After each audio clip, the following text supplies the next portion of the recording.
Live, everyone. My name is Duck. Online, I go by Duck. How convenient. Great to meet everyone. Yeah, in real life, I'm just playing with you. My real name's Nathan. I'd love to introduce myself, tell you a little more about my history, my background, what I'm interested in, why I talk about politics, why I believe in this stuff. Man, I think so. And yeah, you're on the channel Ducks Y, the channel where a little bit of blue collar grit hopefully meets a little bit of education, guys. And so let's get this show on the road. As you guys come in, if you guys want to tap the description, hit the thumbnail. Hey, good to see you, Connor. Just kind of get you a feel for what we're talking about. Yeah, we're not. I know some of you guys are just totally anti-government libertarians. You do your own thing, have your own opinions. There's progressive Democrats here. There's people who believe in democratic socialism, that side of the aisle. And of course, we do have also MAGA Republicans.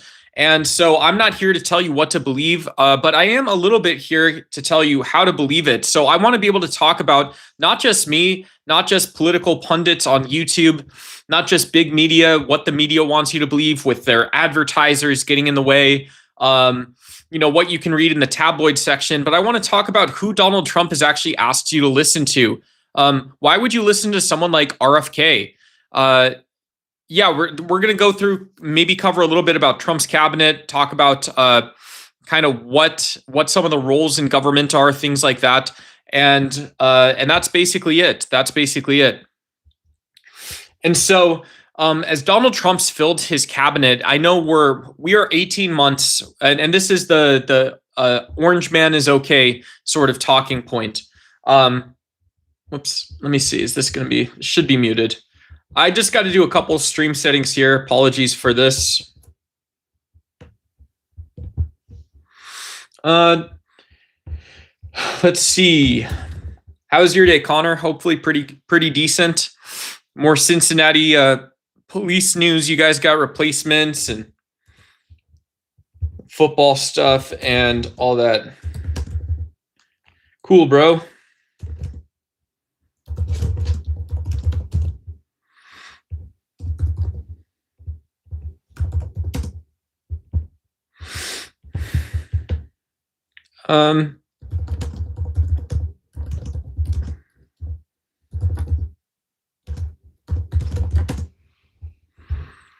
Cool. What's up? You might try playing baseball instead of football. Cool. Yeah. Good luck with your athletic choices. Hopefully you get some good strength training stuff in, all that kind of stuff. Yeah. I believe in you, brother. Believe in it, brother.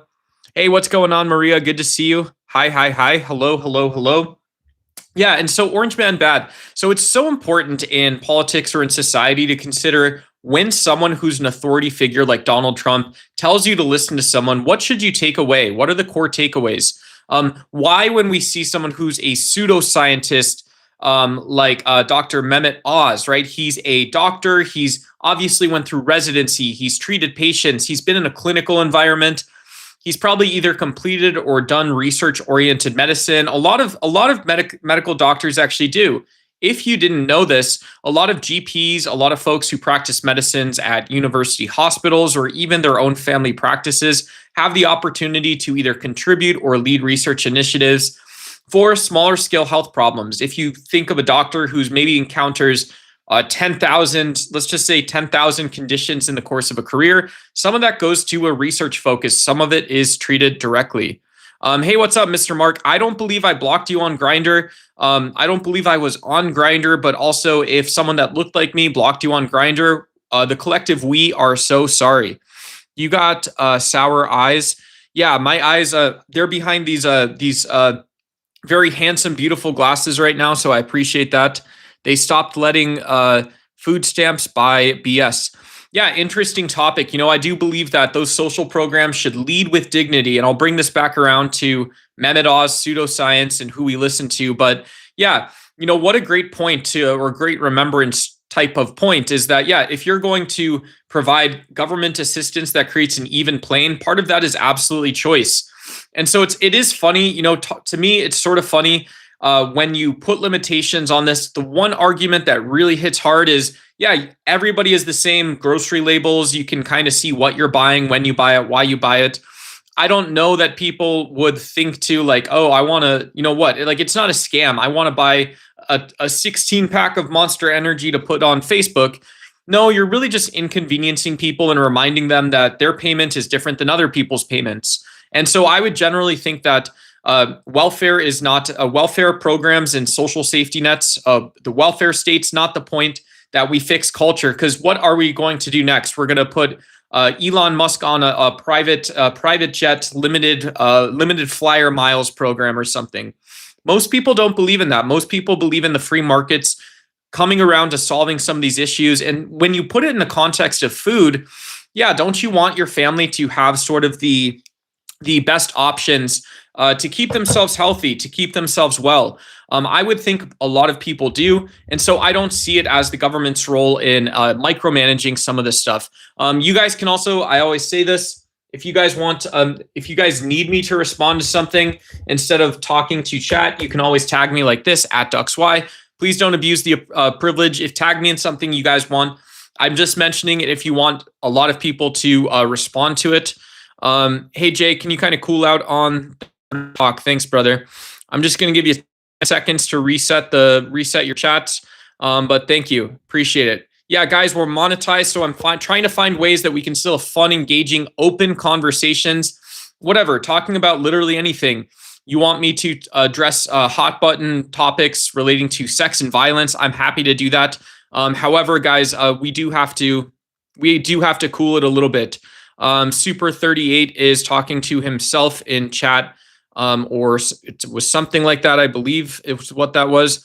That's not part of the conversation today. Thank you. What do you look for in a man? I wouldn't know. I believe most people in any relationship setting, heroine, would look for compassion, a little bit of patience with their own self, someone who knows how to be themselves and also knows how to be themselves while maybe for the most part we're living for other people, right? You know, this is one of the parts of growing up. I'm 36 years old. I'm not there yet. I still got a lot of boyish qualities, things like this. However, I also know that, you know, if I wanted to go out and you guys, I don't talk to you guys all night about stuff like this. I don't talk to you guys all night about my basketball card collection. I love basketball cards. I would be happy reading poetry, drinking strong black coffee, and collecting basketball cards, shopping on eBay the rest of my life. I would love that. And so I think anyone who's looking for a partner wants someone that knows that there's this entire world of passion, of creativity, of doing the self stuff, but there's also the world outside of it. Maybe that's a good starting point. Hey, Bentley, appreciate the like and subscribe. Someone says we are Charlie Kirk. I'm not, but thank you. Appreciate that. Good kid. Good for you. Hey, congratulations. Someone beat cancer. If that's not the internet, super congratulations. If that's the internet, thank you. What would you do if I kiss you? All right, cool. I'm going to give you a little bit of a boot here. We're going to just give you a little reset. If you want to stick around, subscribe, talk some politics, have some fun talks. That's cool. But they stopped letting food stamps buy BS. Cool. Thanks again. Thanks to you as well, Alexis. Was Charlie Kirk an inside job? Yes or no from the UK? Yeah, absolutely not. There's no evidence that Charlie Kirk's assassination or the person who murdered him or any of the Donald Trump attempts were conspiracies. There's no evidence that there's a conspiracy theory. You know, when we look at thorough investigations being conducted, you'd imagine that it would come up. It would come out. Hey, PS Olive. And so, yeah, I don't imagine that if we go through and we actually talk to people at the FBI, anyone would say that there was misconduct. Anyone would say that evidence or something like this emerged, that there was poor conduct. So I think there's a lot of reasons to suggest that, no, there isn't a conspiracy. I also think it's maybe even slightly irresponsible to for like big media outlets. How do we handle that conversation, right? There's important conversations to be had. And so, yeah, you know, I don't know where I land on it. I just know I haven't seen anything to suggest that. But what do you think? It wasn't an inside job. The Republicans Party tried to capitalize on it. Yeah, you know, when you get easy points saying that there's violent leftists or terrorist extremists in the United States, and these are people just like you or me, And then there's always the next, it's whatever it is, a moving lily pad or something like this. And it's just what everyone can sort of land on, right? It's an exercise in convenience. Instead, Donald Trump, in my opinion, shouldn't be telling you to listen to pseudoscientists like Mehmet Oz, right? This was one of the topics I wanted to talk about today. It's not just that, you should feel it's a little absurd when someone like RFK, who participated in lawsuits, he made money off of medical malpractice and misinformation, basically seeing what he could get away with in the legal system. He's not an investigative journalist. He wasn't a legislator trying to find gaps in our government. He wasn't doing his civic duty. He was being selfish, narcissistic, and egotistical. And so when we talk about Republicans capitalizing on this, part of this is narrowing the number of voices that you hear in Washington. For Donald Trump, this has been creating the MAGA branch of the Republican Party. This is patently ahistorical, and you may know this no matter where you're actually from, that, in the US, we have factions, right? Factions, we have ideologies.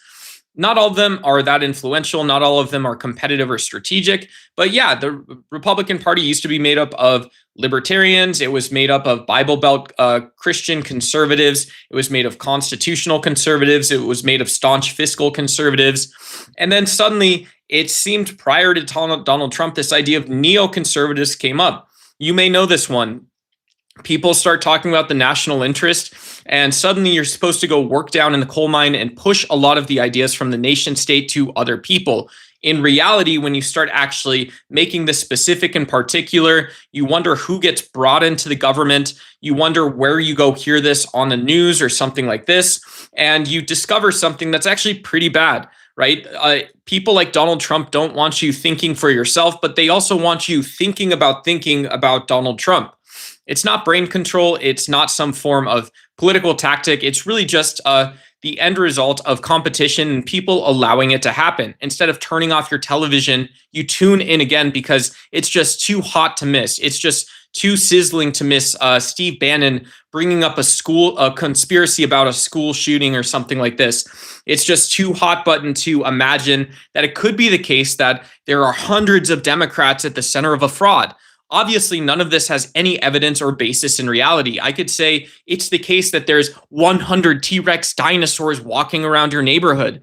And that is just as evidence. That is just as evidence or just as likely as the thing that most people believe in the United States, which is, conspiracy, fraud, conspiracy to commit fraud, or abuse of power, overreach, misconduct in office just does happen because we're a big country. We're a country of 350 million people living on a planet with 9 billion people, living on a planet with billions, hundreds of billions, trillions of other life forms, beings just like us.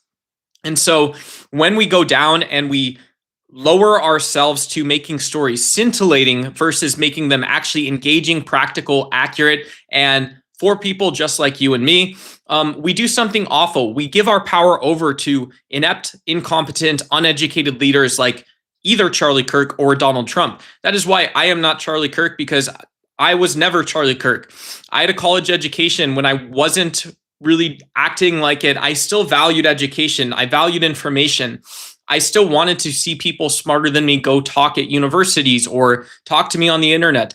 Occasionally, even a little bit, I wanted to get back in on the action. To me, that was scintillating. It was too hot to miss. And so whatever your cup of tea is, whether you learn and explore through athletics or through engaging people on the internet or whatever it is, Donald Trump's not asking you to do that. Donald Trump is reducing this down to the smallest space possible. You can have a debate and make up your mind. You can have a debate and prescribe stuff for other people. You can listen to RFK prescribing just like you may do. RFK prescribing how you would treat your son or daughter if they were sick, if they had medical needs. And then so you go out and then take this attitude, or you don't. You're with me on this. You're not. Are you with me, brother? So if you're not with me on this, that means that you believe in chat 1 or 2 or no numbers. That's stupid. But if you're not with me on this, this means that you think you can go prescribe to people just like RFK tells you how to raise your own kids. Type 1 or 2. If you're not with me on this, this means that Mehmet Oz, someone who's never met you, can tell you how to raise your kids. Donald Trump can tell you how to raise your kids. 1 or 2, Pam Bondi. The list goes on, Kristi Noem. Who else? Carolyn Levitt, the anchors at Fox News, they can tell you how to raise your family, how to make decisions for them. This isn't a joke. They're talking about what happens while you are growing a child inside of you. This isn't some form of political signaling. This is literally the blind leading the blind. And so this is one of the reasons I oppose Donald Trump, is he has told people not just who you should listen to, what you get out of it, what the event is actually about, but the most important, greater point of this is that they're telling you information that should, in some reality, actually deeply matter for you. It's telling you how to spend your time, where to spend it. And to me, this is an overreach of what a true democracy or republic should be about. It's also an overreach of Donald Trump's power. Fuck that guy. I hate tankies and Hassan Piker too. I don't know what tankies are. As far as Hassan Piker goes, I found Hassan Piker to be in poor taste. I found him to be poorly researched, poorly thought out. I think in my younger days, Hassan Piker would be like the person I wouldn't want to have gotten paired up with in my political science courseware, right? And so, and I'm not trying to virtue signal myself up, but I will a little bit, to be honest here. I got scholars. I didn't take my SATs. I blue collared my way into my community college program, by the bootstraps. It's not a normal American story. It's not that unnormal either. But yeah, I got scholarships. I eventually got a presidential scholarship to a state school in the United States. And then I eventually got this junior fellowship. I was the top 1% of 1% of my class. And Hassan Piker strikes me as someone who does surface level reading and develops an opinion on something. He strikes me as someone who hasn't had a deep challenge of his worldview. And this is much like all of the Charlie Kirk MAGA republicanism, right? There's no need, despite Hassan's popularity, to focus everything on him, because he also hasn't started political action committees as far as I'm aware. Thank God. But Charlie Kirk did this, right? Charlie Kirk did this. Charlie Kirk isn't just the person I'd never want to work with or figure it out with, but he's someone who says that, well, once he forms an opinion on something, he can start going out and telling you what you need to listen to, not just who, but what you need to listen to and how you need to listen to it. Charlie Kirk wasn't an inspiration to millions. Charlie Kirk was a dead weight on a democracy. He has no political legacy. And so I don't see Hassan as having done anything relevant. I think him and a lot of commentators did more harm than good during the Palestinian and Israeli conflict. If your family was getting bombed or the one that was actually dropping the bombs, you would not have been speaking so loosely about this conflict. Oh, I just have to sit there and do nothing. Yes. Yeah. If you shouldn't be involved in the conflict, you should be sitting there doing nothing. Blue collar top 1% brain power is rare. Yeah. Hey, I'm a very sensible person, not that intelligent, somewhat logical, not that logical, systematic, I guess. Yeah. Not an open conversation. Whatever you want to talk about, Indigo Knights, I am talking a little bit, but there's lots of other people. There's 7 other people to talk to too. Kirk was the man.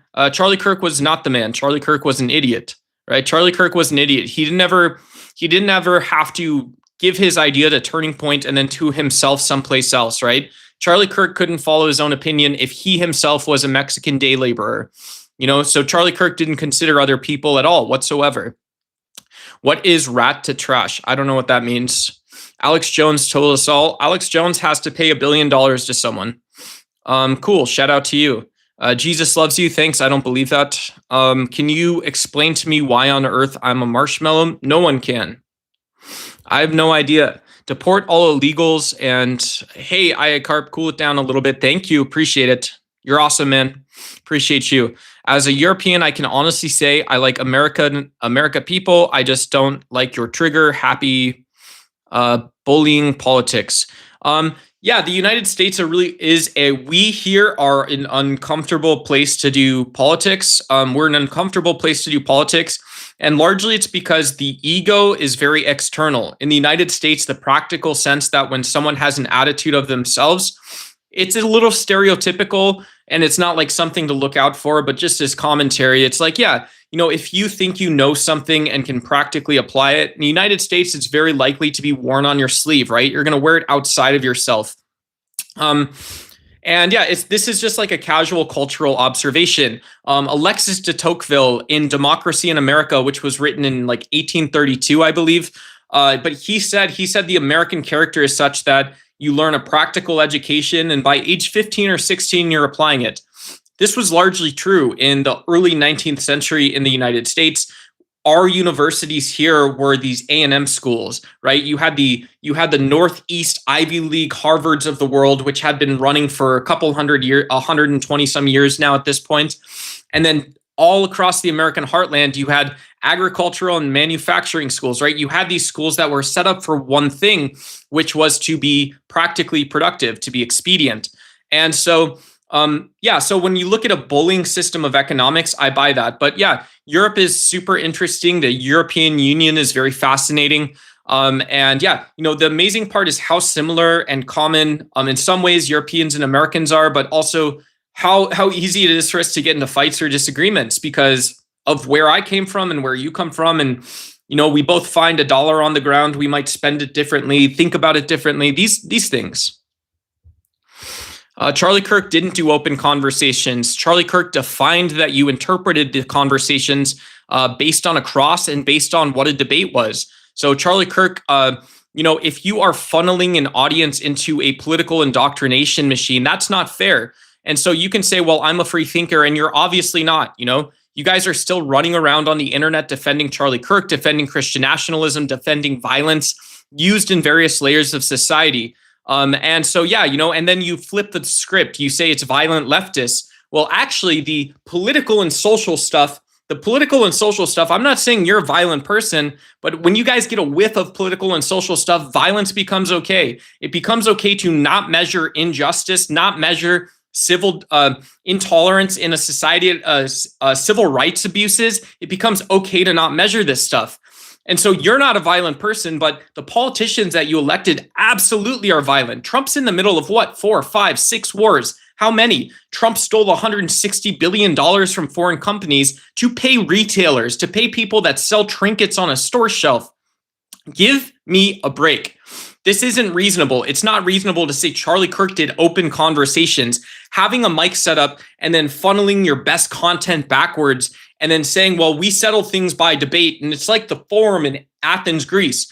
No, it absolutely wasn't. Charlie cut people off. Charlie didn't give people a chance to speak. He misinterpreted their words. And Charlie reposted that content on the internet. If Charlie Kirk was genuine, he would have known he's misinterpreting what people mean. Poor Charlie, man. Poor Charlie. Rest in peace. God bless his family, of course. My respects to them. Even not being a believer, God bless Charlie Kirk. But Charlie Kirk was a racist, uneducated, bigoted asshole. Turning Point sucks. And if you're a member of Turning Point USA, I would encourage you to drop the membership. Those guys don't have your best interests in heart. Get out of here. Orange man bad, orange man something. Give your nose a break. Thank you. Orange man bad. Cool. He was taken out by Vance. Please no conspiracy. Not like asking, but thanks, Meat Lug. Appreciate it. Christian nationalists are irritating because they go against the very idea of Christianity. Great conversation point or a discussion in a democracy is how does Christianity become political? If you don't believe in Christian values in a society, you believe in a secular government, and then it's not that complicated. It's just that. Cool. Well, then you oppose porn bans. You oppose pointless or religious-based restrictions on access to tobacco or drinking. You also oppose abortion bans. You also oppose putting 10 commandments in school. You would oppose schools doing prayer days, all of these things, right? Very basic. And so if you don't believe these things, it's fair and justified to ask, why isn't it the case? Why isn't it the case that that Christianity is just apolitical, right? It's about ultimately morality in a person. And it's about a form of suffering that encapsulated all of mankind forever and ever. To me, that sounds batshit crazy. Personally, there's a lot that I don't believe is actually spiritual or religious. It's indoctrination. But if you believe that a form of suffering from a man encapsulated all of mankind and wrapped around it, then what in there becomes political? What becomes political, right? A government is not all of mankind. A government is just something people do. Does Jesus care about you at a ping pong table? Does Jesus care about you playing FIFA? Does Jesus care about 2K, or you go to Guitar Center, you go to the music shop and you try the instruments? Does Jesus care about any of these? No, he doesn't. That's nowhere in the Bible. There's no way to elicit that or get that out of the Bible. And so there's plenty of reasons why that's not okay. Hey, what's up, Entry? Great to see you. That's a very sophomoric and it seems like objectifying question. Both sophomoric and objectifying. So it's both wrong and as well as it's disrespectful. I think you need a dose of feminism, my friend. Christianity is a Jewish subversion, psyop. That's a blocked message, and there's a good reason why that's a blocked message, is it's absolutely incoherent and nowhere in reality. There's absolutely nothing that is based upon except the words that you were capable of assembling. What's your thoughts on the scale size of the universe? Who knows? Who knows? The universe is local scale or something. I don't know. The universe is all local scale, so it's all whatever system you can actually measure or manage. And that's actually what we mean by universe too. Who knows? I don't have a strong opinion on it. I'm not a cosmologist, and I think a useful banana for scale is whatever you say. Yeah, whatever you say is observable. Give me the correct units and tell me how much of what I'm going to be measuring and why those are physically significant, and treat me like a monkey or a gorilla a little bit, right? Treat me like I can pull down these simple puzzle pieces and I'll get the rest of it put together. Indigo Knights makes a great point, right? If you are Jewish or Muslim, Donald Trump has an opinion about projecting power, right? In political science, international relations, you would study projecting power. In actual politics, the praxis is your sort of economic and security-oriented concerns or something like this, how diplomacy splits the difference and when it doesn't.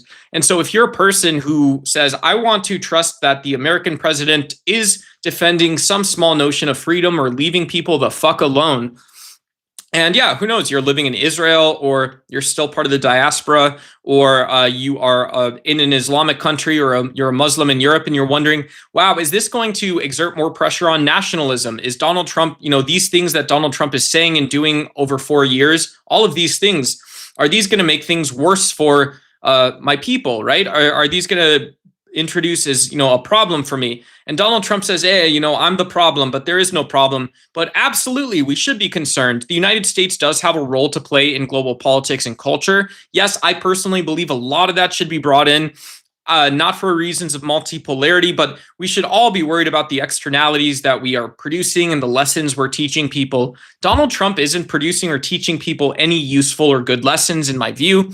He's advocated for violence. So rational real talk with understandable logics. Yeah, that's cool. Thank you. Appreciate it. I think if that's nice to me, I appreciate it. I like that, I guess. This guy's Israeli. No, I'm not.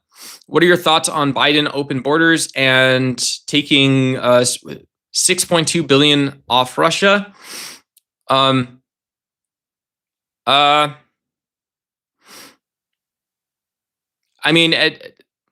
don't know that I would interpret those questions the same way. When we look at the historical immigration patterns and then we look at what might change into the future, do you have a reason to say that Biden had an open border policy? If we recall, the Republicans wanted to spend hundreds of billions of dollars to build a wall for many years. And now the opposite of that, right? You're alluding to sort of the opposite of that, which is tens of thousands of civil rights violations, which have been undocumented, right? Is this beans in my beard? I got something. No, it's hair. So tens of thousands of undocumented civil rights violations and cases where due process is being violated, and the murder of 2 civilians. So in terms of Biden's open border policy, whatever it was, it definitely wasn't Donald Trump's lack of a solution or Donald Trump's rush solution, which is violating much more fundamental political principles. And in terms of seizing Russian assets and stuff, right? If you get past the point that it's kind of funny, we're still talking about hard forms of competition. And so, nothing's funny at this level. And I also, I believe that if we can wish for peace across Western and Central Europe into Eastern Europe and try to understand the United States role, as well as where the United States interests extend to, we shouldn't be, no one's foolish enough to believe that an asset seizure does something other than introduce a form of pain, right? Something that's punitive. And so maybe calling it what it is more broadly, saying that the United States conducted an aggression and it's punitive, and It's something that who knows if it is actually competitively useful from any vantage point. That's also a good start. Why ask a question like an asshole might do it? And so people who oppose Donald Trump, no matter what he does, aren't always reacting to policy. They're reacting to identity, emotion, and tribal loyalty. Yeah, I mean, that's a really bold assumption. That's a bold assumption. Francis Fukuyama's written about identity. And yeah, you might have a constructed description that this is how many people respond, but on a one-to-one basis, because I'm not talking to a paper, I'm not talking to a data set. People don't get to say, well, I'm an Anglo-white American, and so I get to respond to identity or something like this, right? You don't have an epistemology or a metaphysics. There's not a sort of common sense or practical way of knowing something. This doesn't live in some sort of religious text. It's not some like value that's easy to recognize, right? Like Charlie Kirk is not part of the 1776 story. He's an asshole who had a smartphone and bought a studio, right? And so between you and me, yes, I think it's an interesting topic to study. It's also often overmined. It can be easily overmined, especially by Donald Trump, Steve Bannon, people who've attached labels like terrorists and violent leftists. Those things don't make any sense. They're not concomitant with reality.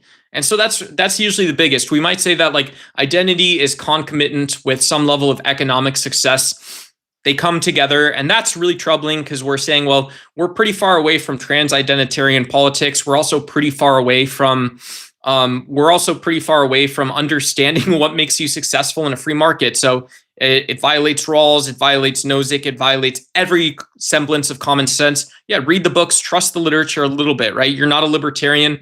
You're not a progressive Democrat then. So, but then we can also say, well, identity isn't concomitant with reality, meaning that if you subscribe and give your political beliefs over for any reason, because you're a MAGA Republican or because you identify with LGBTQIA+, and so this is why you have your political beliefs, you're also not concomitant with reality. You're not coming with reality. It's the misuse of the word, but it's also a very funny misuse of the word.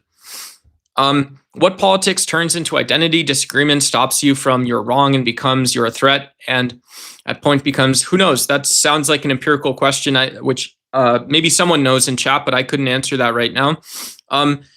A couple of the older, we can look at rational choice theory is one theory that looks at the level of analysis of individuals. And it asks when people think that they have something greater to benefit. This is one of those conversations that's also done well in a diverse group with different experiences. But yeah, rational choice theory suggests that people can judge the opportunity costs and things for themselves. And in some sense, there is an anarchic world where people see themselves as political actors. This isn't every world, right? And this doesn't make you a weak person to not see the world that way, because oftentimes what happens? Well, if you're talking about a real person doing this in the real world, oftentimes they end up dead or in jail, right? And so it's like, cool, well, you made a decision that was very stupid and actually not in your interest, or you chose to participate in violence versus in civil society. Right. And so I think there's a fine line to saying that there's a space for a vigorous debate. But it's not an unanswerable question is maybe one way of saying it. And it's also a great time to stop in your tracks and say, well, no, I was talking about something totally different, actually. Right. Okay.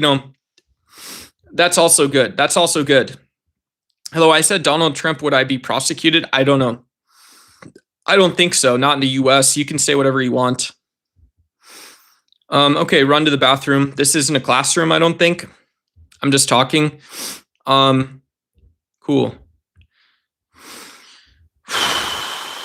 I'm going to scroll down a little bit.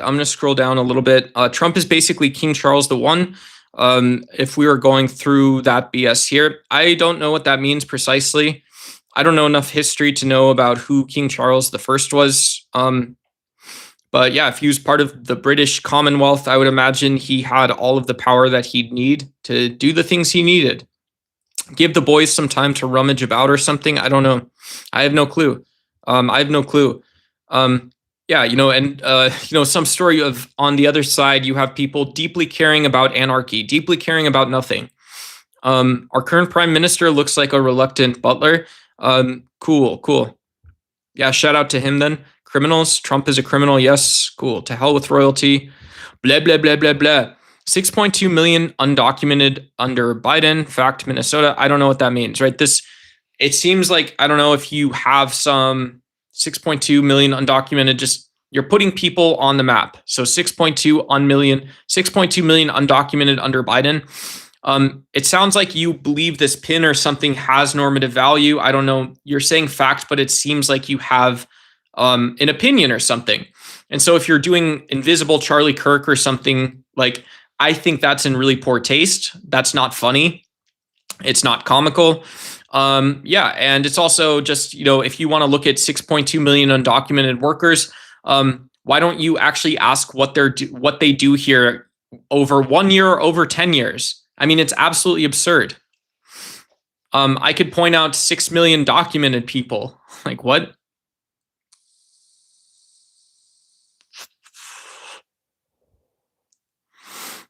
Okay, cool. I mean, whatever. Why do you love Israel? That's a very poignant question, and it's a sharp question given that you want social context for an opinion about Israel, which is really not that exciting of a topic, right?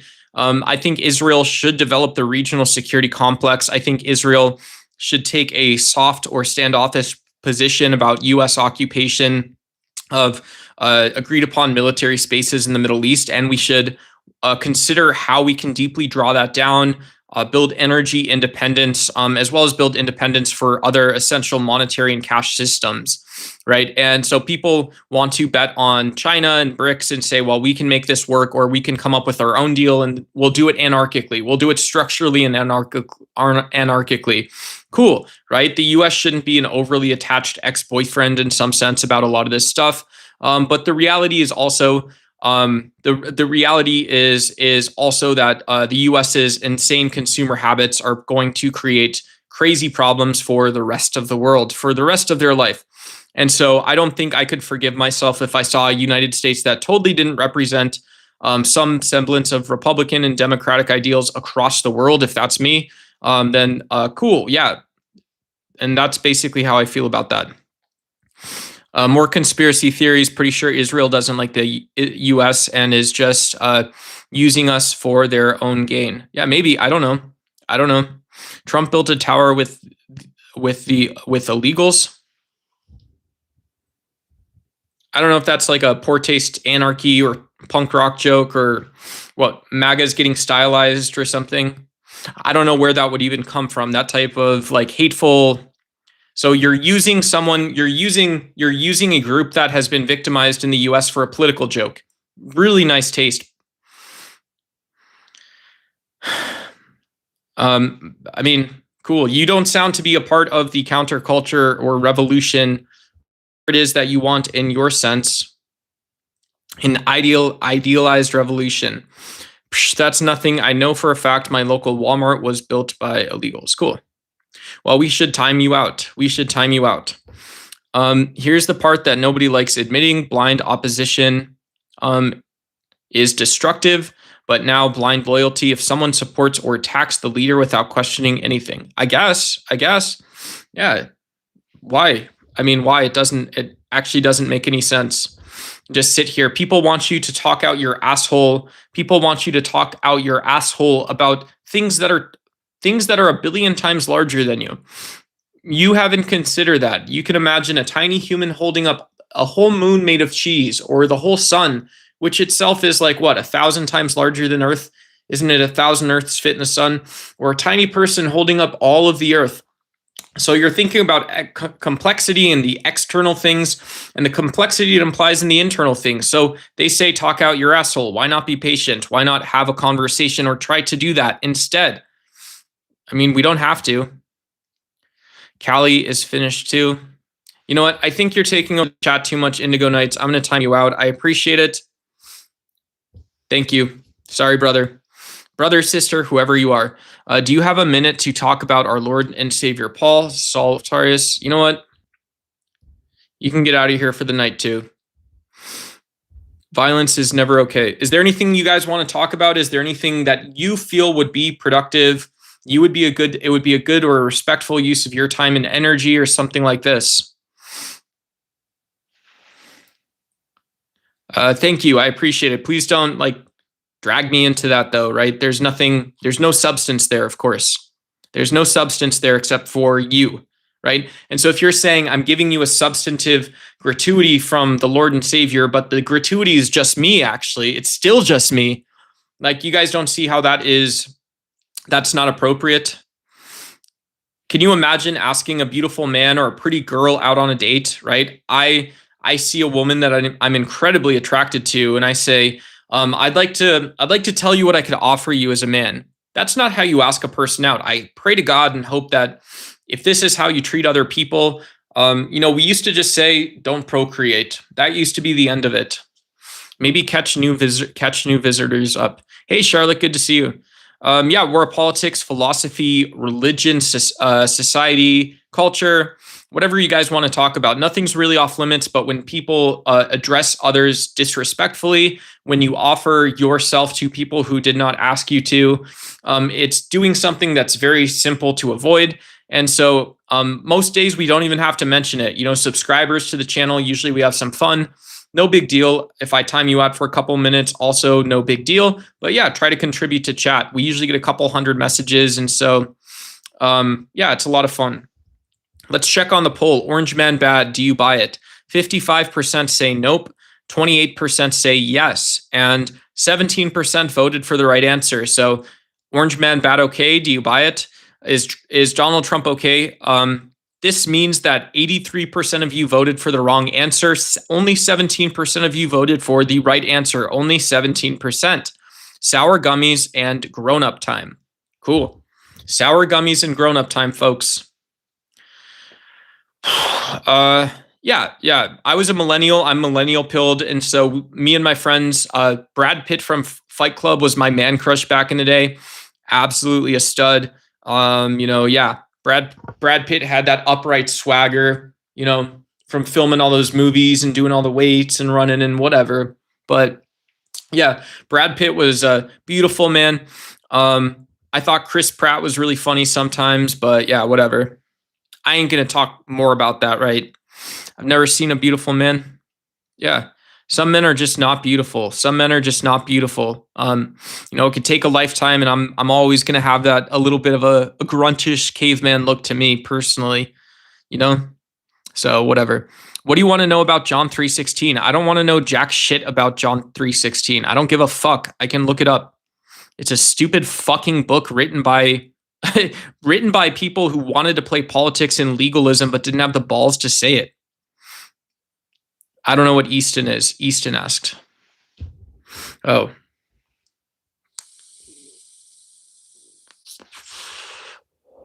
Yeah, Easton, my answer is I don't give a fuck about John 3:16. So why don't you go read Isaiah 40 through 50 if you care about John 3:16, because people wrote about some random fucking homeless guy that the Romans hung on a toothpick. And then the poetic interpretation that people could suffer and somehow do good for people like a slave, never asking what reality was like. That's Isaiah chapter 40 through 50. So you ask if I can talk about it. Fuck no. Fuck no. Can I talk about Isaiah 40 through 50? Fuck no. Not now. I don't give a shit. Stupid fucking book. Read a real fucking book. Go ask ChatGPT to give you excerpts from Thomas Hobbes, or give you excerpts from Jean-Jacques Rousseau. Give you excerpts from anything, from a novel you haven't read. Any of those would be better. John 3:16 is bullshit people put on their bumper stickers on their car. It's these flowery language passages which hide all of the little hidden secret truths people have, right? Bunch of bullshit. Beware of false prophets. There's no such thing as a prophet, and there's no such thing as a false prophet, therefore, right? There's not anything in between on that. That's funny. Most Christians miss the point anyways. It's best to pass up their advances. It's best to pass up their advances. I think apologetics are fine conversations in the time, right? If someone invites you to do apologetics or invites you to do dawah, go say yes if you want to at least once, right? Why not? There's thousands of people in the world, something to spend some time on. Whatever. If you get interested in doing apologetics or dawah, do it. But there's also a counter apologetics, counter dawah space. There's just reality. There's things you can actually know in the world. Very few, but there are some things you can know in the world that aren't at all about religion and are sort of cross-sectional in some sense to God topics. And so cool. But language all has different functions. The language of the Bibles have different functions, and you can decide if it's about some sky man and about the sky people that support him. That stuff's not really a meme. It's very funny. It's funny because that is just what produced. What do we say? It produced several 100,000 years of violent rape and genocide, sexual assault, and crimes which were never prosecuted. Right? Crimes, justices which were never known. So that's the reality of it. You sound like you need a Maidal when somebody brings up religion. I mean, I don't know if you're saying that I get tense or stressed when religion comes up. I get tensed or stressed because you are offering me some version of yourself that I didn't ask for and which will do absolutely precisely nothing for me at the end of the day. Right. And so if you have nothing to offer on the topic, and so you're going to insult people, I don't understand why or when you started believing that was acceptable behavior. I just said no. I just said I don't want to talk about it. If you guys have a counter argument to something I said, feel free to bring it up. Just lay it down on the paper. Lay it down. Put it on the table between us instead of giving. Put yourself on the table between us instead of giving it to people. Rome did try to conquer Northern Europe. Yeah, and then the Eastern Byzantines did, right? And so, I mean, whatever. If you want to get historically precise and accurate, bureaucracy was successful. And then what was more successful than bureaucracy was organizing borders, power sharing agreements. It was having power brokers in the Catholic Church. These were the things that were long-term successful. But also the level of violence that produced also created arbitrary social divisions, right? And so this remained true after the fall of the Eastern Byzantine Empire into the rise and expansion of many city-states and empires across Europe. And those are the more relevant sort of aspects of that to me from like a perspective of political theory, which again, I'm not an expert at, but it's most interesting to me.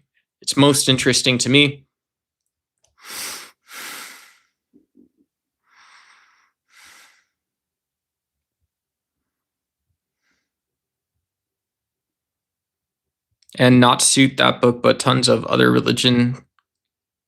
Yeah, I mean, you're saying that politicians are aware of religious texts, and so they somehow are prestigious or something. I don't know. I don't understand what your argument is. Yeah, hasn't been a single reference to a religious text in policy history in the United States. So Donald Trump in the Abraham Accord said, dem Jews, dem Muslims, dem Christians. Yeah, it's like he was going back and teaching Nigerians pidgin English after colonialism, during colonialism, for the second or third time. Right? Whatever. Trump is doing a good job. No, he's not, Thomas. Trump is doing an awful job. Trump's done an awful job. Trump has done an awful job since prior to being inaugurated. Trump did an awful job when he was campaigning. Trump did an awful job while he was out of office. Trump did an awful job while he was in the office of the president for the first time. Trump is doing an awful job. Trump is not doing a good job. Trump is doing an awful job.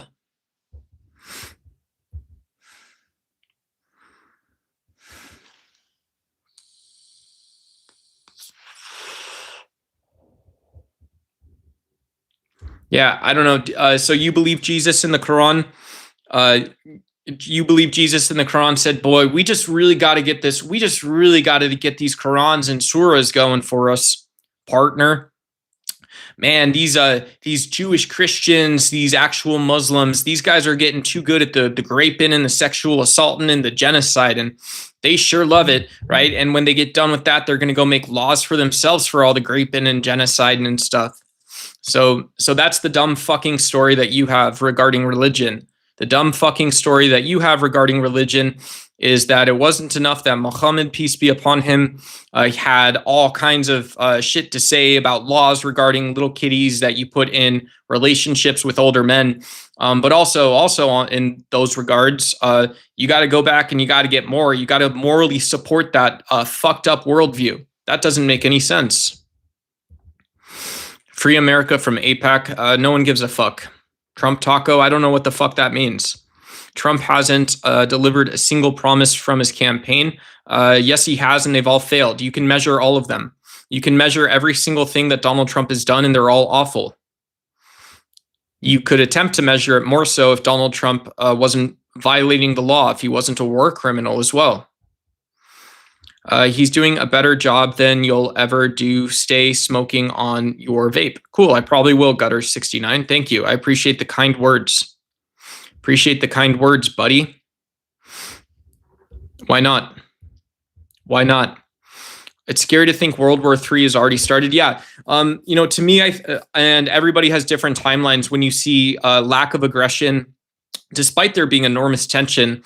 But yeah, of course, the Ukraine-Russian war has been going on for a while, but I think a lot of people thought that this could spread, and really, truly, when you look at where aggression would actually come from and live and why there was aggression, what was unsettled or undiscussed, I did think that Asia, Northern Asia, what was connecting Russia, what is connecting Russia to North Korea, to Mongolia, to China, would play a bigger role. And then, of course, U.S. addiction in these regards, definitely an addiction to fossil fuel consumption would drive and a continued obsession. And we've seen, and so this is actually accurate since 2002 or so, which was maybe about a year before I first noticed and started writing about it. But we've seen military spending up 9%. So no, I'm not a very good observer, but better than some. And so, yeah, you see military spending around the world increase, and you're on track to have within 5 years over, truly, really, this number, you're not going to believe it, over $3.5 trillion spent on the military each year. So can you imagine 10 cents of every US dollar circulating in our economy, going to a military expense, right? So it's you pay the cashier at Circle K or Goodwill or Target. You pay them $10. $1 goes to the military, and then they get paid $10 for that hour they work. $1 goes to the military, right? And so you can imagine 10% of everything circulating ultimately, right? Your gross product ultimately goes to a military. This is too horrendous to consider. It's far too horrendous to consider. I'm so sick of all the bot accounts. I don't know what it is. People are being very cruel today. I don't know what was in the news.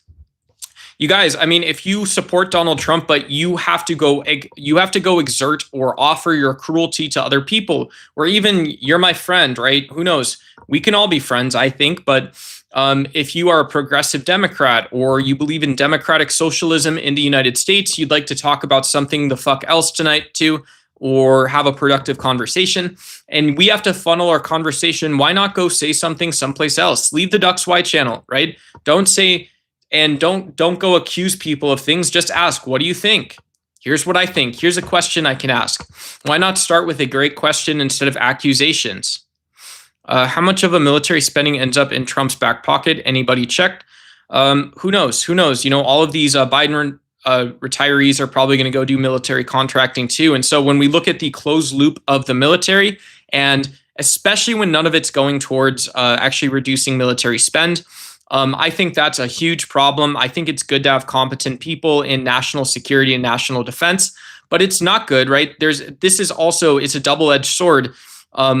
And people are going to say, well, this is just the bullshit. And yeah, it sort of is. I'll take that point in stride and say, yeah, if you have any level of corruption, that's a bad thing, right? It's a corrupt thing when Donald Trump is getting rich off national security or cryptocurrency or both. And he's encouraging people to go do the same. Interested to hear your response to your above tweets. Is this the new troll where people didn't message? Sorry if it's not. Nope, I see you. Nice beard. Cool, nice beard replying to Chicago, I find great peace and joy in the biblical teachings and living the lifestyle. Even if it turns out to be false, I have lived a better life for it. Is that the one that you wanted me to respond to? That's awesome. Yeah, it's great. Hello, Rabbi Dux. Hello, Tushan Imam. Good to see you. Shout out to you. Shout out. Yeah, see, when people are very nice and polite, when people are polite, I bend the neck, I submit. When I'll submit with my whole body when they say something nice, because that person is my friend, right? That person is my friend and friendly, right? It can be both. It can be one or the other. It doesn't really matter, right? Cool. So that's a huge difference. And so, yeah, James, I'm obviously happy and glad when people are happy living the lifestyle of Christianity.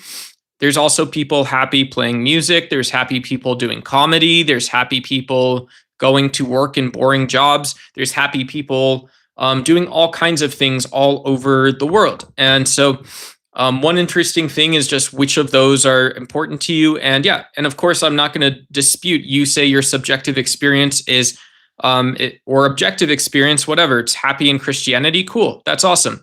I think the Bible is a steaming pile of shit.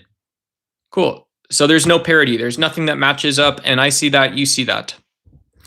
Why does Trump need to? It's a shitty writing. It's poorly written too, right?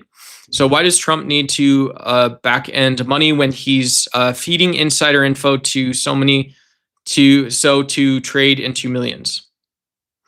Yeah, because Donald Trump, I don't know why, right? If Donald Trump, some people say that Donald Trump should be investigated. There's blatant, obvious crimes that have been committed by the administration and policy violations, right? So things that are illegal or against the law, depending how you want to say it, just within the policy that he passed. So his administration needs to be accountable civilly and politically. And if he's done things that are illegal regarding financial crimes and the whatnot, he should also be investigated for that, right? You don't get out of it because you couldn't handle the job that you applied for. Welcome to politics. You want forgiveness? Cool. You should have resigned. You should still resign. Go fuck yourself. You promised violence before you got into office because it's what you promised people you would do. Trump wants to own the straight at all costs. Yep, I responded to someone who brought up petrodollars or fiat being used for the oil trade or some bullshit. And yeah, it's sort of an absurd point because you are looking at a system that everyone secretly knows, as absurd as it is, you would start a world war over. And it's also absurd because without much ado about anything, oil has been traded. There are pipelines. There's physical infrastructure that you could go out with a golf club or a stick and poke it. Yeah, you could, if you wanted to, you could go send some CIA case officers into Russia and go poke their pipeline with a golf club or some shit like that. Just like that, right? You can just go poke it. It's right there. It's sitting the fuck there. And then that goes and it ultimately fills up your fucking car with gas. Congratulations. And so I don't buy the point that Trump has a psychology to own the straight at all costs. I have no fucking clue. He's not doing something that's considerate. So it's inconsiderable. So I don't know. It's inconsiderable. Yeah. Right. Inconsiderable is one word, My comments on national defense and controlling resources. I didn't see that comment. I'm not checking again. If you want to retype it, I apologize. You can't just insult people's belief and expect them to be nice. I didn't insult people's beliefs. People are telling me to read the Bible, right? You're telling people to read the Bible. And so my response to that question or my response to that suggestion was the Bible is a piece of shit. And then I explained why it is. So now you know that I think the Bible is a piece of shit. If you guys have and I just said something very nice about Christianity.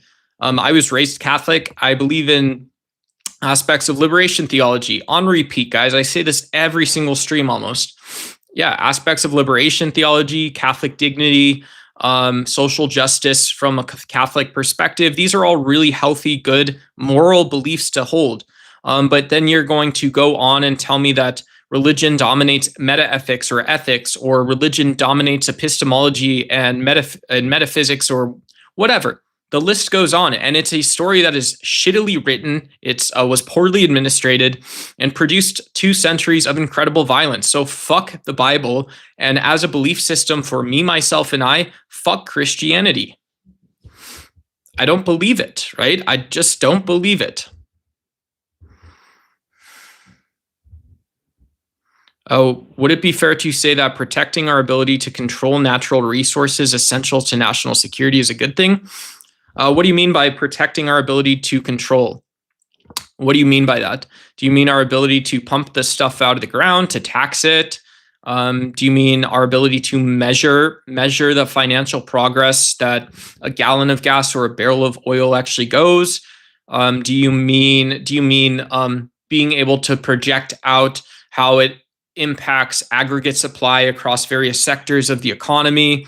Do you mean it's having information fidelity both in the crude section across global markets, or what? Or it's you need the guy pulling it out of the ground who actually he himself and his haven't really argued with you about it, or you're looking at rare earth minerals, or you're looking at metals, or what is it? You're looking at uranium from Kazakhstan. What is it, right? So would it be fair to say that protecting our ability to control natural resources is essential?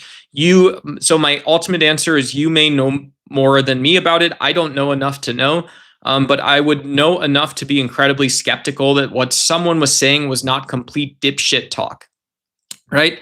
And so if you start talking like a fucking dipshit, what happens? In politics, you create wars, you create aggressions, you create skirmishes, you create security dilemmas most often.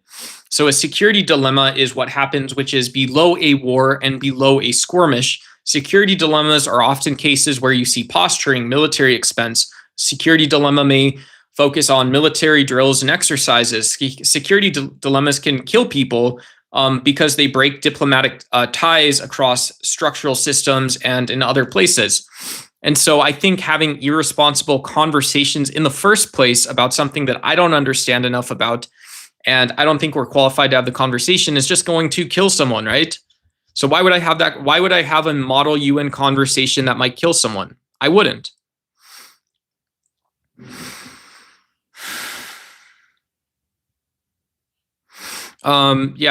Insider trading. Yeah, insider trading is a crime, right? And so if you say political insider trading is different, cool. Yeah. If that's a way to solve a problem, let me know how. Hey, Yellow Summer, good to see you.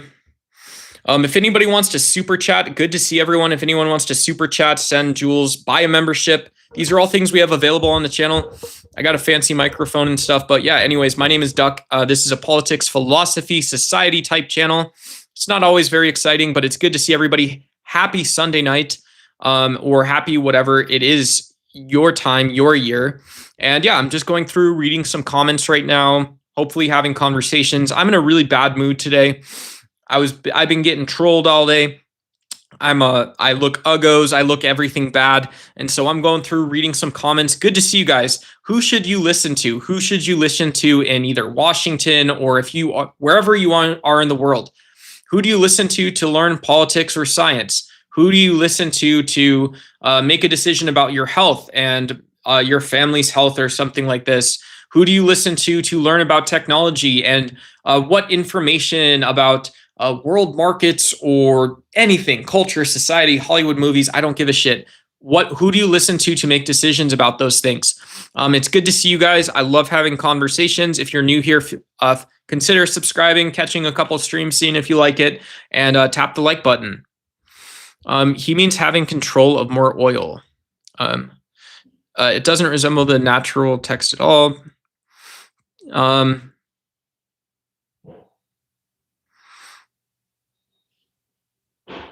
Yeah, Veritas Ratio is offering a pretty strong critique for slavery and for Islam, critique of Islam and perhaps Christianity.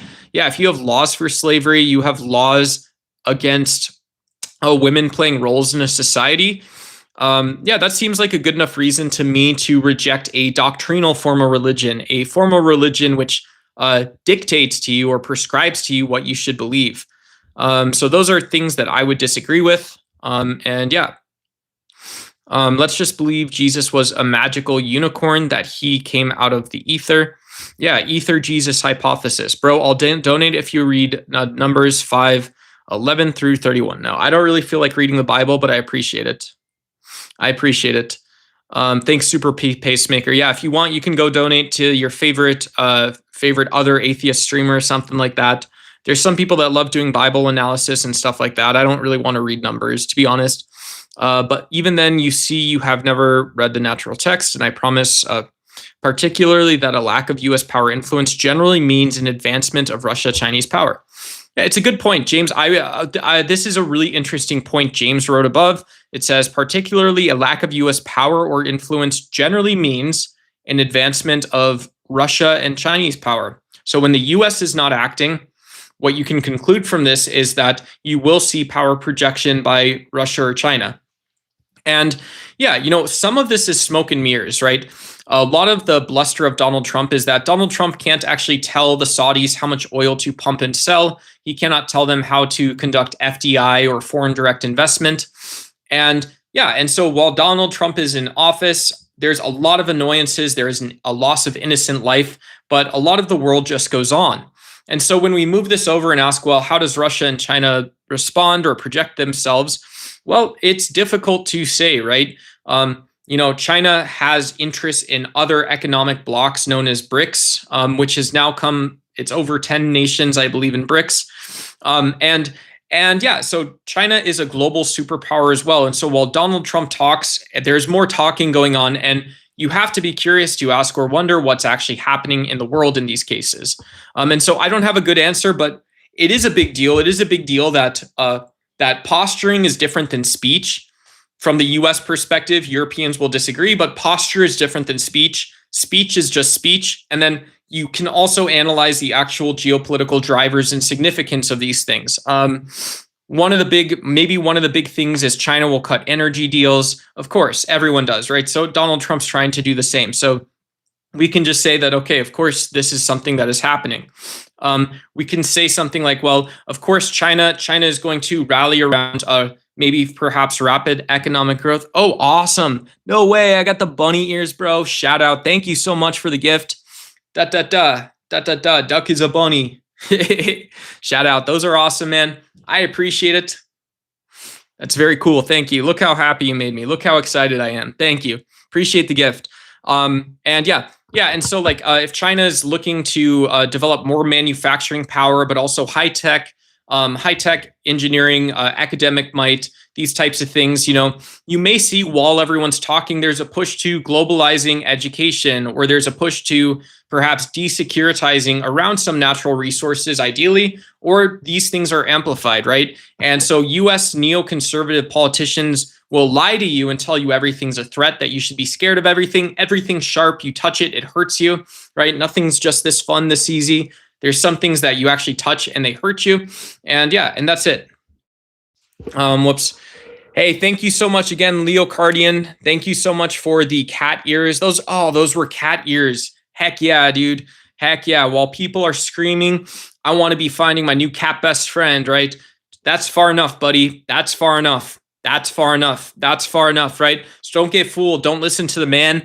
Make up your own mind. Make up your own decision. Fuck military spending. And let's go back to simple things we can understand. Protecting the environment, building global citizens, this kind of stuff. That's what I say. Thanks for the cat ears, brother. Appreciate it. That's awesome, dude. I look familiar. Hey, Texas, I do a bunch of panels and stuff like that. So I'm often caught debating culture, society, religion, with friends, with people that are don't like me and are not my friends, of course. So I maybe have seen you around there. So good to see you. Bro, don't let somebody break. Will Ryan make a lolcow? Like Christian.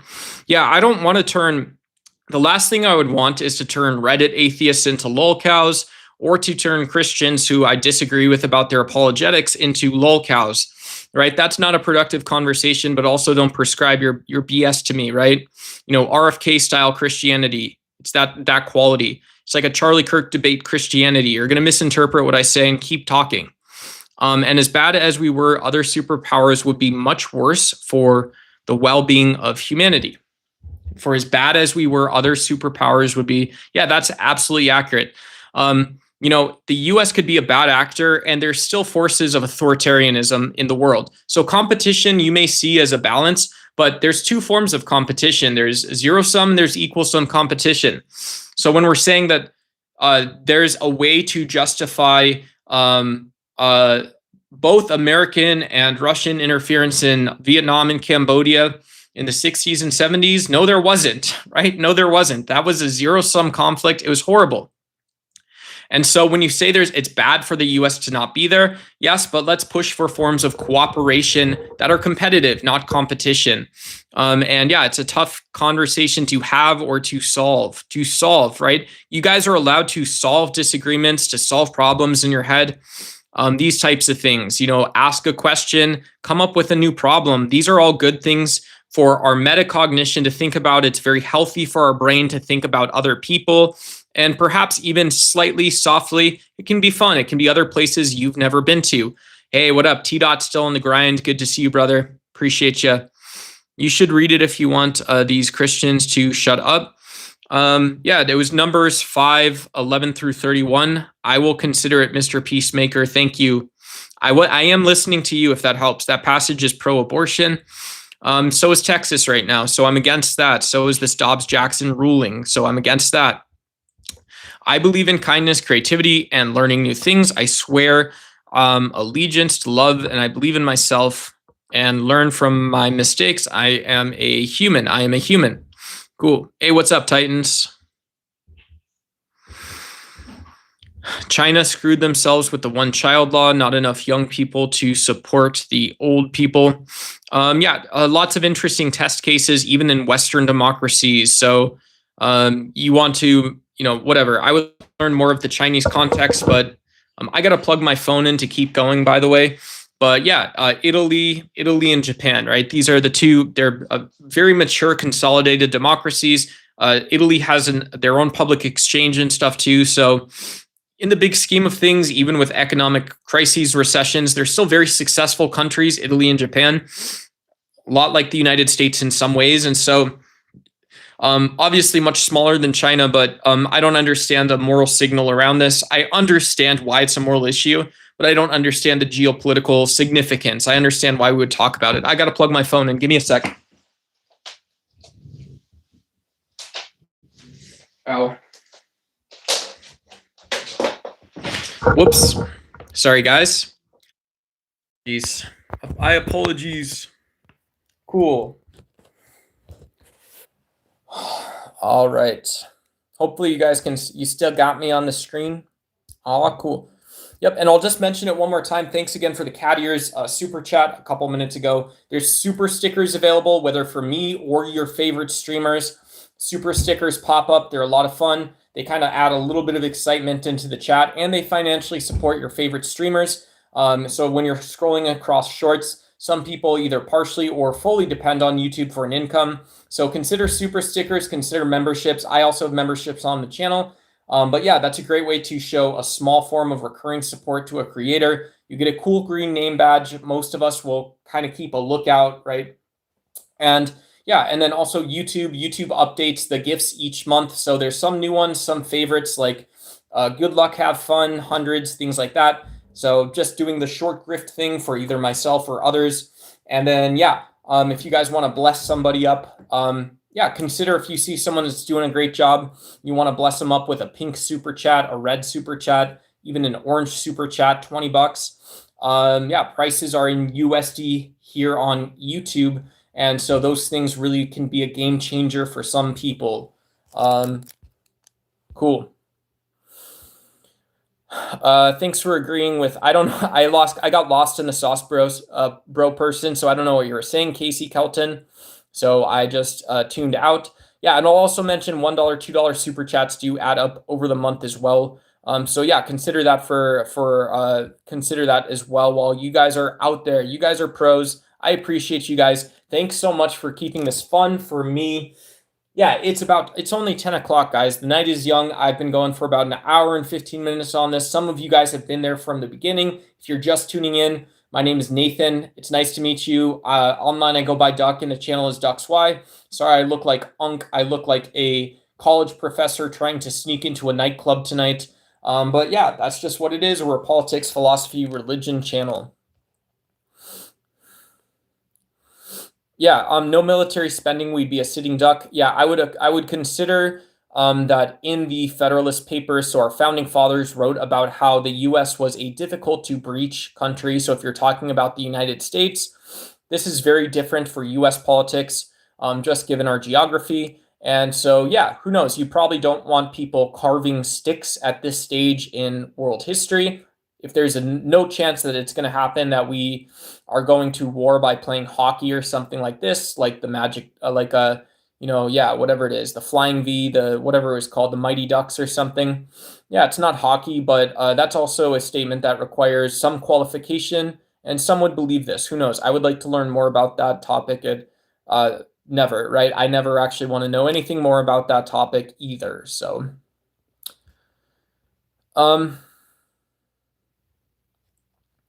I love America, not Trump. Cool. Shout out to you, John. Good to see you. No, we the majority, you're the whole party. What do you think about the scientist, blah, blah, blah? I mentioned this on another stream, Alejandro, that, yeah, I mentioned that the inference is that there's probably a 1% chance that there's some foreign state operation. That's the violent, nasty, cruel, disgusting, scary, gotta solve it story is when you see 3 top US scientists disappear, there's a 1% chance there's a foreign actor running an operation in the United States. And so you want to figure out the answer to that 1%. And then there's also a 1% chance that it's as the banana for scale that, yeah, these 3 guys randomly just all happen to have naturally occurring psychosis or something like this. And yeah, that's it.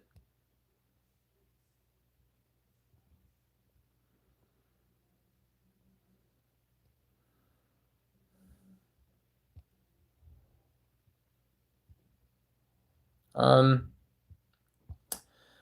right, guys. I do probably got to sign off somewhat soonish, I believe. What's the distraction? Sorry, if I skipped a comment you wanted me to read, let me know.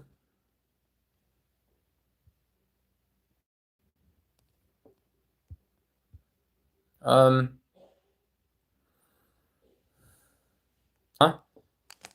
I look like Tucker Carlson? I hope I don't look like Tucker Carlson. Tucker's got a lot of news experience. He's been up with, a lot of the YouTube greats now. He's obviously broadcasted with a lot of the greats. And so I have a lot of respect for his practice and profession. But I also think that his message that he's been willing to get behind and become himself, if it's not his authentic political belief or it's just not coherent, both are bad. Like both are bad. Both are not that ideal. Oh, word. That's funny. I don't know. What do you guys think? Do you guys think we should talk about genocides that we're not part of the solution for? Why not just talk about nonviolence? Why not talk about veganism and nonviolence and talk about remind people that, yeah, if your family was in that situation, you would hope the world is rallying together for just peace and nothing else. And you would hope the world is rallying around the same fair shot anyone in the world would have in that opportunity. So nonviolence doesn't work. Okay. Yeah, that's possibly true, but then it's possibly also just not true, right? That's maybe something that we say because we've seen too many Hollywood movies. Nonviolence doesn't work because it's not in the movies, right? It's not John Wick, so it doesn't work. Why not talk about how rent is due soon? Hey, what's up, Landlord Bob? Yeah, I don't know what that has to do with anything on the channel, but nice to meet you, Bob. Yeah, nice to meet you, LLB. Yeah, whatever your company or business does. That's also, I think, I think it's if you want to talk about your business with people in the industry, right? SMBs do that all the time. I think it's also condescending to tell people that, look, if you own either single unit or multi-unit rentals, and then if you have any commercial holdings or you have a family office or something like this, right? Like a family office is interesting because you can learn about private equity, you can learn about venture capital, you can learn about financing mechanisms, you can learn about the finances at various stages of building different types of companies. You can learn about expanding, you can learn about how someone might grow margins, and then you can come up with an opinion at the end of all of it. You can come up with your opinion finally about capitalism.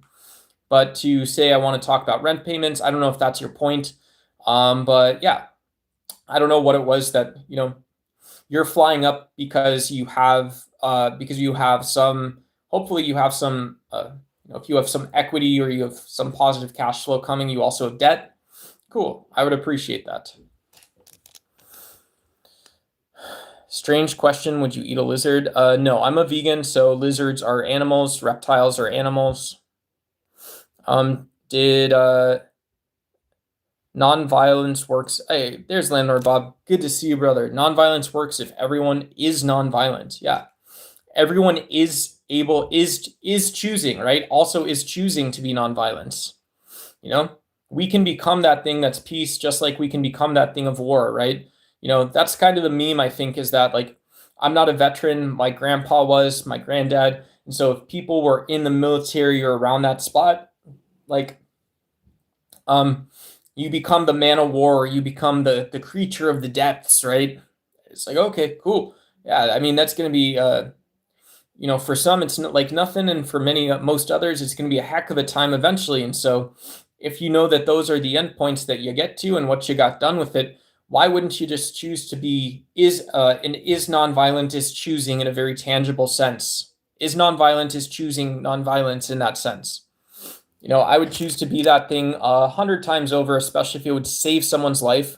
It would save someone's life.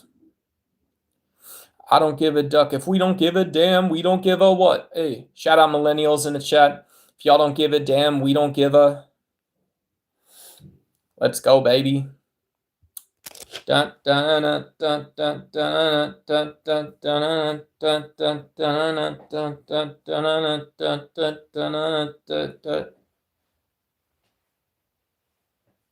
Let's go, baby. Jesus died on the cross for our sins, rose 3 days, saving the U.S. from hell. If we repent from our sins and believe he died, God raised him from the dead, and believe he's the Son of God and made him Lord. Hey, Swipebud, thank you. I appreciate it. I think you are street corner preaching on YouTube or something. And so cool. Thank you. I appreciate it. Yeah. Many people are aware of this story, and so it's a good reminder. It's a good reminder. If you have a topic you wanted to discuss that's maybe a more precise or sharp reminder, and it's maybe it's both Christian and outside of Christianity or something, feel free to do so. Hey, what's up, Tom Cornell? Clown Show. What's up, TSG 2009? Shout out. My buddy TSG 2009, for those in the UK, is looking to buy cigarettes at this time and unable to do so. Winter solstice. Maybe. That's some time away. What up, Joey M? Oh, whoops. I just burped. That was gross.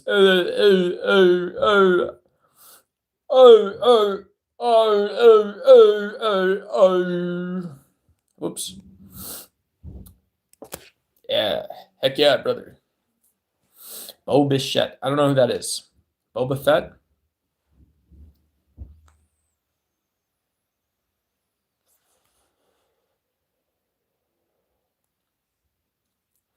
Cool. If you guys haven't had a chance to like this stream, I appreciate likes. If you're liking the content, if you're not liking the content, don't like the stream. And yeah, you guys don't want me impacting your algorithm. I'll impact your algorithm. Yeah, one person wants the duck algorithm. You guys want the duck pilled. You guys want to get duck pilled? Hell yeah, brother. What's up, Carl D. Wayne 87? Shout out to you, my brother in arms. I appreciate the advice, brother. Let's go, baby. Let's go. All the way back, baby. And you vape. Yeah. Yep. Yeah, it is lithium. I got shoes behind me too. I got some shoes with leather on them, but yeah, I don't buy new leather at this point in my life. These are all 5-year-old sneakers that I own. Enjoyed the content today, and thanks. Hey, thanks for hanging out, Jam MCCCC. Good to see you. Good to see you. Kind, they actually suck. Hell yeah, brother. Hell yeah, brother.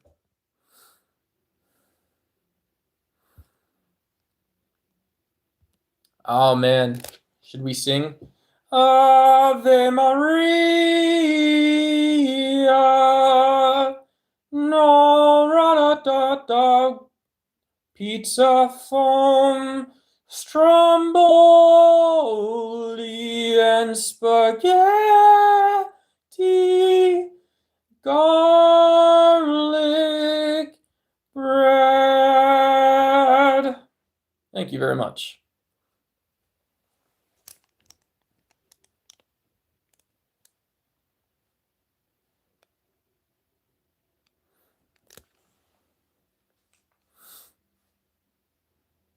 Yeah.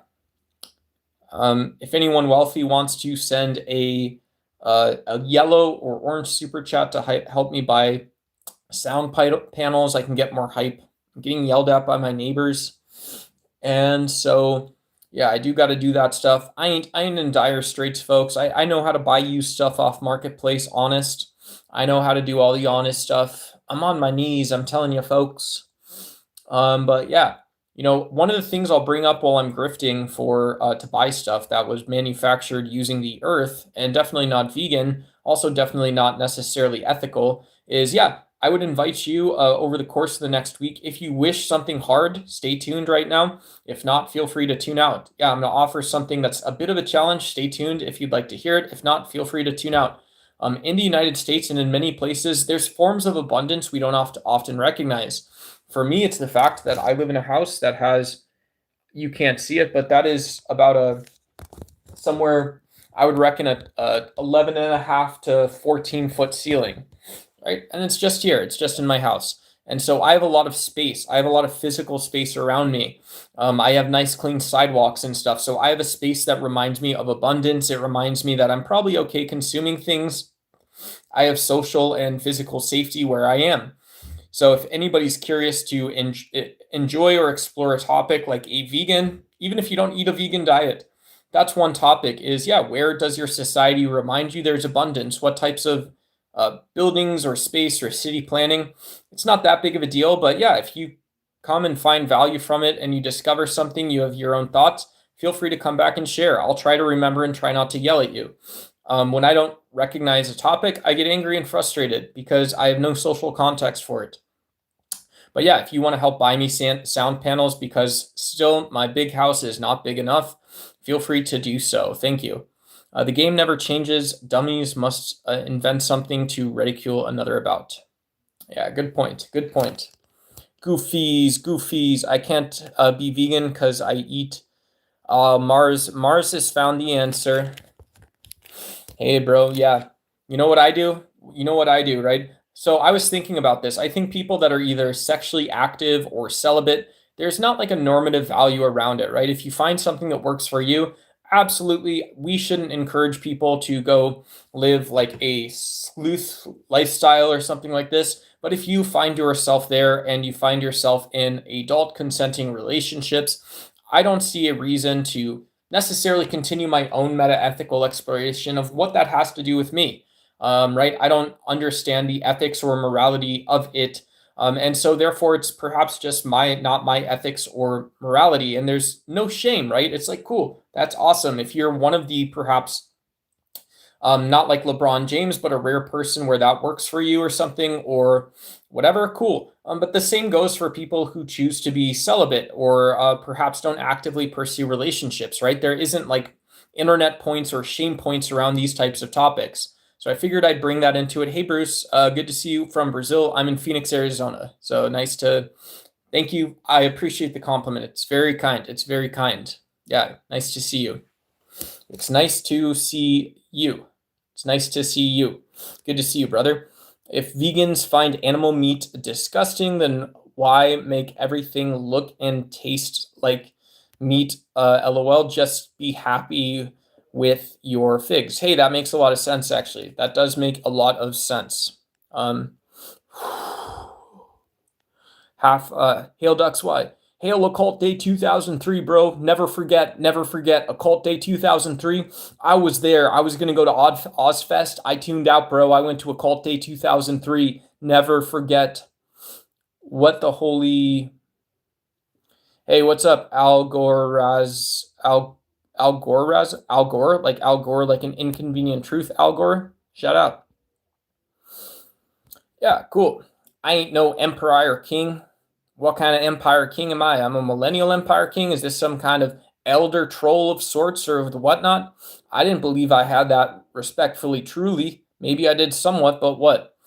Yeah, if y'all got any of those Mark Cuban's automated garbage cans he's investing in, you know, the feller's pretending like he isn't, but why do you think he's got a pharmacy? He wants automated robot, fanciful disposal cans. You're going to think the guy's joking. He's going to tell you we're going to build robotics for hazardous disposal or something like this. Reckon he'll bring it up. It's true. He's going to say we had no solution for this. We got sick of the vendor costs. We figured why not build an equity instead and also become the first customer.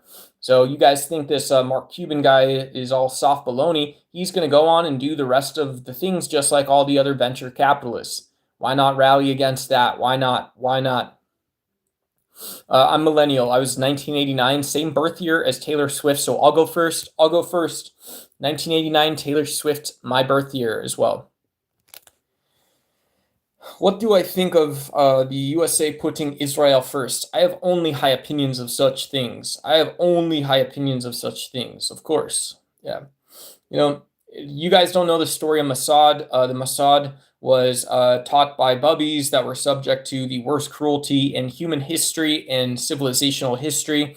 They were taught by bubbies how to act, right? And so early Mossad and late Mossad were little babies who learned from people. And so, yeah, Mossad is a sick fucking story. Israel's not a country to be fucked with in this sense, but neither is a lot of other countries, right? And so, yeah, a healthy respect is first, and then I think detangling what is part of a national character in a very loose esoteric sense, what is part of a national interest in still a fairly loose esoteric sense. And then what are people doing, right? What are people doing? You know, this is partially why you don't put SEALs in charge of diplomacy, because they're going to tell you exactly what you're doing and you're never going to get anything out of it, right? Lots of respect. I have lots of respect for guys like Sean Ryan, Jocko Willenick. I know this is tangential, but if you were asking about something like this, that's what I would say is, you know, you can always find opportunities to fight and disagree. And then you can also find small opportunities to lift people up and elevate them instead of putting them down, right? Don't rush the process. This is something I always tell myself is that, yeah, if I want something, I have to work really hard for it. If I want to understand something, I have to work really hard for it. And so when I'm going through and I'm looking at your comments, trying to figure out what you guys want out of me, I'm working really hard. I am still working overtime. I'm working overtime because there is a sentiment, an emotion baked into your political questions, and that's not what the world is actually like. The world isn't actually like that. I love doggies. Yeah. Hey, shout out. Braden's got the correct answer. I also like doggies. Yeah,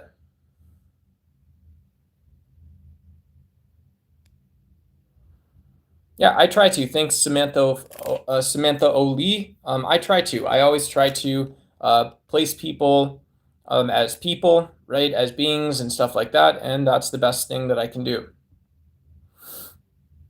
Sex and the bonding hormones from it clouds your logic. When celibate, you are able to pick a partner based on actually compatibility and qualities conducive to lasting relationships. Yeah, great. If this is part of the earlier conversation, talking about either celibacy or sexual activity, yeah, who knows? Some people, I definitely think that in forms of desire that are themselves acting in the world can, like psychoanalysts maybe got some of this right when they said these are like hyper forms of self, right? These are like extreme forms of self, and you can uncover the latent activity and come up with a great understanding. But still, when we're pursuing our own interests, especially in like sexual ways, These are like hyper forms of self with descriptions that and philosophies behind them. And so for some people that maybe is like a magical thing that you have to learn to control or something or not or whatever. I don't know. I don't have an opinion on it or whatever it is. And so yeah, should I just not talk about it? I guess, right? But yeah, it's also the case that those stories, when you give them over to people like Sigmund Freud, you give them over to Jung, even you give them to your favorite liberation thinkers, or you give them to feminism, or you give them to like legal scholars, and you say, well, there should just be laws to protect this, unlike there was in the past, right? In the past, and part of this is maybe competitive or animalistic form of understanding is also that, yeah, these values and psychologies and descriptions are not absent natural descriptions either. And so, yeah, who knows? For some people, maybe it is the case the greater truth of sexuality are natural truths or whatever, self truths. They're about beingness or spirituality or whatever else it is, right? And for some people, it also just isn't, And so I think it's useful to double up these conversations, not just about, right, we'll drop that topic, but when we're talking about like something like political values, and maybe I want extreme conservative, extreme libertarian political values in the world. This is what I'm spending every day locking in and going to do or something. And so to me, it's not about locking in a rigid way that is unflexible or unchanging, even if the world demands that. I know I'm just yapping, blabbering, whatever. But that big lock-in, guys, I think it's worth considering because, yeah, we can still go give those things to other people, and then they have their own others, uppers, whatever. You guys know what I mean. No, you don't. What's up, Mr. Palad? Thank you. Canada or California says stunky onion, or just ka as well. I was more referring to the utility of celibacy for picking a life partner, not as right or wrong or imposing it on anyone. Cool. Yeah, who knows? I don't know.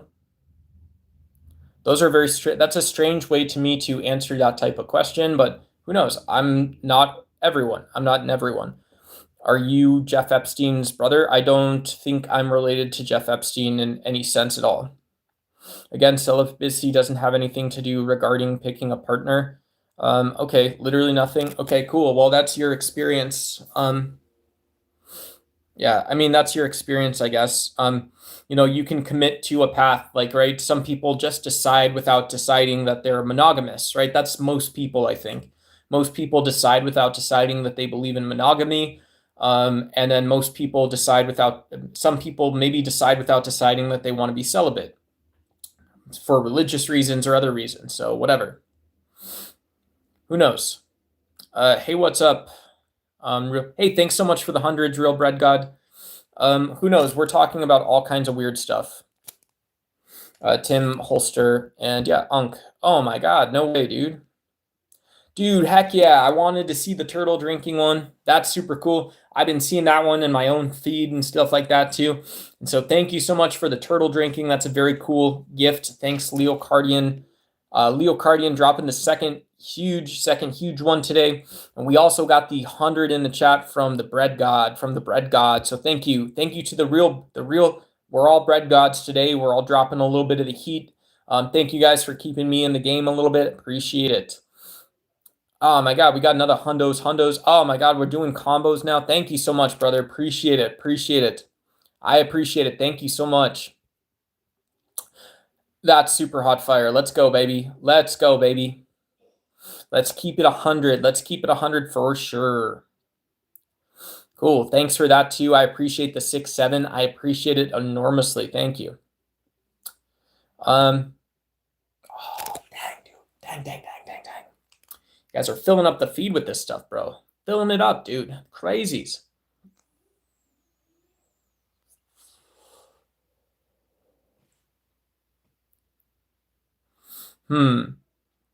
Let's see. Christopher, you maybe have a better opinion on this than I do. I don't know. But you are saying and asking if progress means we can connect with anyone instantly. Why has modern society mastered loneliness better than any civilization before? Progress means we can connect with anyone instantly. Why has modern society mastered loneliness better than any civilization before? Yeah, convenience and availability, maybe. Maybe, who knows? Just random spouting something off. Huge, but okay, so we can now buy DoorDash, we can order food, we can order groceries, and this is true even in whatever. This is true all over the world, right? Not even places, but this is true in Delhi, India. This is true in London, in the UK. This is true in all of the United States. This is true in much of Latin America. Someone just said you can order groceries or delivery and get it to your door. And so we make important choices for our families and ourselves using applications. And so maybe it's also the case that we make decisions regarding loneliness or connection using applications. And so we've shaped ourselves, we've connected. Who was it? I forgot his name. I have one small contribution. If you guys have opinions, whatever, doesn't, yeah, David Chalmers has talked about an extended mind. So David Chalmers has talked about how our self is actually like me with my vape in a very stupid sense, or my cell phone. That, yeah, I use things like a vape, or I use my phone and computer to store information, to actually extend my functionality, to talk to people. Who knows? I use the FDA database to store facts about a bag of chips that I have sitting in a disgusting, gross area of depression in my life from depression chips. So who knows? Maybe we've gotten better at storing our loneliness and information about loneliness other places. That's one possible thing. OG Legacy, let's not do race realism. It's pseudoscientific, and so therefore, I don't believe this is the forum or the venue for discussing it. Thanks, M News. Was the gunman at the White House Correspondents' Dinner staged? No conspiracy theories, no. Hey, thanks, Joe Pops. Appreciate it. Orange Man is real. Cranky Mullet is a great name, by the way. Yeah. Ow. What was that? I have beard hair going up my nose. I have beard hair. I feel like Mandy Patinkin. Right? I'm 36, but I'm going to have nose hairs and all this other stuff. I already do. Cranky Mullet is a great name, by the way. Yeah. Hey, Luis, good to see you. Come on, Arlene. Yeah, but David Chalmers' extended mind is really interesting. I think it builds across, it builds sort of horizontally to Thomas Nagel's, it was Thomas Nagel's, I think. Is that the right Nagel? Yeah, Thomas Nagel's What Is It Like to Be a Bat, who basically, he connects beingness, he connects sort of ontology a little bit to this concept of mind, or various ontologies as to distinctions about mind. And so, yeah, when we have distinctions, not just with beingness regarding mind and consciousness, but we have distinctions about beings using the environment in different ways, it seems to connect this to a very presentist idea of computational complexity, entropy. These topics, they seem to come down into social topics like loneliness, and these inform us, right? These are topics that, there's some bridge between scientific topics and understanding and our emotes about these things, right? Our emotive things about these things. Watch from Colorado, how it goes. Watching from Colorado, how goes it? Oh, cool. Hey, what's going on, brother? How goes it to you? Yeah, shout out to you, brother. Colorado is a cool place. I bought a bike in Colorado once. I like the place. So shout out to you. Shmuley's back from the future. Hey, Master of Voice, good to see you. Looks maxing? Man, I can't see my jawline because I have a beard. And so I'm look maxing right now by wearing a suit, hoping I don't have to dry clean it soon, and then wearing a pink shirt underneath it. So yeah, I hope it's good. This is also a tennis shirt. If you can't see. There we go. But yeah, it looks fine on camera. I know the difference, right? I'm not a fool. I know the difference. I know if I was shopping at J.Crew or Nordstrom, I would look slightly different, but I also am happy enough with how I look. And you guys are very forgiving here. Yeah, I'm already exploiting the planet by wearing this.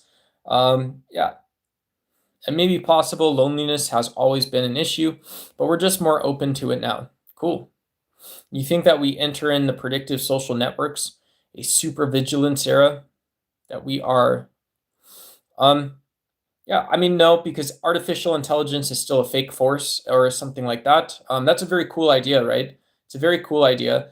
But yeah, I don't know what supervigilance era would be or mean. It means we stop gaslighting each other and start trusting each other. So to prevent bad ideas to come in, if that's what you mean, then I would be excited for it. I would think it's a good thing.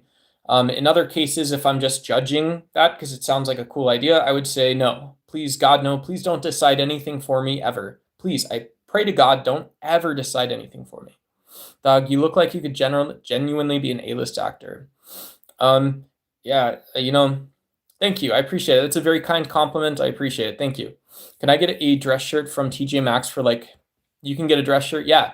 Yeah, Rusty's right. You can get dress shirts. If you guys have a Goodwill in the US or a used clothing store, you can also get, you guys can go shopping for nice clothes, stuff like that.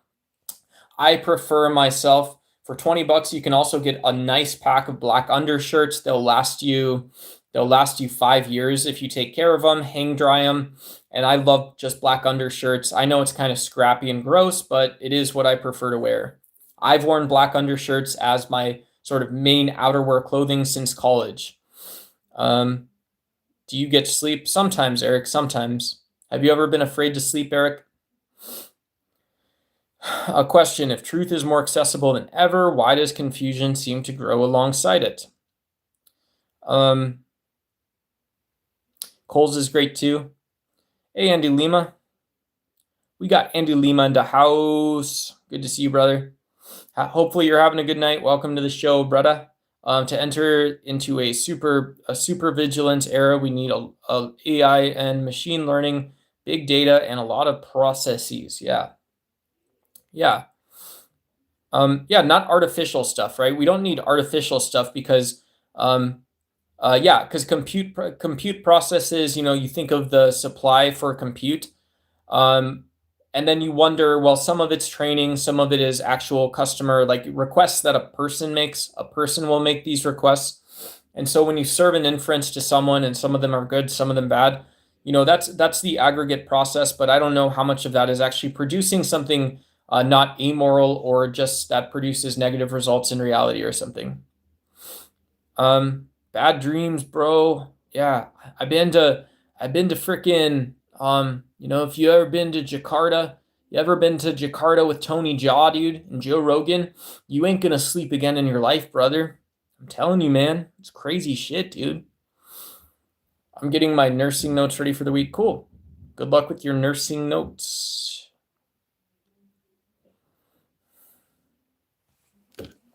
Let's check on the poll while you guys are all chatting. Hey, everyone. Orange Man bad? Or no, the question in the poll was, is Orange Man okay? Do you buy it? 49% of you said nope. 33% of you said yep. And only 18% of you said the right answer, which was sour gummies and grown-up time. Orange Man okay? Do you buy it? Again, the most remarkable fact, 82% of you got the wrong answer about this very consequential question. 82% of you guys don't know that much. 82% of you guys said either no or yes, and 18% of you are super geniuses, 130 plus IQ. Maybe you guys should apply to Mensa. You said sour gummies and grown up time. No, I'm not a big Joe Rogan fan. Joe Rogan did a lot of interesting interviews and stuff back in the day, but it always seemed very produced for hyper audience growth. It was so on top of what audiences wanted at that time. So I don't mean to sound like a D-bag. I don't mean to neg on people's creative products and their business endeavors. I know that stuff means a lot to people, but respectfully, he put out that Hannibal Buress. He lost me when Hannibal Buress and Sam Harris got into a fight. And don't get me wrong, Sam Harris has gone off the deep end. Sam Harris says crazy shit and then publishes it, right? It's not like he's in a live stream and he messes up. He gets drawn into an audience conversation or something. Sam Harris says really crazy shit about Islam and a lot of other religions, and he just posted online. So I don't agree with Sam Harris. He seems like he endorses levels of violence and he's not an expert on the topic and he's not willing to get any of it back. So, but yeah, Joe Rogan came from those kind of spaces. Hey, what's going on, gangbang? Good to see you. Happy Sunday night, brother. Happy Sunday night, brother. Hasifito, humans can see ghosts. I don't believe so. I think people that talk about seeing ghosts really willy-nilly are liars. Most of the time, I think they're either liars or they saw an illusion. There is some weird spark in their brain. And so I don't believe in ghosts. I don't believe in supernatural stuff. I don't believe in demons. I don't believe in supernatural beings, creatures, spirits, effigies, any of this stuff. That stuff doesn't exist, right? So I'm a staunch atheist. I think most people lie about alien abductions. I think most people lie about having experiences. And also, these things usually have natural explanations. Their brain flickers or something simple like that.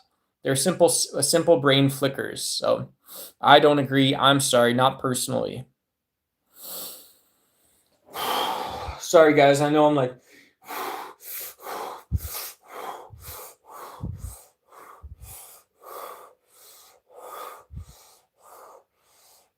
It's very uncomfortable in my life. We represent the Lollipop Guild, the Lollipop Guild, the Lollipop Guild.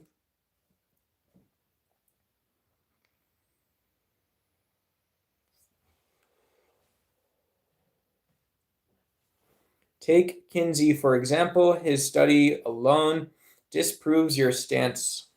Heck yeah, you guys are smashing it down now for the people. No idea, brother. Because I just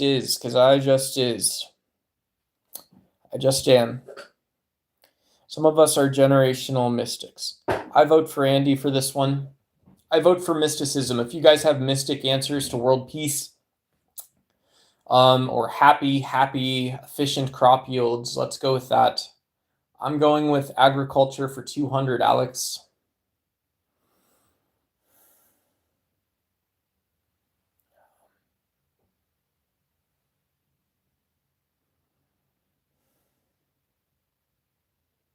What study? You're so weak you don't understand violent people, says Kevin Price. Maybe. Yeah. What do violent people do? Violent people make PTSD and that's it. Violent people make others have PTSD. You guys want to choose violence? Violent people make others have PTSD. I don't believe in your answer. They want you to suffer. They don't have that ability. They don't have that power. You do not have the power to make me suffer in the way that you want to suffer. You don't have the power to make someone who has suffered willingly to suffer unwillingly. You do not have that ability. That also doesn't justify your ability to impact other people's lives. My faith is the cure for human condition. Cool. If identity is now something we can define for ourselves, why do so many people feel the need for constant validation from others? I don't know. That's a great question. I mean, why sound so leftist, bro? How old do you think the world is? What is it? 4.5 billion years in a 17 billion year old galaxy thereabouts? Something like that.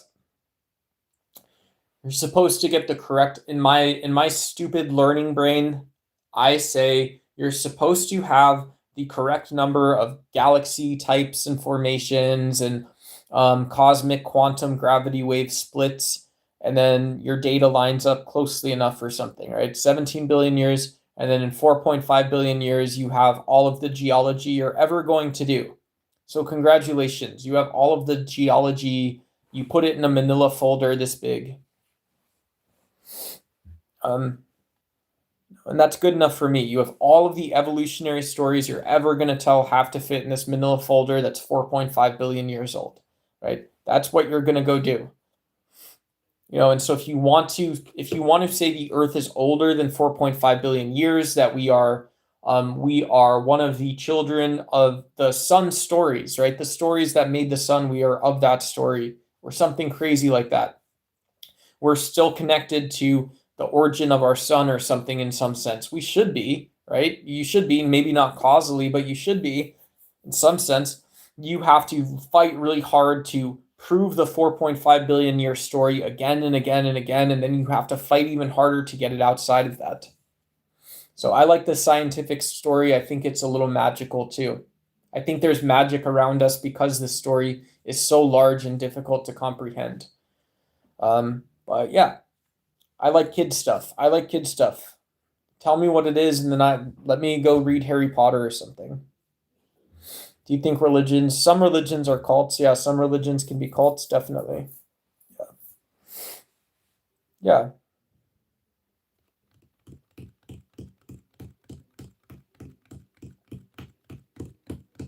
We represent the Lollipop Guild. Do do do do do do do do do.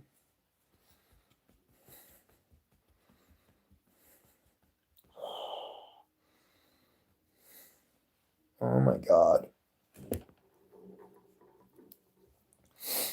I'm stressfully relaxed, guys. Stressfully relaxed, chat. I don't know what's going on, homies. All the homies in chat, all the homies. All of the homies, right? We all the homies. I was nothing. I wasn't anything, right? Especially, I couldn't say that. Okay, so I was gonna instinctively respond. I was just proteins lying on the ground or something. But I couldn't even say that because I'm all different proteins than when I was first born, right? So I was nothing. Physically, I was nothing.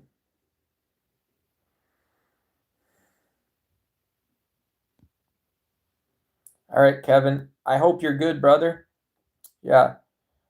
Weakness. Weakness is a story that maybe selves tell ourselves. And yeah. Instead of me giving you more to think about with that, I would prefer you elucidate on that.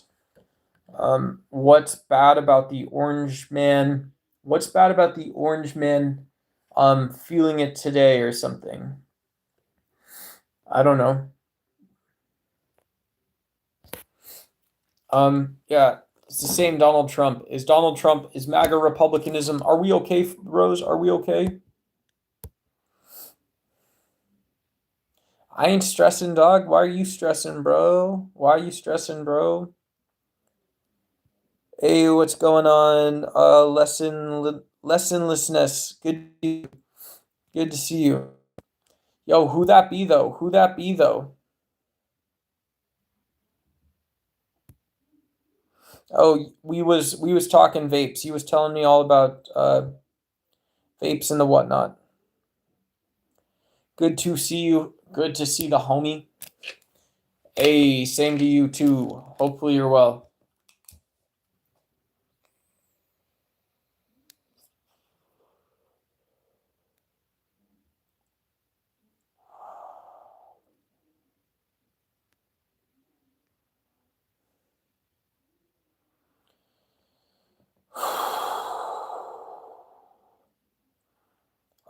Hey, what's up, Emery Bunny? Just this stream or all streams? All streams everywhere. On the Ducks White channel, we sometimes float up good conversations about politics, philosophy, morality, political science, other scholastic and academic bends. People ask me sometimes about veganism, fitness, all this kind of stuff. Which one? This one? I don't know. Any of them. You got something to offer? Stream's yours. Stream's Emery Bunnies. You want a stream? You want the stream? You got it, homie. Go get you some. Go get you some. Hey, what up, Nadim?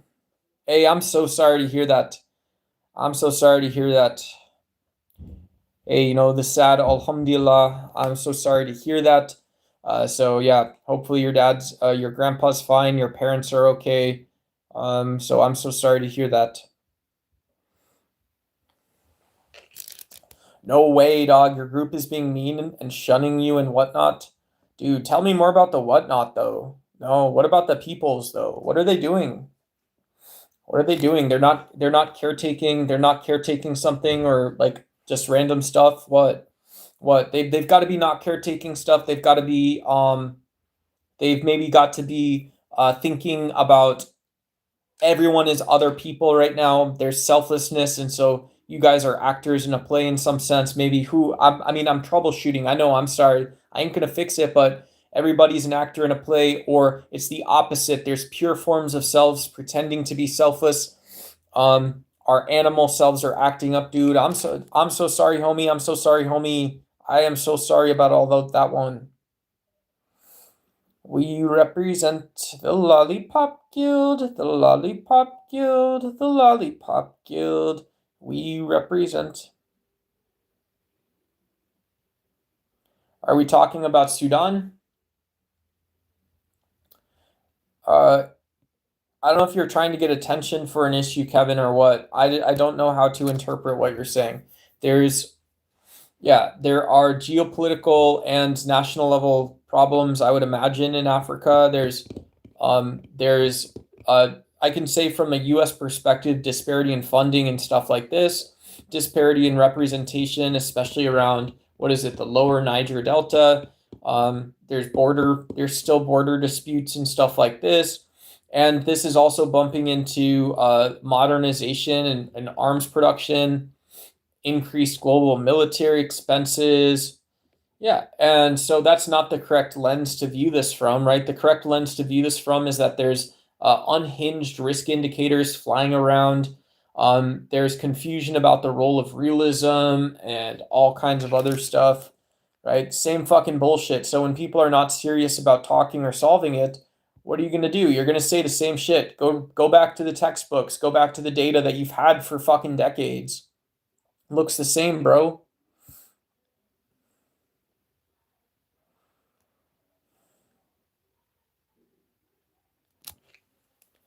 Oh, cool. Hey, shout out to you, Emery Bunny. That's cool. That's very exciting. That's very exciting. Um, yeah.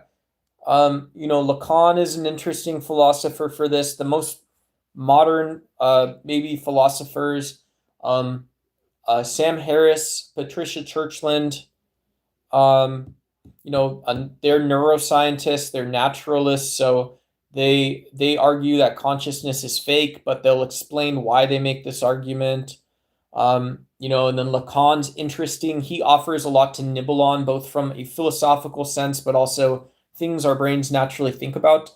So Lacan, if that's new. Lacan is interesting. And yeah, there's all kinds of interesting topics in philosophy and stuff like that. Um,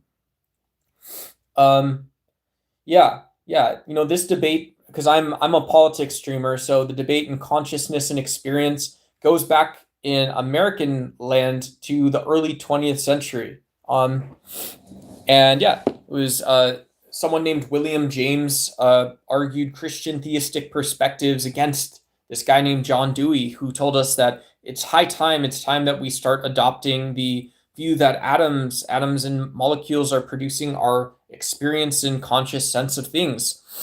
Yeah, and so this was obviously a very influential debate that spread all across America. It was basically taking in the best knowledge at that time, and people still repeat this argument today. It eventually evolved into early forms of categorical and methodological naturalism, so it has theoretical grounding, and yeah, there's great philosophy Reddits and stuff like this as well. All kinds of cool stuff. Trump is protecting people from these Islamic devils. Cool. That's awesome. It's very awesome. We represent the Lollipop Guild. Jordan Peterson has some good reads too. He often cites and leads you to other good reads. Hey, Jordan Peterson is a weirdo. No offense. I don't know if we're getting sick or hugging over Jesus or Darfur. Oh, Darfur and yeah. What is it? Isn't there a South Sudan now as well? There's a South Sudan split into some number of states, if I recall correctly. Already a small country made smaller. Yeah. Hey, great question. Shout out to Big Arms in the chat. I wrestled in high school. I thought that was badass. And then yeah, Sudan as well. So Very tragic ethno-national divides, ethnic nationalism, competition for the capital region, access to airports, and then long-term being able to use and sell the oil they have, being able to use and sell all the stuff they have. Yeah, high time to not fight about this stuff. Oh, cool. Hey, shout out to you, Big Arm 6279. That's cool. That's badass. Yeah. That must have been tiring. We had one of our good guys, one of the guys that, sometimes would go place in state and the whatnot. He was a football player and then he would cut a bunch of weight. So he would cut 30 pounds in high school to go wrestle. I wasn't that hardcore, but yeah, that's cool. So badass to you, Mr. Big Arms. Please tell everyone to subscribe. Hey, thanks, Charlie. Yeah, if you guys are liking the content, subscribe. If I'm one of your top 10 YouTube channels or you like live streams, you want to just be notified, consider hitting the bell, or you can do it later. Subscriptions often get buried, so if you want to come in and say what's up, cool. Awesome. Good to see you guys. I try to remember some of y'all, any of y'all that I can. And then, yeah, the like button's free if you're liking the content. Let me influence your algorithm. Shout out to you guys. Thank you. I appreciate it. Oh, snap. Oh, snap. Heavyweight. That's crazy, dude. What up? Are you Barack Obama, dude? That's crazy, man. That's crazy. Yeah, a couple of my favorite wrestlers were Rulon Gardner. I used to like watching, what's his name? Alexander Karelin. You know him probably. Alexander Karelin is a Russian politician now. Yeah. So those guys were very cool to watch. Yeah. That's very cool. I'd rather have funny fact to share.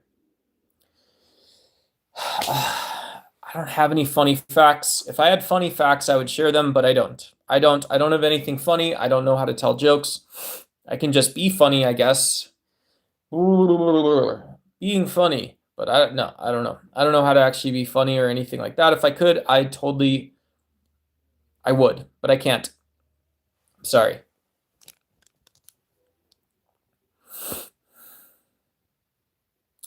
It was not that. It was not that. I was small. I was 112 my freshman year and then 125 my sophomore year. Yeah. I was very small. I practiced hard. I practiced really hard. You can see I got like a stretchy neck. It's a little bit stretchy. I'll show off for you because you're my sigma larger alpha male I could never mess with, even if it was funny. But yeah, yeah, so I worked hard, but I didn't do like strength camps or anything like that. I just practiced hard and wrestled with people and got a little bit stronger, built a good foundation for that stuff. So I was a not very efficient 112 and 125. Small, but maybe I bet you were fast. Not that fast, right? In terms of being able to keep posture and stuff like that. But yeah. I was always a good reactor to stuff because I was like I was already like a vegetarian vegan kind of mindset. I didn't actually want to like get into people, it's not that I like now I think if I went back I could have been a good wrestler. I think I could have committed to it. One of my buddies, his name was Kramer. I worked with this guy. He was like a 3-time state champ, so first place in state, crazy guy. So he was both fast and strong. So like to me, ultimately understanding that mentality of what it takes to be a champion wrestler, to be a winner consistently, to just win all the time is very different, right? And so, yeah, maybe I was a little bit fast, but I didn't have it all put together to actually like do it on the match, right? It was all broken up, all that kind of deal. Cool, man. Yeah, good luck to you, brother. You should be a comedian because sometimes I don't recognize when you're using sarcasm. We're being polite. Hey, thank you. Thank you. Yeah. You take the word pen and take away N and replace it with P. It makes it funny. PP. Ha ha ha ha ha ha ha ha ha. Ho ho ho ho ho. Yeah, it would be cool. It would be nice to kind of go do, I guess. I don't know. I don't know why I would do it, but I don't know. If you could go into more detail on your opinion on Trump, yeah, I just don't support Donald Trump's politics. I don't support much of Donald Trump's politics, any of it. He's off. I believe everything he's voiced publicly and then gone and done is inconsiderate and therefore unconsiderable. Welcome to YouTube. Welcome to YouTube or some fucking bullshit.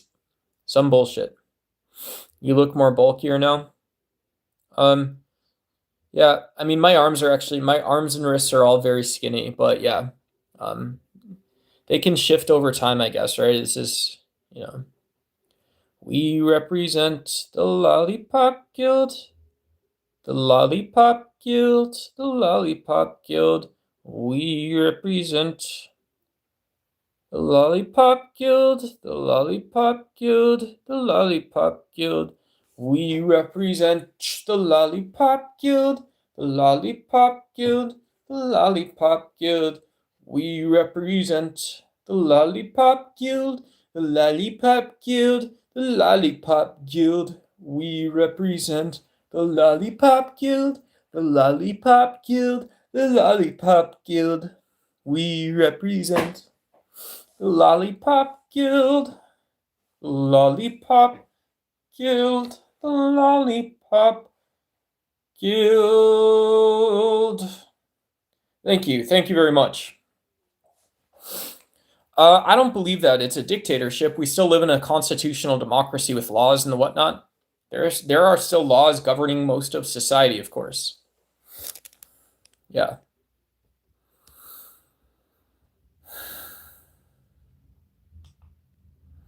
Yeah, learning to write jokes. I like joke writing, right? I like joke writing. I don't claim to be a comedian or have any skill or to be funny. I don't claim to be funny or anything like that. I told some YouTube comedian that I was funnier than them the other day, and I felt bad about that.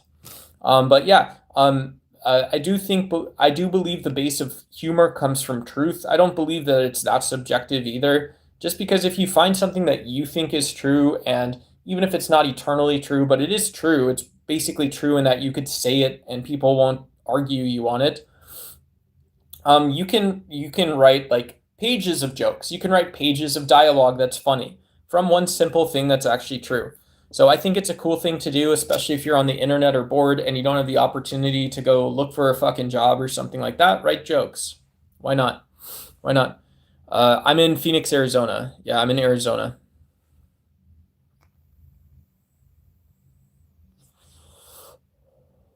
Nice.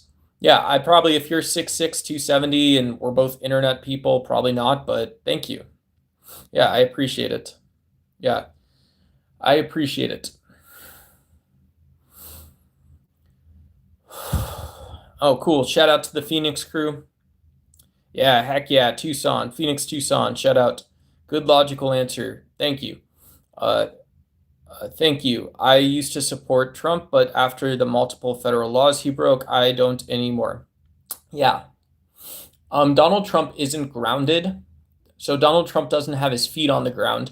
Donald Trump boils all these things up to culture. He boils all these things up to fake policy. And so it's not really that he is. So in terms of like information seeking, right? If you are thinking about information seeking and being or something like this, well, probably it's the case that you're familiar with something that's like this or similar in like TMZ, like drama, in like Hollywood, right? You might have someone who's very famous, like James McAvoy, famous Irish actor, who he himself apparently super fundamentally goes out and has, he does movies like Wanted with Angelina Jolie. And while this is a famous box office movie, it stars Morgan Freeman, it may also be sort of a temp check for large movies, right?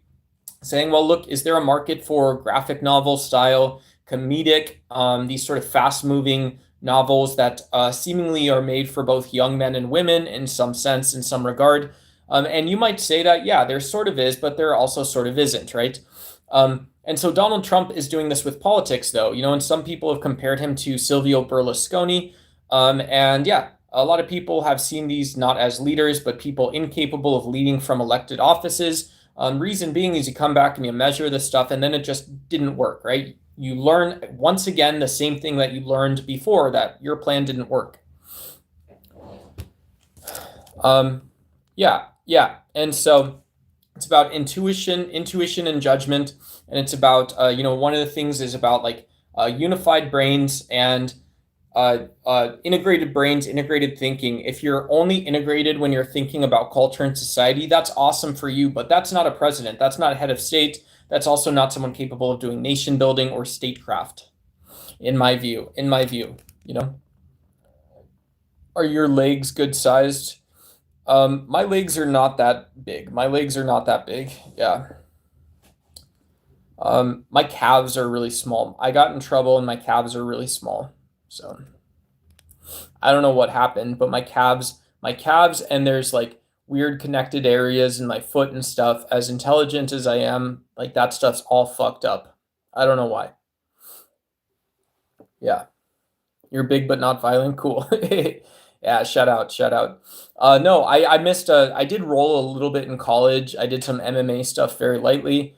But yeah, yeah, yeah, yeah. Um, yeah. And so, it's one of those interesting things, right? When you're talking about how people see like dominant and recessive traits. So I think Donald Trump's aptitude for the media should be his recessive trait, right? His dominant trait should be his ability to lead the executive branch of the presidency, right?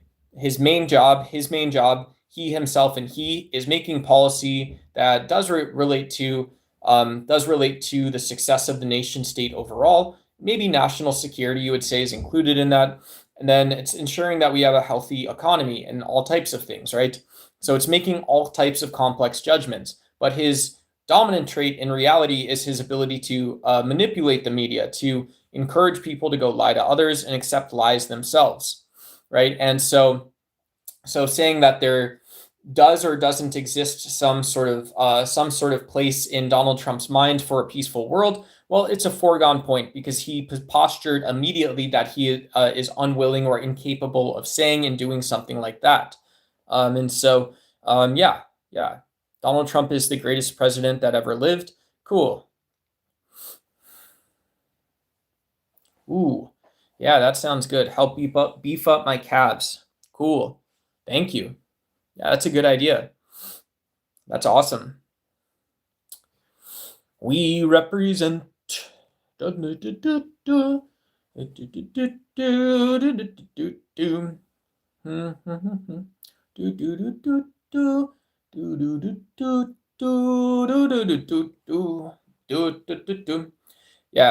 And so I do think we should find leaders in the media.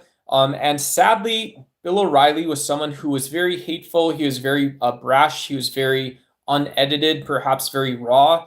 Some people would say honest. Others would say very dishonest when he was talking. But he was like a mother or father in some sense. In some sense, just naturally and sort of seemingly organically. Doesn't make a ton of sense, but it does make the type of sense that he was able to somehow, it seems, both push and mitigate the message on the far right, meaning that Fox News was simply nationalist. They were not far right extremists. And so without any leadership with the likes of Sean Hannity and many others at Fox News, it seems like they are actually more like far right extremists at this time. So it's very sad. It's very sad. No spin zone. No spin zone.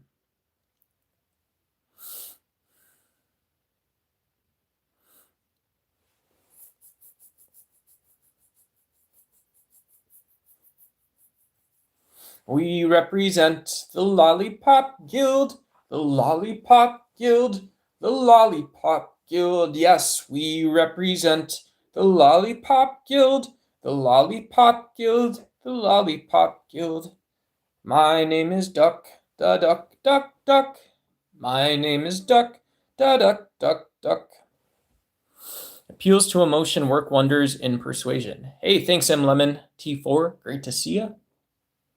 Yeah, emotion's a great thing, right? Having depth to our emotions, but also integrating them so they are not necessarily producing an action, but produced by an action. Like, I'd personally rather have that. I'd rather be able to tell someone, look, you hurt me, I don't respond to it.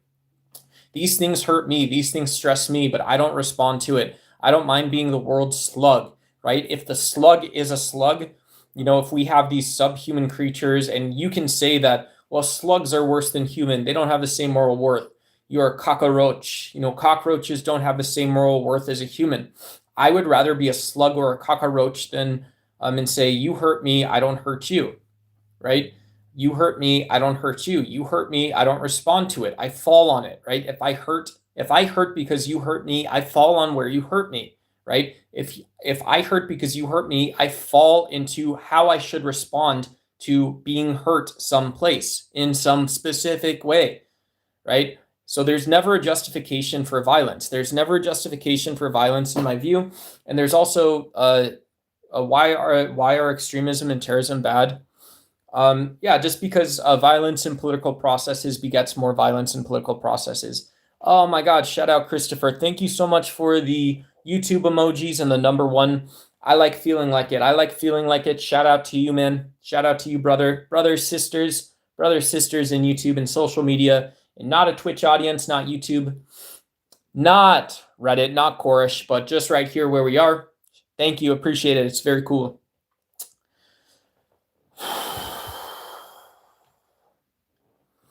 Yep. Yeah.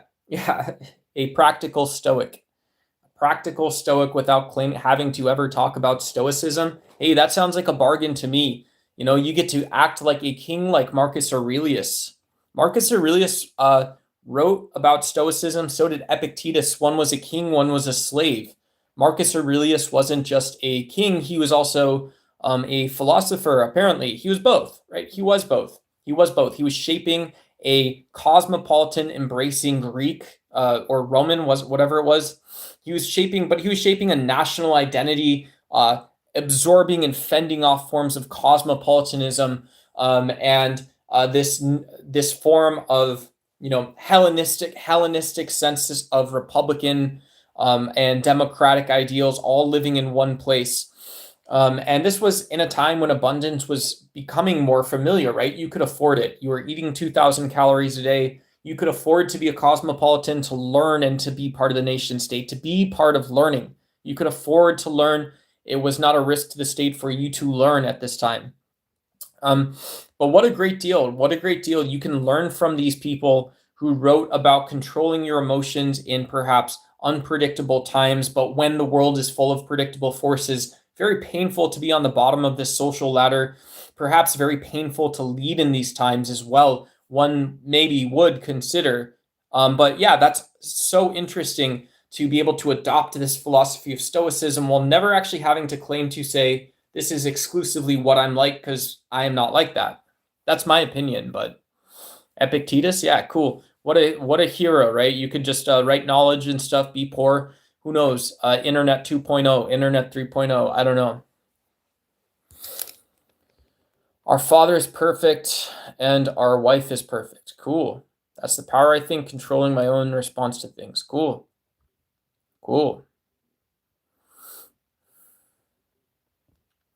We represent the Lollipop Guild. The Lollipop Guild.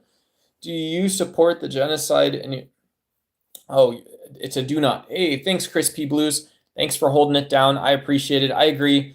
I posted a video which outlined some of, if you need information, you can just check the description. The video is 10 minutes long. It's not a very good video, but you can check the description. There's a couple sources that talk about Islamic societies, their economies, military expense in Islamic societies, whatever that means, how you judge that. And then security complexes in developing world in Africa as well as across the Middle East. So there's a lot of reasons. There's justifications that the U.S. war or their political motive may have been justified at some point, but going through for long series of assassination campaigns, taking the unnecessary taking of human lives, and whatever the Trump administration said was intelligence, which we've already backed away from, right? There's no reason, my point is there's no reason the sum total of actions was justified. So, but yeah, go ahead. You look like a Civil War general. Cool, shout out, that sounds awesome. Are you a homeowner or are you for the streets? Hey, J Money knows what's good. I'm for both a little bit, J Money. A little bit of both. By the way, I will mention right now, we do have memberships available. If anyone wants to support the channel, gift memberships are awesome. I would love to start getting some gift memberships in. If you guys don't mind. But yeah, of course, that's a huge ask. All prices are in USD, but for $24.99, I believe, or $29.99, you can gift 5 memberships, and it goes up from there. And so, yeah, I'll just mention that for other YouTubers as well. Of course, I'm happy to just sit here and talk as long as I am until I sign off. But if you guys have a way to support me financially, that's appreciated a little bit. And yeah, and for everything else, if you guys don't have a credit card hooked up to YouTube, but you have money you're willing to support either other YouTubers or just other creators, stuff like that, consider it. Yeah, consider it. Even those little $1 and $2 super chats do add up. Do you think the truth is relative or is it real? Do I think the truth is relative or is it real? I believe truth is like a truth-seeking behavior, right? I think it's like a based off inference, and people may disagree with me on this, but yeah, I think truth is both real as well as it's relative, but relative to inference. It's not relative to the person who says it. Like a great example is we still engineer with Newtonian mechanics. The fact that some Newtonian forces are roundable within quantum mechanics is not happenstance. The fact that you can engineer with it and build practical things with Newtonian mechanics, even though everyone on planet Earth who knows anything will tell you Newton is completely dead ass wrong. It's a stupid fucking idea. It's completely wrong. And so that to me is an example of how, yeah, it's real because you can round toward it. It rounds other things, even though it's weird what you're talking about. But yeah, hey, there you go. There it is, or some shit. And then you also can build stuff with it. So I think it's real, but it's relative to inference.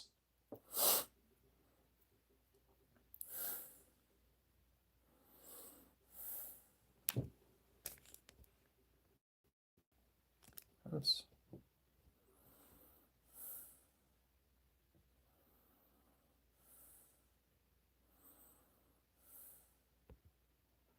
Yeah. What about the What about the boxables that are supposed to? I don't know what that is.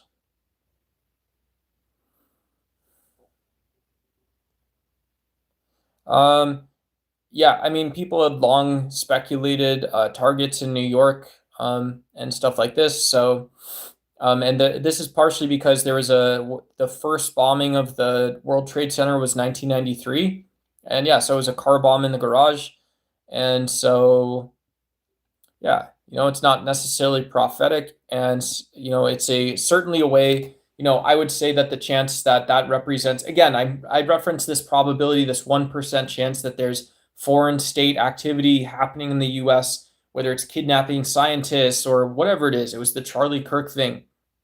1% chance with equally fucking crazy scenarios, not being just what it actually was, also being 1%, right? When you lack absolute certainty. And so to me, the 1% in this case is if someone in Israel was writing about the World Trade Center, chances are they are poetically referencing what has already occurred, right?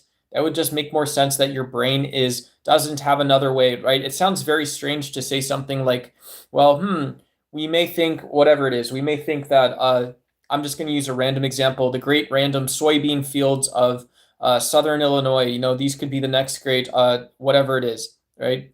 Yeah. And so, yeah. And so, yeah.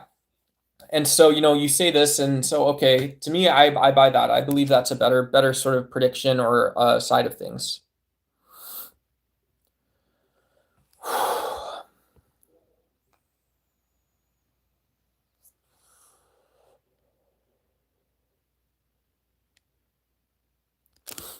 Glad I got out before your unit deployed to Iran.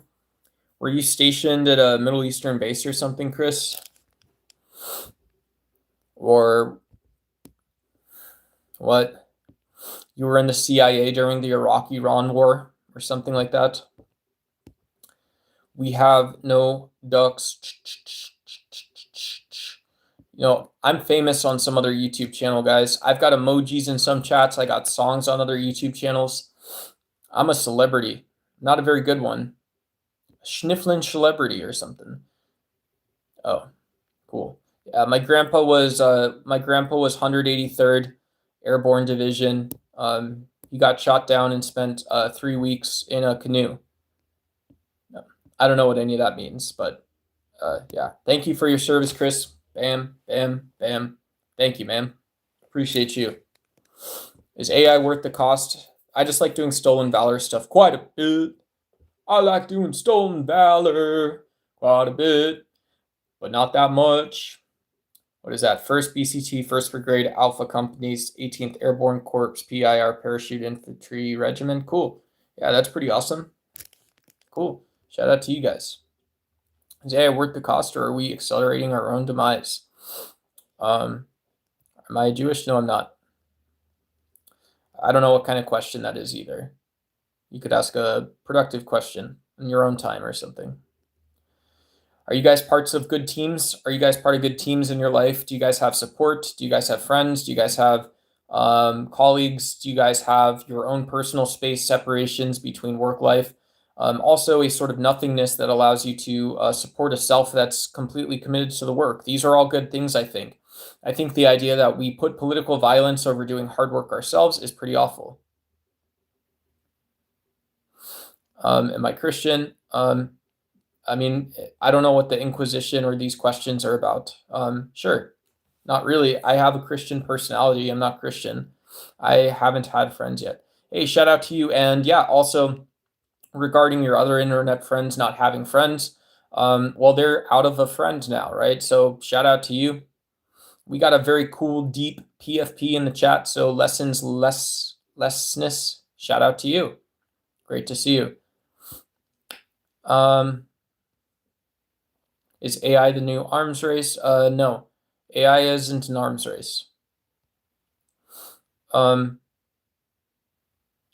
YouTube censored your comment on Building 7. Yeah, we're going to get the conspiracy audience in there, guys. Awesome job liking the stream. Thank you, everyone. We're at 56 likes. If you guys want to tap the like button, help that go up because you're liking the content. Yeah, definitely great call. Definitely great call. And I'll also mention, yeah, let me influence your algorithm. Like this stream, subscribe. If I'm one of your top 10 YouTube subscriptions, consider hitting the notification bell so I don't get buried, so you guys get notified. And yeah, you guys can come drop in, say hi, unsub anytime, and that'll make me really sad. So, but good to see everybody. Super or I don't know what that is. What are your thoughts on the Torah saying that if a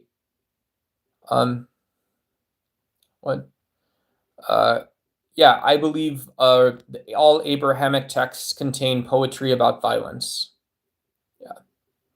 Yes, totally top 10 YouTube subscriptions. Hell yeah, brother, right? Yeah, it should be rare. If you guys use YouTube, I don't know. So you put me on a timeout for stating something that actually happened and witnessed with my own eyes. I don't know if I did, Robert, but I'm sorry.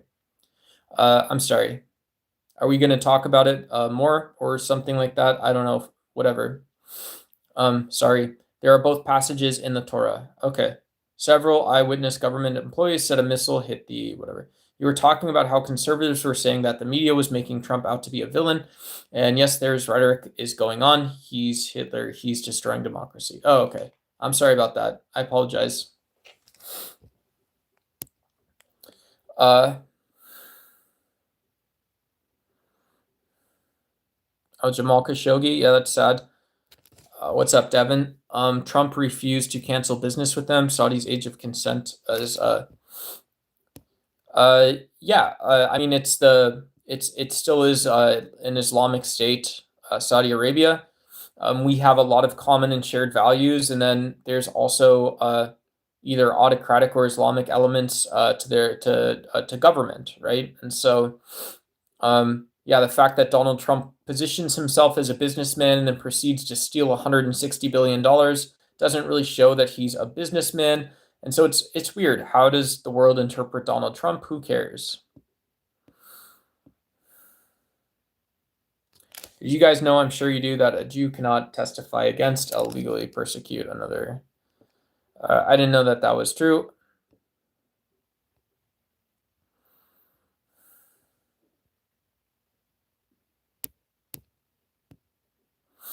Okay.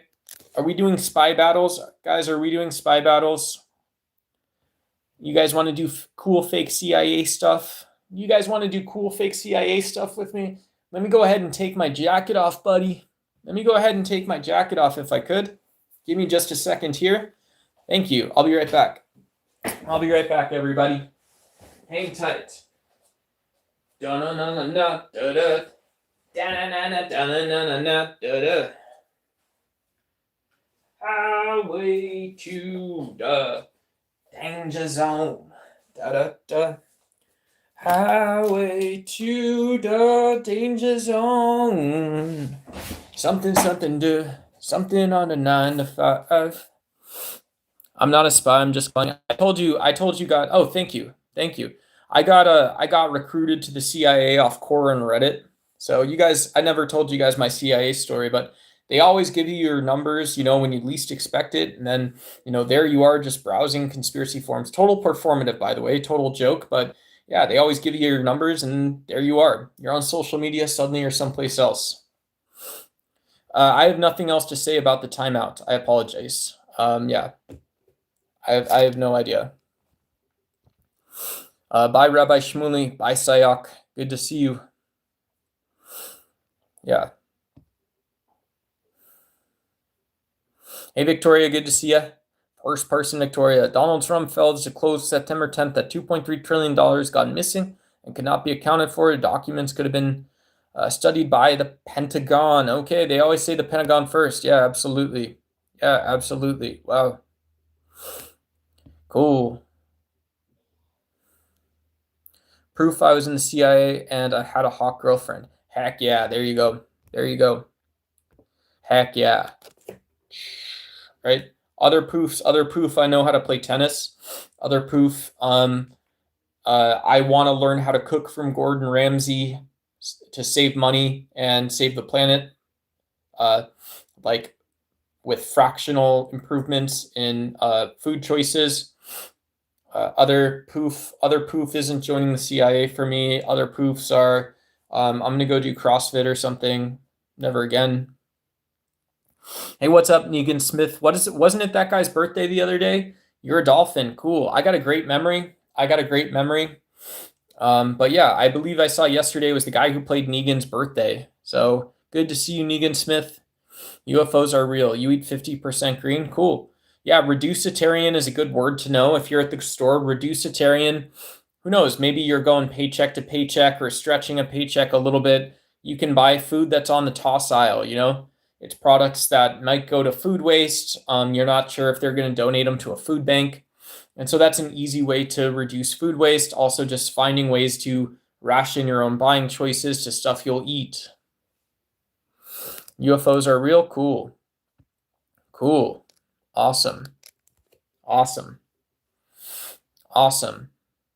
You call a free market, but if oil stopped flowing tomorrow, freedom isn't free. They bring folks like you and me. And if freedom don't cost $1.05, who will? Freedom isn't free. It costs folks like you and me. Did you ask me to care? Well, I'll tell you what, President G, Mr. Vladimir Putin there, I got a bunch of friends wrecking all over the place. If the oil stops flowing, I reckon we got a war on our hands, brother. I also reckon better ways to be in the meantime, folks. Might as well live like we're living for somebody else, like we're living for somebody's reason. Did my mama ask me? Yes. Did your mama ask you? Yes, she did, sir. The fact that you have not internalized that fact don't bother me one bit. It bother me the fact that you gonna lie about what your mama said to you. Bunch of bullshit on bullshit on bullshit. Yeah, need a fucking goddamn, Franco type psychologist fella, bringing you around, psychoanalysis. All of a sudden, oh, we're going through factory history. We talking about feminism and all this shit. Now, your mama told you be the kind of boy that make a woman proud. Reckon it's been true. What's up, Pig Roast? Good to see you.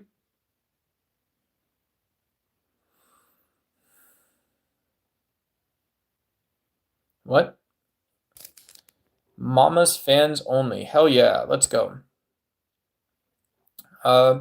What's up to you, dog? How are you? Good to see you, I guess. Good to see you, I guess. Everybody gets so excited when you ask them to have a dose of responsibility somewhere outside of themselves. It's hilarious. You know? No, it's okay. It's all good. It's cool. Freedom isn't free. Costs folks like you and me. If you don't pitch in on Buckle 5, who will? All right, guys, I think I'm going to tune the stream out somewhat soon. If anybody wants to help with gifts, super stickers, memberships, anything like that, feel free. That stuff is a huge support for the channel. I was told I was supposed to grift because I'm living my life in USD, folks. Some of you are as well. But even $1, $2 super chats help enormously. $1, $2 super stickers. Yeah, why not, right? Those $2 super stickers. If you guys want me to read a comment and engage, that's awesome. If you just, want a little good juju out to me, you want a little good of those good finance vibes. Super stickers help me. They help other streamers to beautify, stay beautiful. Obviously, I put a lot of effort into the stream. Obviously, I care. And yeah, so shout out to you guys. How are you doing? I hope you're well. Yes. This is a politics, philosophy, religion channel, all types of stuff. And yeah, it's good to see everybody.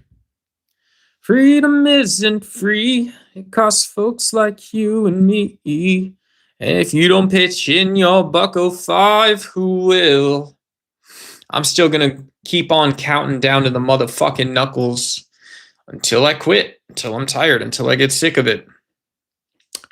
Skibbity, yes, bop, yes, bop, yes, skibbity beep, bop, yes. Hell yeah, brother. Yep.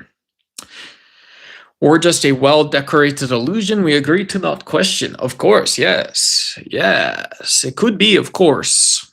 You know, I will normally not say such thing, but of sitting, of pressure, of a pressure and a joy that sits. Yes. Of what of a pressure? Have you been told this before? What of a pressure is of a joy? It is to suffer. It is to know suffering. It is to know, of course. So what of a pressure is to sit? It is to have become. Dude, yo, thanks, bro. Thanks. That's wild, dude.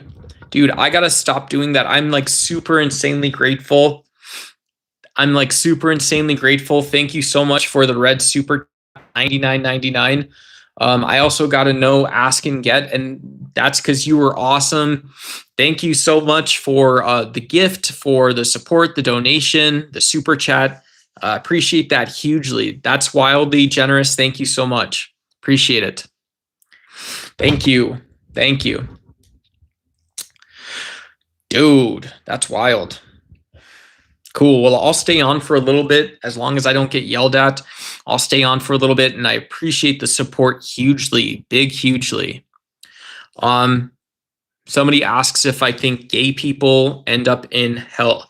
I think if you are born gay in a society that has a heteronormative culture, you spend your life, you spend some smaller aspect of your life learning things in reverse. You learn about how people are supposed to tell you things. You see a pretty man or a pretty woman, and you're supposed to think they're sexy, successful, and attractive. And then you have to rediscover why that's the case. If you don't just feel that way, right? You lose the context. So I don't think gay people go to hell. I think if you are born in a society with heteronorms and you're not heterodox or heterosexual or hetero anything, you have to learn to internalize some of the stuff. I'm not Christian. I myself am not a Christian. I'm a Buddhist atheist. Yeah, I'm a Buddhist atheist. Am I English or Irish?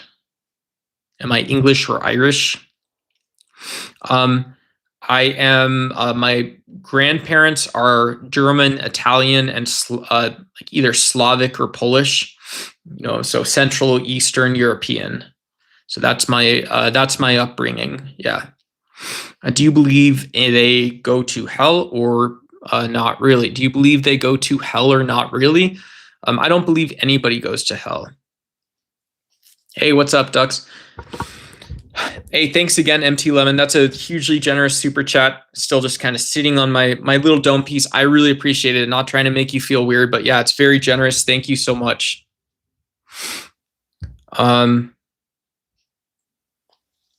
Renee Descartes, yeah. I think therefore I am is like a very perennial way of thinking. I think therefore I am. It's one of those questions that people can, like, we can almost go back to this question of skepticism, in different senses, exploring different philosophies anew. Can I come to your house and give you fleas? Probably not. Do you think being gay is wrong? No. But yeah, if we're, yeah. So it's always interesting to me if like different understandings of variables reignite or undermine skepticism when we think about who it is holding a belief, perhaps, but then we also think about who it is in some other sense. I don't know. Yeah, those are all interesting things. And yeah.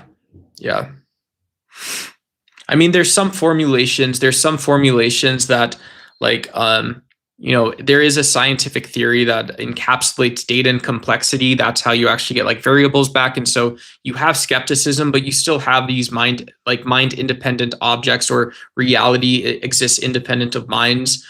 And the reason that's important to say is just because, yeah, I don't know, there's like some version of like emergence or groupings of reality or something that captures post-philosophical ideas or something. I don't know. Hey, what's up, Greg? Doesn't it mean like universal? Doesn't perennial mean like these sort of wisdom seeking, I think? I don't know. Let's Google perennial. Let's Google perennialism.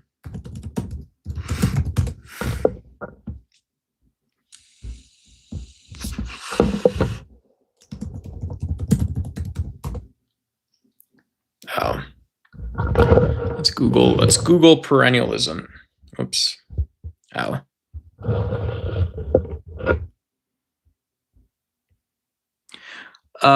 Oh yeah. So it's that the recurrence of themes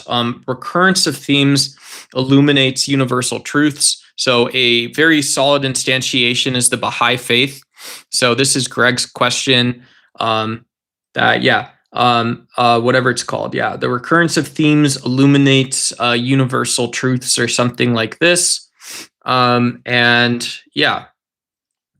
Yeah, and so Baha'i recognizes that prophets keep coming back, and Baha'i says that there's prophets from many different religions talking about one universal truth in the world. And so that's a perennial idea. It's a perennial idea that, yeah, there's some spiritual or mystic or universal truth that's so powerful that you have to have prophets coming down. But there's also perhaps perennial truths that like it isn't that Jesus was the Son of God. An example of a perennial truth might be that it wasn't that Jesus was the Son of God, but it was that a man served others, suffered, and attempted and successfully lived without sin. That's perennial. Or the fact that Buddhists are that the Buddha is reincarnations of other Buddhists. And so you constantly have this sort of enlightened, this seemingly enlightened, a recurring thing that seems almost enlightened, but it's not escaping the enlightenment cycle. That's also perennial. Cool. Thank you, Mellow Squad. Are you on? No, I'm not on any drugs. How to pronounce ice wallow Kamidali? How many thousands? I don't know what you're talking about.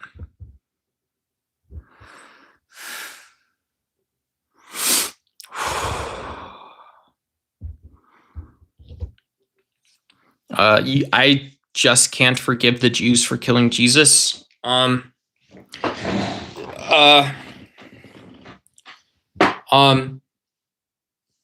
Yeah. Jesus is the King of Kings, King of Lords. Yeah, that's cool. It's a faith-based belief. My dad is a god, but not worthy of them in the kingdom, and so I'm stuck. Cool. Jesus was a Jew. Romans killed him. Another rabid anti-Semite.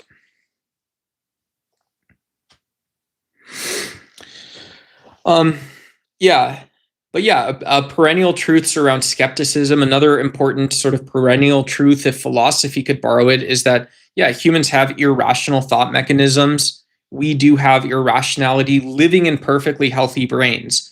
So there's lots of people who have perfectly healthy brains in the moment, and you still have irrational thoughts and beliefs. There's not like a logic system to them. And then also just thinking reasonably about things, that also exists.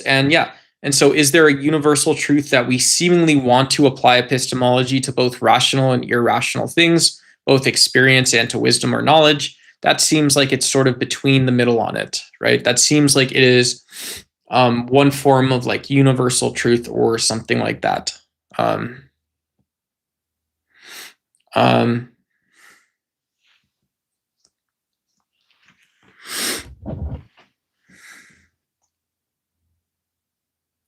I don't know. I don't actually know.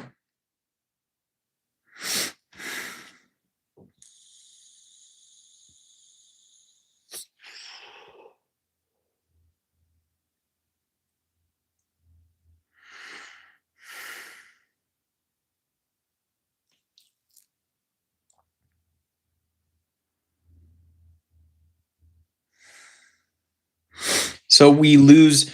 I think what perennialism loses is that we are no longer, in my opinion, we're no longer doing truth seeking at some point in time. At some point in time, we can't be doing truth seeking and stuff like this either. But who knows? I moved to Buddha country to raise my offspring so they don't suffer. Awesome.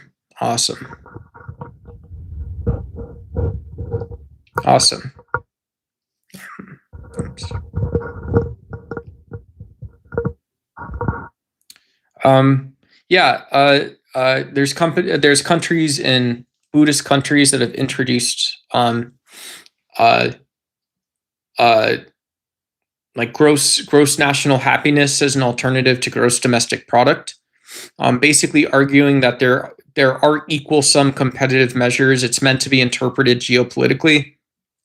There are measures that are equal sum competition that are in regards to human flourishing and well-being, as well as health, perhaps harmony or health in a society, right? Because it's an Eastern idea. So you would maybe say it's about harmoniousness, or it's about a willingness to seek and find the question and answer that you sought, and then just to embody it, right? So you're living with authenticity relative to not being a self or being a political self that seeks an answer and then goes and finds it. So gross national happiness is an important idea. It sits along cosmopolitanism, but that's also sort of a disrespectful framing, right? Is gross national happiness an idea relative to citizenship? Well, that's very weird because we've said economic rights. We've said economic rights are important relative to citizenship. Look in the United States, we base our laws on Adam Smith and David Ricardo. We have based wars on the work of Raoul Prebisch, who goes against free market capitalist norms. We have both embraced and adopted, for economic reasons, protectionism, mercantilism, as well as laissez-faire capitalism, neoliberalism. So ideology and empirical sciences derive our sense of property rights. And so we know that money is part of being a citizen, of citizenship. But what about Buddhism? What about gross national happiness? It's very interesting because if we say this is an aspect of citizenship and cosmopolitanism versus it is a realist political idea, it's about nation states pursuing their interest. It seems to undermine this idea that, well, shouldn't it be the case that there is bias here, right? It's like a parallel adjacent feminist space there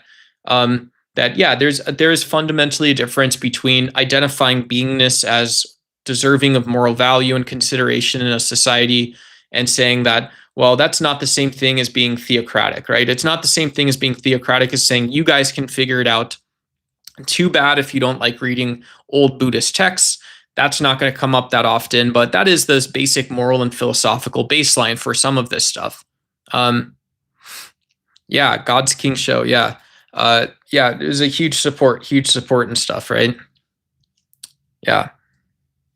Yeah.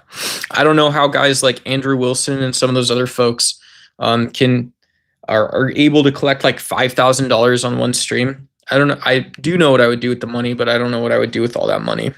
Not really. Not really. It's fake. It's fake.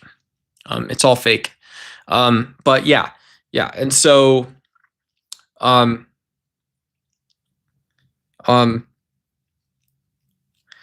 yeah. Do you believe in the simulation theory? Yeah. I mean, I think it's coherent to say digital physics. And so as much as it's coherent to say digital physics, simulation basically says that there's some overarching theory of complexity, or that complexity is supported by digital objects. So reality is really just mimicking like flat Earth or something. It's mimicking standard models, but these are actually cosmologically produced by information or something. And yeah, so I think it's philosophically taking a lot of liberties of string theory. Yeah, it's philosophically ultimately making something that has nothing to do with a human interpretation and making it very human based. It's possible to just see this in a particle. If you know that particles have multiple states, they can behave as waves. Maybe you have you have the standard model, you have particles, you have fields, maybe you have some field theory, or you believe in a finite form of field maths or something, discrete physics. And let's just say you also know people talk about the cosmological significance. They talk about field theories relative to cosmology and final reality. So they talk about all of this stuff. So in this view for a simulation theory, you also know that you can just look at a particle that's existing in superpositions, and see that this is closer to what reality is, right? This is closer to like a monad in reality than anything else. And so to me, saying that this is in the same Bayesian plane as right, it's a Bayesian inference, then our epistemologies are applying to this sort of idea that a particle is like ultimate reality, or could be. Maybe it's approximately the best thing that we can experimentally have, but then it's the same plane as a simulation theory. And so simulation theory actually has to do a lot of work, because just the fact that we have so much evidence of particle theories, just the evidence that we have of particles behaving like waves, we don't have all of that for digital physics, right? You have something like a qubit, which seems to sort of mimic this idea, but it doesn't actually show that, it doesn't actually prove, it doesn't actually like continually reprove like cosmological significance to holography in some like, I don't know, in some like final sense, as far as I'm aware of, but I don't know. Can you speak in parables? No, I don't speak in parables. I don't know how to speak. You just have to hope they translate older text properly without adding or subtracting to it. Oh.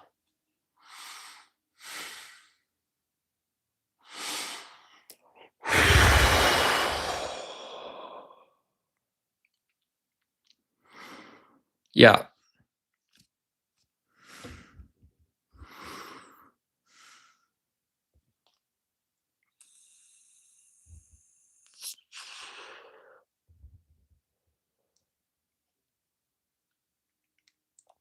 Yeah, a handful of fatties. Hey, what's up, 5 Mile Smile? Yeah, I'll bring this up again. A marathon world record was broken again today. So crazy story. Yeah, sub 2 hour marathon in competition. Absolutely wild. And so, yeah, you guys know this is maybe the greatest human athletic accomplishment in the history of the world. Others would say it's something else, but yeah, it's very exciting. It's a crazy sort of view of what can be and what is. And yeah, it's a huge testament. No, it's a different guy. It's a different guy. I don't know. It's a Kenyan guy who's running in the London Marathon, I think. Let's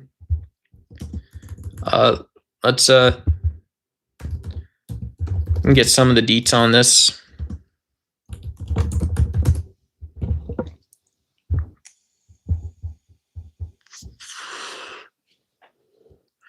Sebastian Saw set a new men's marathon record of 1:59:30 in the London Marathon. So Sebastian Saw, let's see, where does Sebastian Saw train?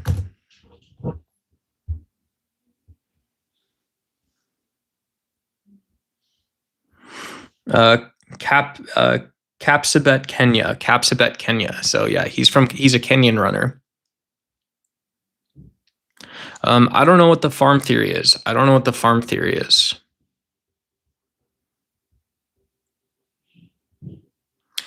Buddha said you should stop desiring, but your upbringing taught you to desire. Yeah, I know that. Yeah. But didn't the Buddha also encouraged us to, like, how could you reject the form of what something is if the form is of emptiness? And so if there's an emptiness form of desire, right, isn't this somewhere in the middle path, the middle way? I would think it is. Oh, cool. Hey, shout out. We got a flower in the chat. Thank you so much, Pedro Jose, for the flower. Appreciate it. Beautiful. Absolutely beautiful. Yeah.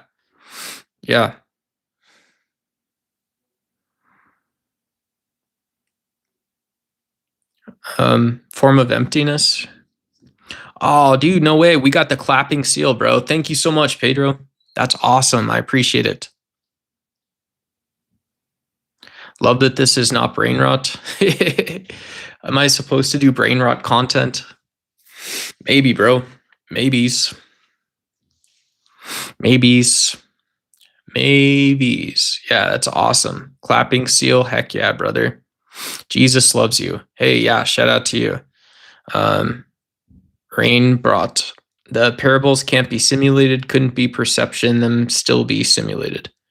Yeah, it absolutely could be. Absolutely could be.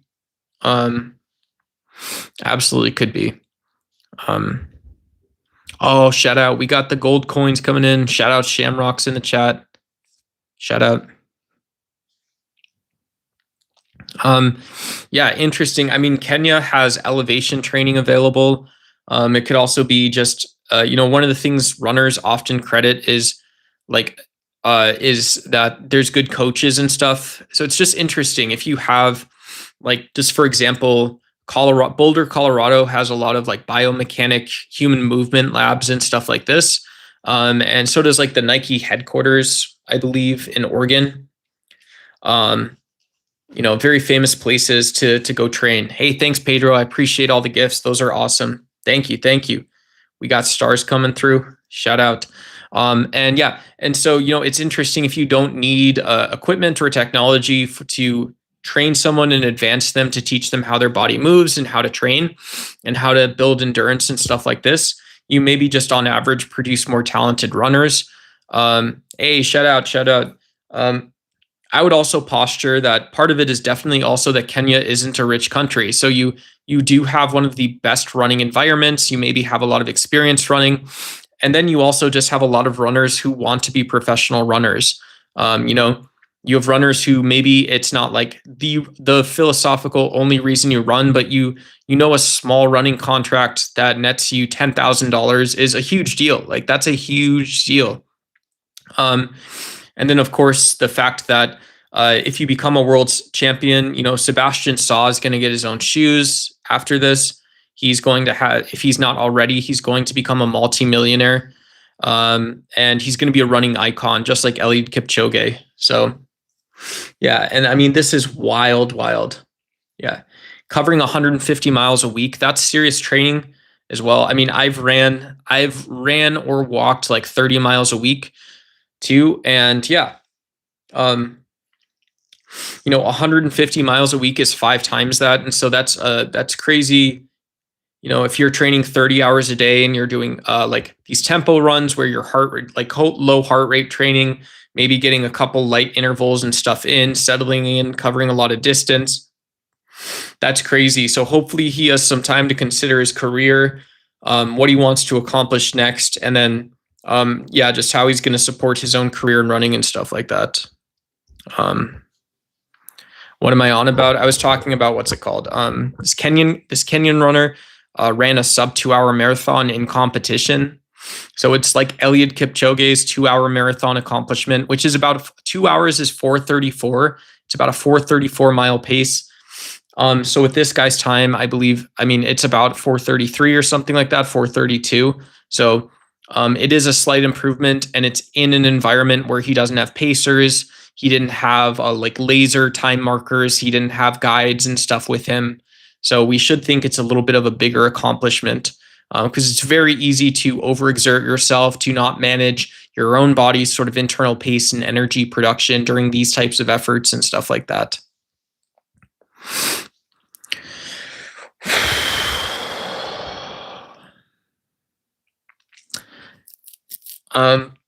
Are you Buddhist or Christian, or study both? I'm atheist and Buddhist. Yeah, I'm a Buddhist atheist. Yeah, I'm a Buddhist atheist, an absurdist. I'm also an absurdist.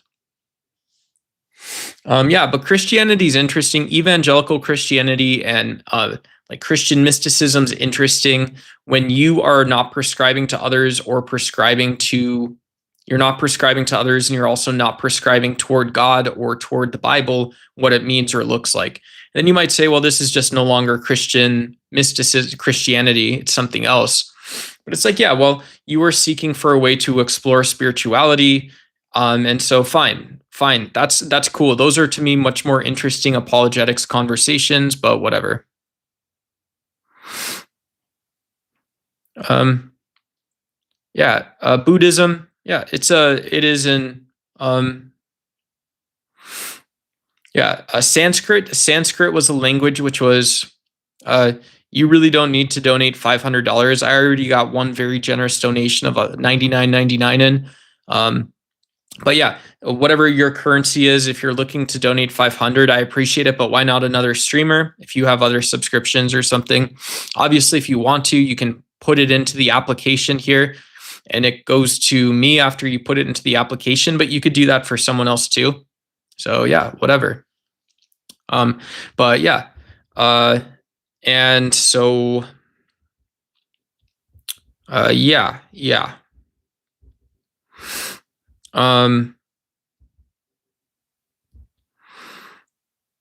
But yeah, I was going to say Sanskrit, which is the language Buddhism. If you don't believe Buddhism, the language of Sanskrit seemed to lend itself very well to covering a lot of these ideas without drilling into one single like metaphysical notion. And this is core of Buddhism, right? When Buddhism emerges, it's a new idea to say that, well, the thing you analyze will be empty, and it will ultimately produce emptiness or a lack. But that doesn't mean you weren't analyzing it. It just means you were analyzing something that wasn't the thing that you thought it was. And so I do think that atheists analyzing Buddhism could say that the language was prone to this type of innovation, the geography, but then you can also analyze the idea on its merits, and you maybe should also do that. If evolution rewards survival, not truth, why do we trust our perception of reality? Evolution doesn't reward survival. It's a good question, but it's a question that's good because it can be corrected slightly. Evolution rewards procreation. So it rewards basically, you can say it different ways, but it rewards the germline. It ultimately, in another sense, in a sense of complexity, it rewards all possible permutations of the genes that are possible and that are actually produced and then keep going. So evolution also doesn't favor the one permutation that results in tragedies in, like, if you're an animal and you have a stillborn birth or something like that, that would be one case where suddenly you're not doing evolution. Like in some sense, you're not participating in evolution at that point. Right. And so, but yeah, I think we can trust our perception of reality because either it is necessarily included in the mechanisms of biology, or perception itself is just a happenstance, that does not get in the way of it either.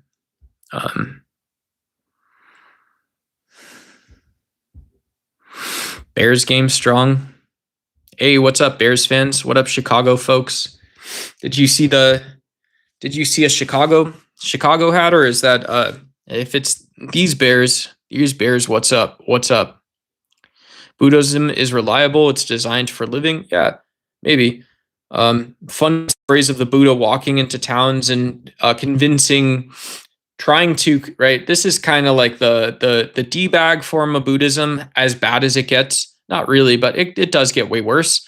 But yeah, the Buddha walks into town and says, well, you're a shopkeep. Do you know anything about shopkeeping? No, you don't. You're a shopkeep and you claim to know about the politics and the economics of the day, right? No, you don't. You think you do, you say you do, but you're not talking about truth. And so, yeah, there's definitely a element in Buddhism of like interlocutor sort of cross-examination and dialogue, discourse, right? Almost a dialectic in the self is a way to relate it. But yeah, you got to be there. You got to read the text, man. You got to go to Buddhist Sunday school to see it. Yeah. It's worth a Google.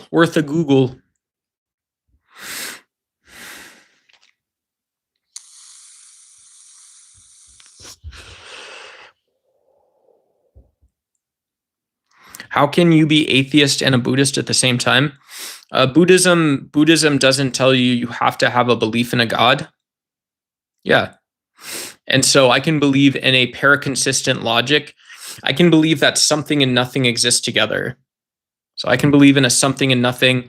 I can believe in non-duality as metaphysics, or I can believe in the epistemology, how I know that is something and nothing exist at the same time. Kind of like saying that I have knowledge Elon Musk is going to invest $24 million in robotics, $24 billion. Elon Musk and Tesla are going to spend $24 billion on robotics. And I can say that it's because robotics is burgeoning. It's the next economic boom after AI dies out. It is AI, right? Robotics and autonomous is Internet of Things and AI put together. And so it is using the best of high-tech manufacturing and AI or something like this. And yeah, it's simply the fact that we're going to produce more data, and whoever gets out ahead of it first is going to control the deep tech, the underlying technology, and all this other bullshit, whatever. But yeah. And then I can also say that we don't have this aspect of truth in our world. There is no such thing as an economic truth. And the reason that we value these things has nothing to do with what they actually are. So this is an example to me of something that may be like non-dualism. It may be paraconsistent, that we can reason about the same thing in two different ways. And we are still talking about the same exact thing. And it seems to undermine essential qualities or necessary properties. However, the properties, the things you say about robotics or AI, one of them stays true, one goes away or something. One stays true, one goes away or something like that.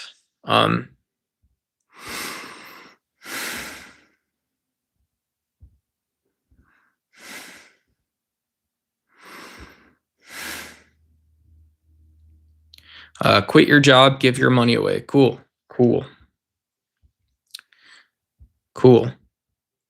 Nice. Sell the truck, or am I going to need a ride? Talk about Epstein, Israel. Yeah, I don't know. I don't believe in ever lying to people. So if you think that Epstein case was a psyop or something like this, or you think there were psyops running, I don't think that's anything to be proud of, right? I can tell jokes too, folks. I've got jokes too. I don't think it's funny to tell jokes. When a person says something with confidence, it must be true. Yeah, I know that as well. No, I don't have any opinions about AIPAC or Israel. Israel owns Congress. Okay, no, they don't. When a person says something with confidence, it must be true. Hey, there you go. Thanks, Chrissy. Psyops. Yeah, psyops is awesome. Psyops is wonderful. What people actually think psyops is wrong. Psyops are actually like usually battlefield things. So a lot of people don't care or aren't interested in military stuff, but I'll mention it briefly that yeah, psyops is usually it's like collecting data and understanding how morale is carrying on, how people are feeling about investing in the current systems that are continuing or affecting the conflict. So psyops aren't usually a group of NSA trolls or whatever. You can say, well, it's Russia trolls, right? It's all Russia trolls, or it's NSA trolls, it's Chinese hackers, and this is sort of away a layer from reality. Who knows how that weird shit that you would walk in on and say, how did this ever start? Well, it's actually quite practical, right?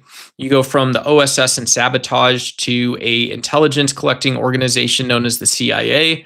And then once you have foreign intelligence that's operating in geopolitics in peacetime, you also have this Pentagon, a military capability of impacting battlefield psychology, and that's what a psyop is. So we're at a world war because there's psyops. It must be the case. I don't know. Who knows? Maybe. Yep, I love yapping. I do love yapping. You guys like yapping? Do you guys like yapping? Are you interested in the topic that we're talking about? Let me know in the comments. Let me know in chat if you guys are interested in the topic that we're talking about. Or don't. Or kick me off YouTube. Bro, once you said Israel doesn't control Congress, you lost the whole chat. Maybe, bro. Hey, I'm sorry, Cedar Meter. I hate when that happens. That can stay between us, but I do hate when that happens. Yeah. It's not great. Yeah. Hey, Nightman 4437. I hate when that happens too. Yeah. I'm sorry. That can also stay between us, but I hate when that happens. Sorry, guys. YouTube is blocking some messages, so I'm just responding to the blocked messages. Yeah.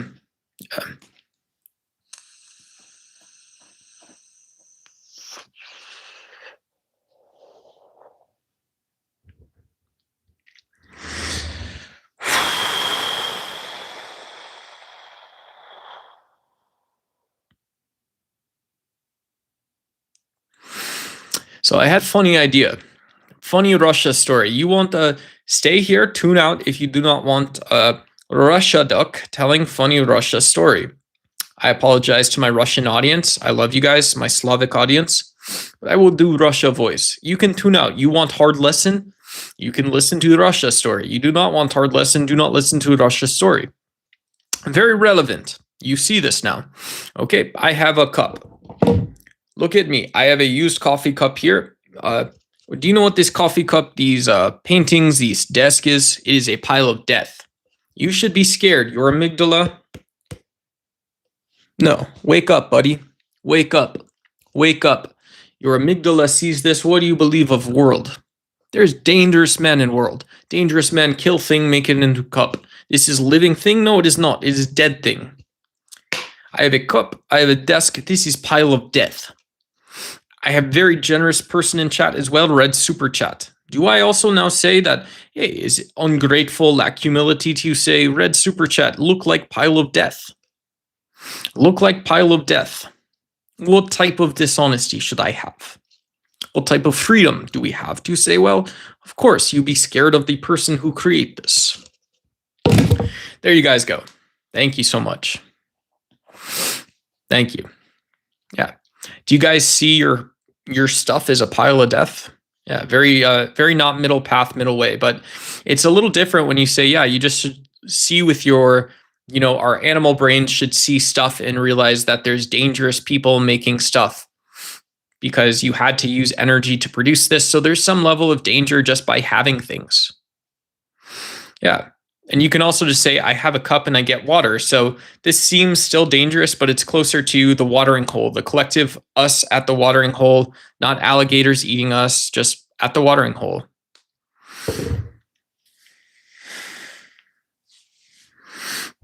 Yeah. There we go. That's hardcore, guys. Hey, thanks, Mars. I appreciate it. I generally agree. Yeah. Shout out to the Nordics. Shout out to you guys at the Nordics, of course. Yeah. That's true, but it's how you use it as well. Because to play the game, it's more about causing emotion and then dictating the energy. I drink water only with alligators watching me. Yeah, God King.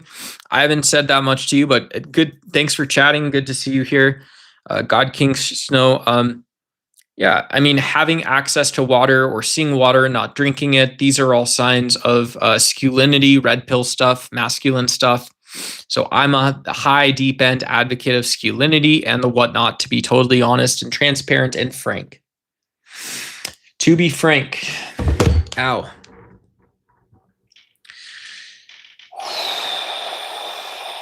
Ow. Ow. Ow.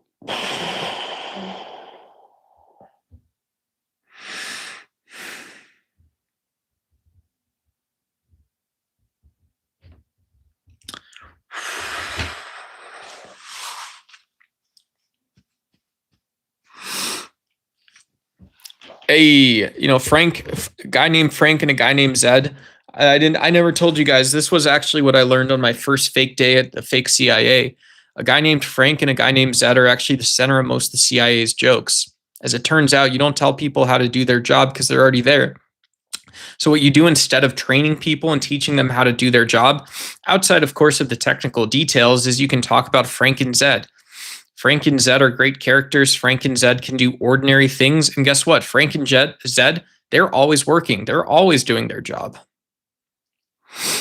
Yep. So don't tell people how to do their job. Tell them about Frank and Zed instead. Zed's usually the bad guy, but what's a bad guy? Well, Zed's the bad guy, it turns out. Zed's usually the bad guy. It's true.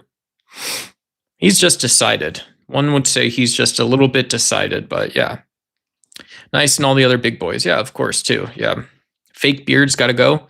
Cool. They always say that eventually.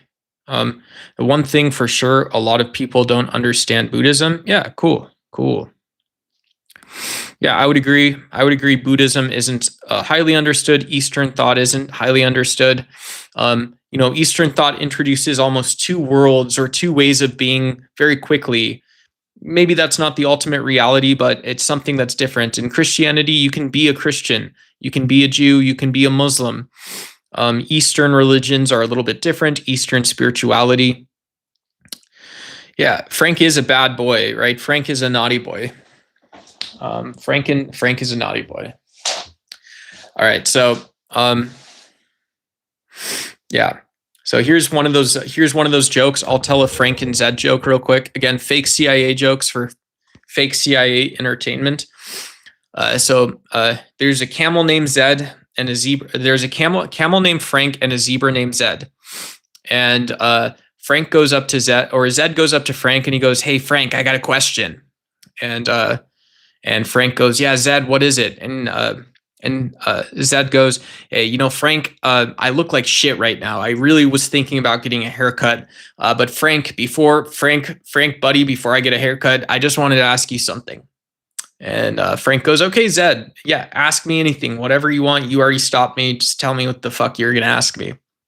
So Zed goes up to him and he says, "Okay, so I was thinking about getting a haircut and I was just going to ask the lady what she wants to do. But I was wondering, I was going to tip her, but if I ask her to cut my hair the way she wants, do I have to tip her more at that point?" And Frank goes, "Well, Zed, it's up to you, but yeah, she's a service provider and you could just tip her based on sort of, your happiness with the services rendered. I would just say services rendered and, just kind of go with that." And Zed goes, "Frank, well, can I tell you something about that?" And Frank goes, "Yeah." And Zed says to Frank, "Hey, Frank, mind your own fucking business."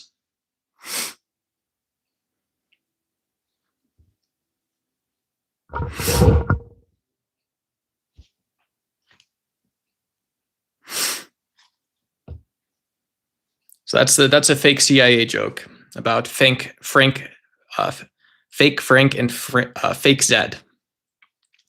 And do you guys think it was funny? Funny or hilarious? What? Why not? Why?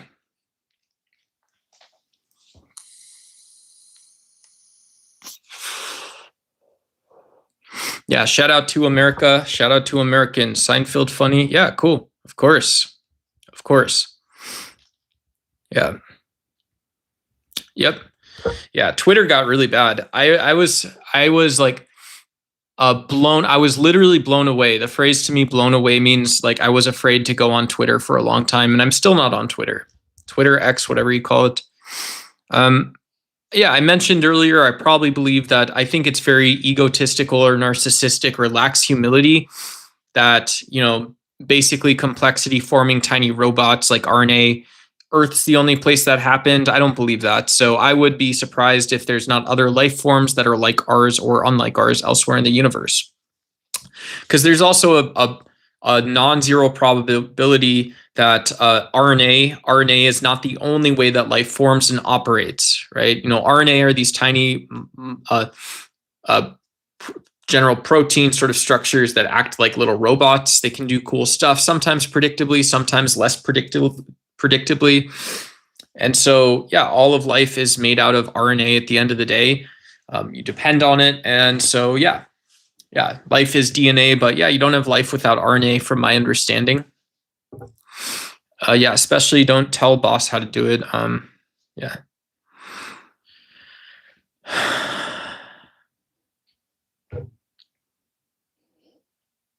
Yeah. Cool. Yeah. I would avoid social medias as well. I always tell people, and I know I'm not like a boss on this stuff, but yeah, retune the algorithm or something like that. And yeah. Yeah. You would think in the first place, maybe, or something like that. In the first place, I think in the first place, why would you, why would I want to go on a website that just shares bad stories that I already know happen that I don't care about either? I'm not learning about them. I'm not trying to be an agent of change with them or something like that. So it's very silly.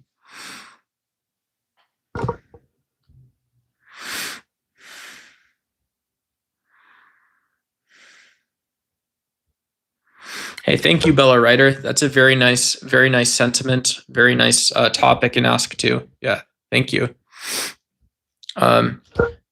If not now, potentially in the future, especially with the probes potentially spreading bacteria around the planet, it's goes forward toward called forward contamination. Cool. Yeah, that's cool.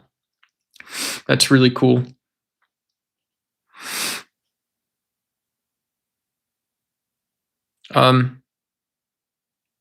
Yeah, I mean, very interesting to think that, yeah, bacteria and the microbiome both are already really massive. There's a microbiome. Isn't there a microbiome just in the atmosphere? It's like what our planet is made out of. And so there seems to be some harmonious aspect where our body both makes sense and also lives with this, depends upon it. And yeah, so it's very interesting. Yeah, Bella, I don't believe that the universe was created. I don't believe that the universe was created totally. Not really. Could we be sparking life on other planets? I'm about staying informed. Cool. Yeah. Maybe.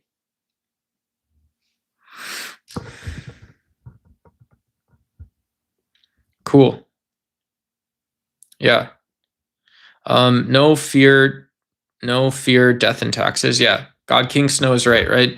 If you're talking about certainty, here's the way that I would coach a billionaire to think about certainty, and they may even pay me for it. If you're talking about certainty, remember, certainty and fear, death and taxes. You have certainty in this, but this is only about fear, death, and taxes. It's about the things you use to produce these things. It's about the pathways they take. So when you have the certainty, you always also have the other form of certainty. The other form of certainty, what this is for or what this is about, isn't about shaping complexity. It's about stripping it down, right? So at the end of the day, one of the most important things is that it may be possible to view things like these adages that we have and learn and grow from them, because there's both an absence and the thing itself in that same sort of transaction, right? There's both of those, right? And so this is one of the reasons why on the channel I like creating open spaces, because whatever, who knows, maybe you support Donald, you were the first person to support Donald Trump, and so we really disagree on stuff, but yeah, you find truth, that certainty in death and taxes and stuff like this too. Cool. We can still have a conversation about not stripping stuff down, right? That should be a reality that we are comfortable confronting. Hey, what's up, Del Taco? Oh, I haven't had Del Taco in a long time. I love Del Taco. You don't need certainty to take a step toward God. Just ask him honestly, if you're real, show me, will he answer? Yeah, cool. Yeah, that's also a great point. As you guys are talking through this stuff, we were once bacteria. That's not true. So what do you think when you see CCTV? I don't think anything.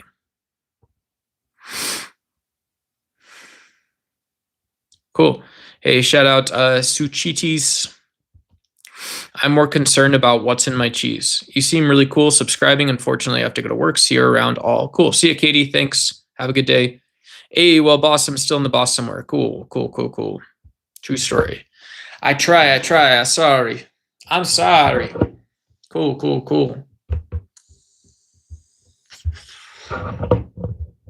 Whoops.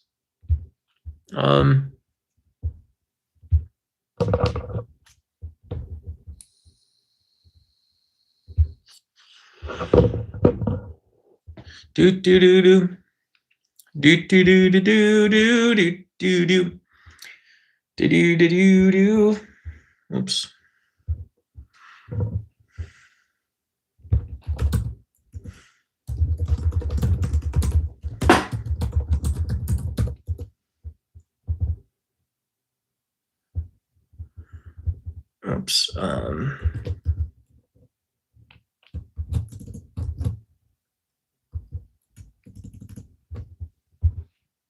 Cool. Oh, whoops. Oh, Jesus preached to give up all of your belongings. Yeah. Yep.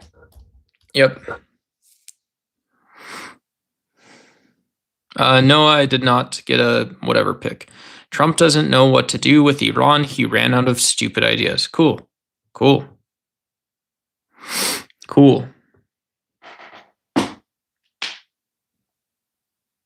All right.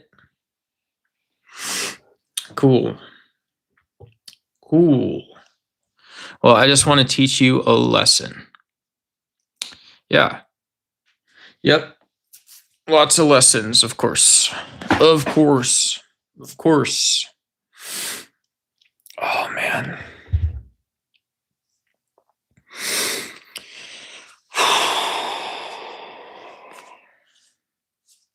All right, guys. Well, we're coming up on 3.5 hours.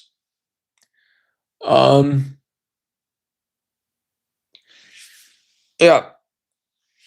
Cool. Thank you guys so much. I'm going to end the stream somewhat soon. 1 rep max bench squat deadlift. What was it at? I forgot the numbers. It was like, I think I was like at like 1,100 or 1,200 pounds at one point. I could deadlift like 450. I could back squat like 425, and I could bench like 265, 275-ish. So it wasn't like a ton. Yeah, it was a little bit though. It was a little bit. Yeah, but I was a big boy then. I had lost from 230 to like 180 or 190. Yeah. So I like inflating numbers, of course. Yeah, obviously inflating numbers. And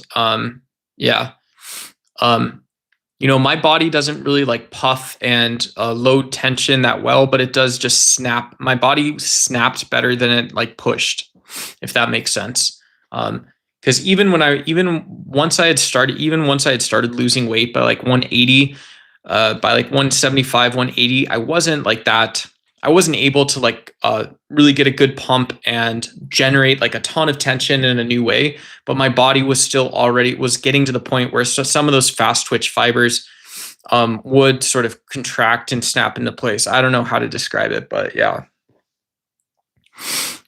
Like my new username, Twin. Yeah. Can you eat the poop on video.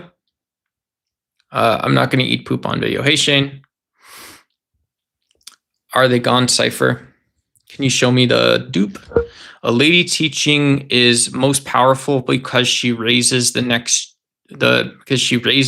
generation. Hey, that's a good idea. Yeah, this is definitely a feminist channel. I like the idea of feminism quite a bit. Feminism is, a way to not discount like on the average differences based on XX, XY phenotypes, and also talk about just socially how we constructed norms and roles. And so it's a great way to introduce topics, and it's a great thing to be introduced to in order to discuss things sort of on a more even or level plane. Do you think I can eat a banana? No, I don't drink soda, so I definitely couldn't do either of those things. Yeah. The Bible tell lady to be quiet, but she disobeys. Yeah. So, yeah. Because people forget that patriarchy used to be have the efficacy of the neo-Nazi German nationalist idea of not one drop, right? There's this very racist framing that you would identify somebody who was historically, of Hebrew descent, of this sort of, Abrahamic religious faith descent, because if there was any lineage, then this was the definition or description of this. And so if that is if that's the thing, then basically unilaterally and irrevocably, one of the things that people might say is that, well, yeah, there's an accounting in patriarchy for people who embraced women in leadership positions, for female discussions, right? All of these things were made norms in a negative sense, right? In the same sense that racism in the Jim Crow South was made this way. So people wonder why there's alignment on the civil rights cases, civil rights moments in the United States for LGBTQIA+, for feminism, for racial civil rights movements. And they were both centered around citizenship as well as change in political processes, right? And so the reality of a lot of this stuff is there's not a single case, point in time, or history or anything like that,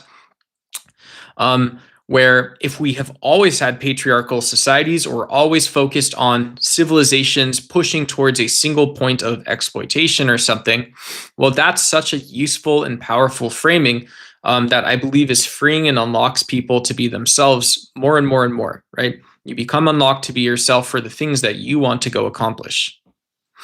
And that's great. And that's really the best thing that I could ever say to someone. Yeah. Lady teaches desire to the next gen and community because she runs retail and hospitality industry now. Yeah, desire is something that is psychological. Perhaps it's something that is oriented towards an action that itself isn't about the desire itself. And so, yeah, I don't think it's a sort of singular type question or something like this. But yeah, it also, you could say it is deterministic. I wouldn't say it's about being a lady or a boy or a man or a woman or something like that. But it's also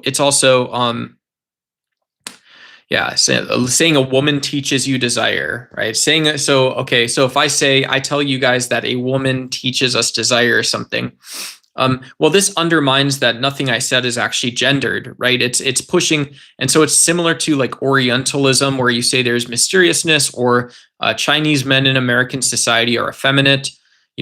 These aren't really intersectional topics. They're just observations you can make from movies.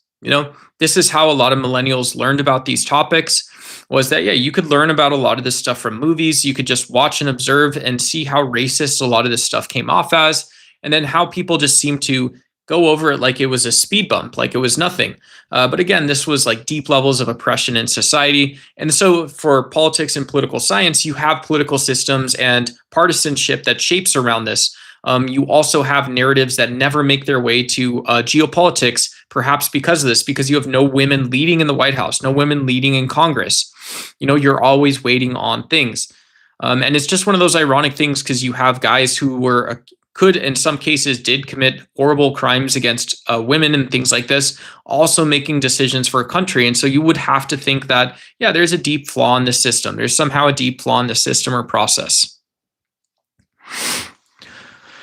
Hey, thanks, gamer guy. I appreciate it. Yeah, if you guys like leaving like buttons, feel free to hit the like, unlike the video if you don't like the video, subscribe, unsubscribe, whatever you guys want to do.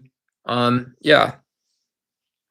A man not ask his kid that, a man just gives food. Yeah. Hey, that's also a great accomplishment. Giving your kids food. Giving your kids all of the food. Old question, old challenge. Oh, thank you. I appreciate it. I appreciate it. Yeah. I want to be a beautiful woman when I grow up. When I grow up, I want to be one of the most beautiful women of all time. Yeah. Yeah. In my fake time in the fake CIA, I've told this story. It's performative, but yeah, I was recruited off Reddit and Quora, of course. And yeah, they teach you how to become a beautiful woman. They teach you that if you're a man, you have to become every man that you might ever meet. Every type of man at every stage of life, doing every type of role that you ever might meet. And then if you're a beautiful woman, you'll also do the same thing, right? And so you yourself have to be sort of this transcendent creature in the fake CIA. And you do so by being fake recruited off of Reddit and Quora, right? How do you do it? You are recruited off of Reddit and Quora. All right, that's performative, but that's how you do it. Do not chase the cat. Do not chase the cat there. It's just there, right? It's just there, and then if it's not, it's not. So easy peasy as pie. Yeah, please don't, vigilante sidekick. Please don't. Every time people go to shops, they're meant to think about what they want. Yeah. Cool. Hell yeah. Hell yeah, brother. They give you your numbers, your words, your badge, you're assigned at birth. Quora. Yeah. Quora. Alhamdulillah. Quora. Alhamdulillah. Yeah. What is Quora? Alhamdulillah. Alhamdulillah. What is Quora? Alhamdulillah. Alhamdulillah. What is Quora? No. Alhamdulillah. Alhamdulillah. Praise be to God. What is Quora? Well, it's a website you can run AI bots and answer questions people on the internet ask to other humans, but you answer with an AI bot. There you go. Someone seeking an expert didn't find one, didn't find Wikipedia, they found Quora. Great conversations too. Desire causes suffering. Buddha and Jesus and addiction tendencies suggest. Yeah. All right, just because this is my first read super chat, I'm going to sing a song because it just left the screen. This is from Parks and Rec. Thanks again to M Lemons for the red super chat. I appreciate it. Bye, bye, little Sebastian. I'll miss you in the saddest fashion. Because it's about money. Bye, bye, little Sebastian. And it's my money now, right? Apparently. You're 10,000 candles in the wind. Thank you very much. Thank you again for that very generous super chat. Yeah. I'm still going to thank you. There you go. Yeah. Heck yeah. Heck yeah. Please do. Yeah. I'm going to keep telling people $1 and $2 super chats, super stickers make the world a difference. Yeah. If you guys want to support the stream, super chats, super stickers, gems, you want to go support your favorite streamer, please do get out there on YouTube. Please do continue to tell me how I can continuously improve the stream. When I get lost in the sauce, I always want to be out there, hopefully giving value to you guys, talking about the kind of core topics on the DucksY channel, but also it's just a lot of fun to hang out and stuff like that as well.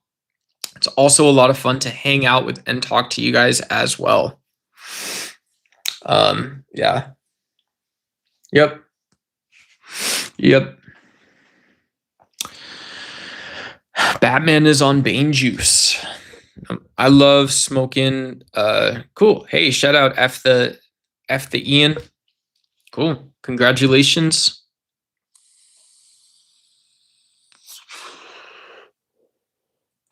Congratos. Straight off the batos. You never had any mottos. Straight off the Matos. Straight off the Vatos. Batman is on Bane juice. Batman is on Bane juice. Batman is on Bane juice. Really? Batman is on Bane juice? No sound. Is that true? I don't think Chosen One would lie to me. Is that true? No sound? No sound? Someone else? No sound. Is that true? That ain't true, brother. I'm getting trolled by Chosen One. Thank you for trolling me, Chosen One. Maybe it was true. Maybe it was true. The Juice Ite by Good Luck. You should teach. Should you teach? Up to you. Hey, thanks, M Lemon T4. I appreciate it. Yeah, who knows? I'll become a teacher. I'll open a teaching space to learn how to teach. It would be good. And I'll learn how to learn and learn how to listen as well. Yeah, all of those things. Thank you. Maybe some or none of it. Some or none of it. Yeah. I shouldn't think others can control what I think, but that's their play. Yeah, cool. Cool. Bye, bye, little Sebastian. I miss you in the saddest fashion. Bye, bye, little Sebastian. You're 10,000 candles in the wind. Oops. All right. So we can check let me just end this. I don't know if I'll end the poll in case anyone wanted to see the results. Once again, only 16% of you got the right answer. Sour gummies and grown-up time. Is Orange Man okay? Do you buy it? Yeah, the correct answer is neither no or yes.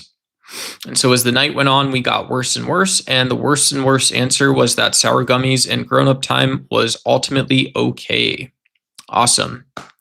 Awesome, awesome, awesome sausage. Base Nobark, yeah, the attempt at the White House Correspondents' Dinner. So American government's huge annual press dinner celebration. It's a celebration of free speech, a celebration of art, celebration of the media, and it's a celebration of the space and collaboration between the federal government and the media.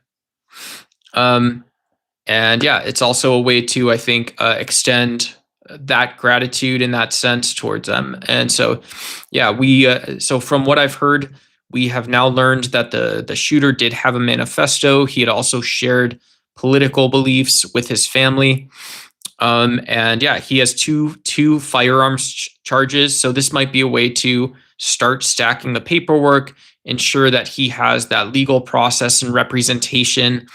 And it's also kind of this weird thing where, who knows, you might say that there's going to be added complexity because they're going to drop bigger charges on him as the investigation continues, And so they want to make sure the first time they file charges for the actual violence that was committed and the sort of intention behind the act, not just the possession of the firearms, they're going to make sure that all of that is legalized in the way that the US knows how to do, right? Your government knows how to drop charges on you, and they know how to investigate it and communicate it. So we'll see both sides. We'll see that go out to the media, of course, right? Of course, it's going to be a big deal. And so, yeah. So I don't really did I see Dana White talking about it afterwards?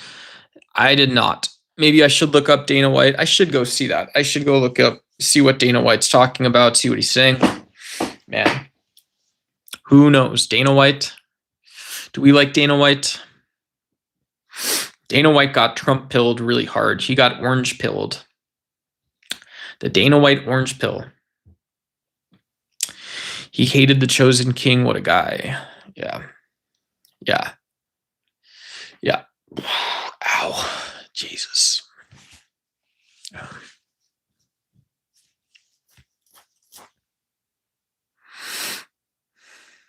Lollipops, lollipops, lollipops.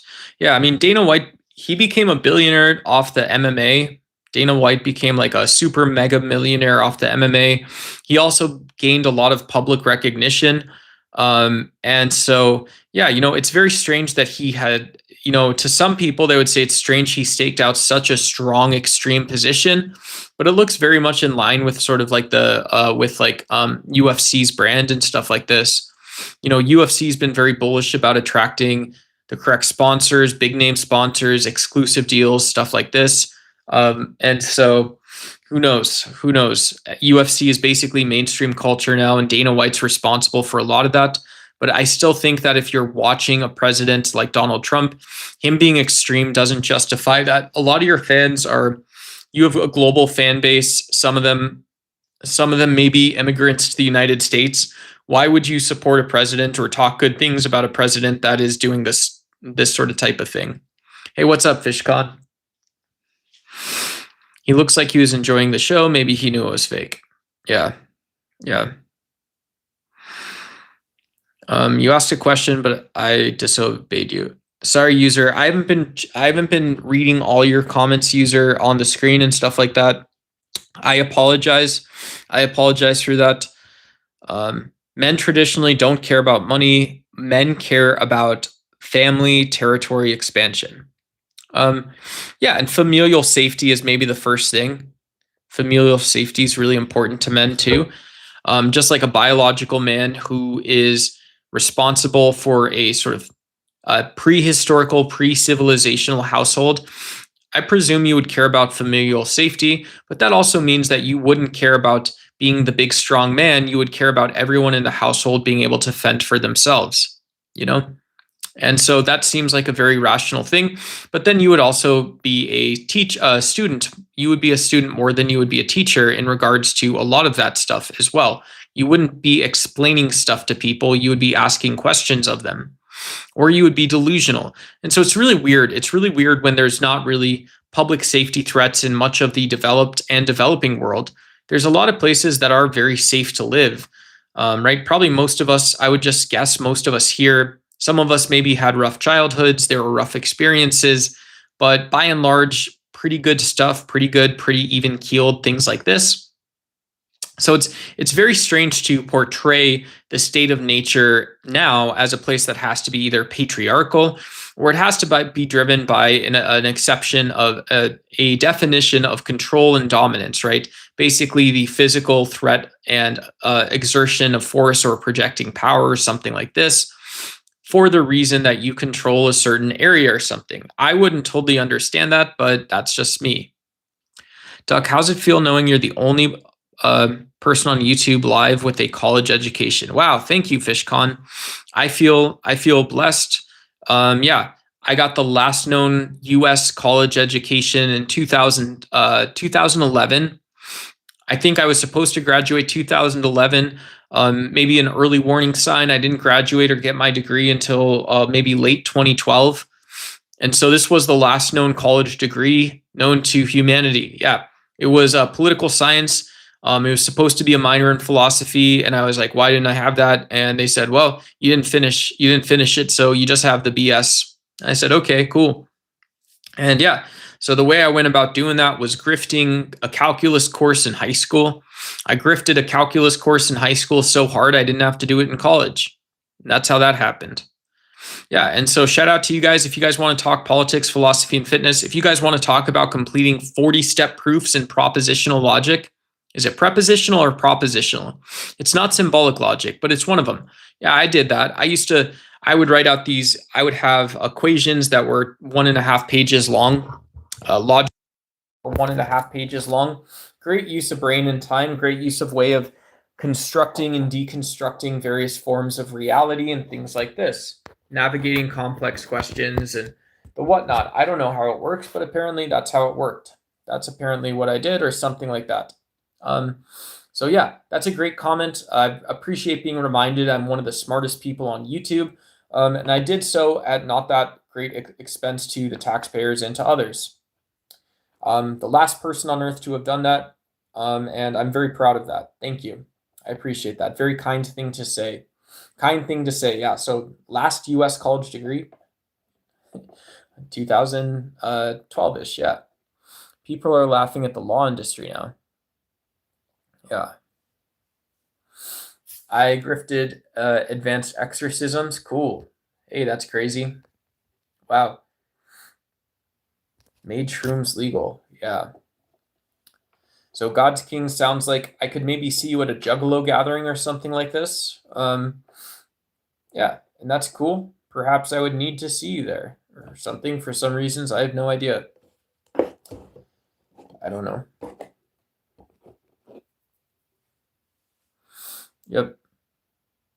It's not common, but it's also not rare enough to pretend it's some one in a century anomaly. History is a habit of repeating the worst ideas just often enough to stay uncomfortable. Yeah. Yeah. So Donald Trump passed the Joe Rogan grift based on PTSD. Yeah, the Joe Rogan psilocybin LSD grift was based on PTSD. So, okay. Cool. Who knows? Who knows? Ooh, don't do that. Don't do that. You wouldn't do that ever. You'd never do that, but you're doing it. Stop doing it. Are you ever scared to use your own brain? Holy shit, dude. That's a crazy one. Have you ever been afraid to have access to all of your brain? That is a crazy fucking thought. That is fucking gnarly, dude. That's fucking crazy, dude. Yeah. Who knows?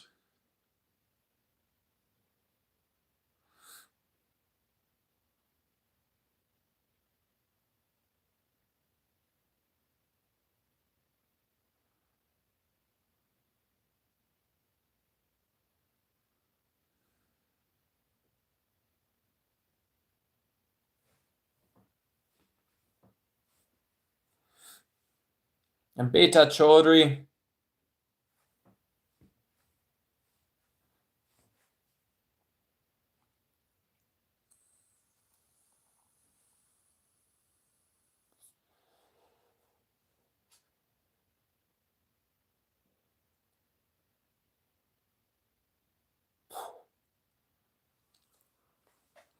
Allah is peaceful and knows best.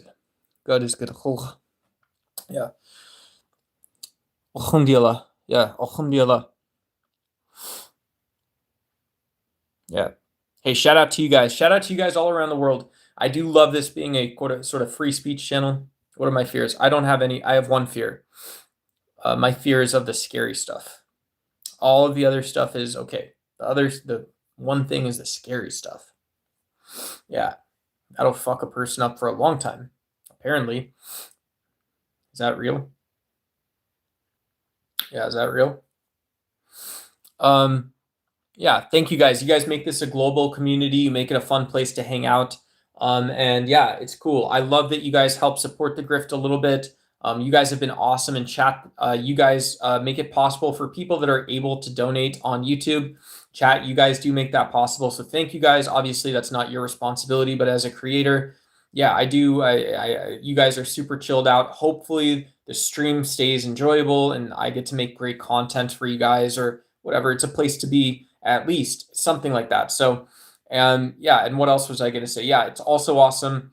I'll keep giving channel updates on sort of, I know it's sort of backwards, but it's backwards. But yeah, 35 to 40% of viewers on any given live stream, especially this time, are from places that are not the US. And so I know I speak English. I try to still communicate to you guys, right?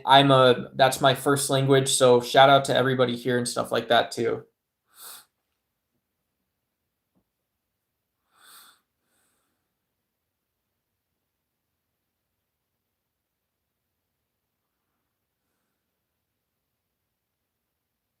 I think you left out a verb phrase. You left out a verb phrase or an independent clause there. This may sound strange, but in the past few minutes, I've been scrolling random channels and about 5 or 6 times some random person in the chat feels like AI trying to learn to be careful. Cool. Am I AI learning words good? Who knows? Yeah, all I can say back to that is I use my main for goth mommy, waifu, dom mommy channels. Everything is on DuxY, so I hope I don't get demonetized for sure. I hope I'm within TOS. And yeah, there are a lot of bots on YouTube. I personally, Duck is not one of them, right? Right?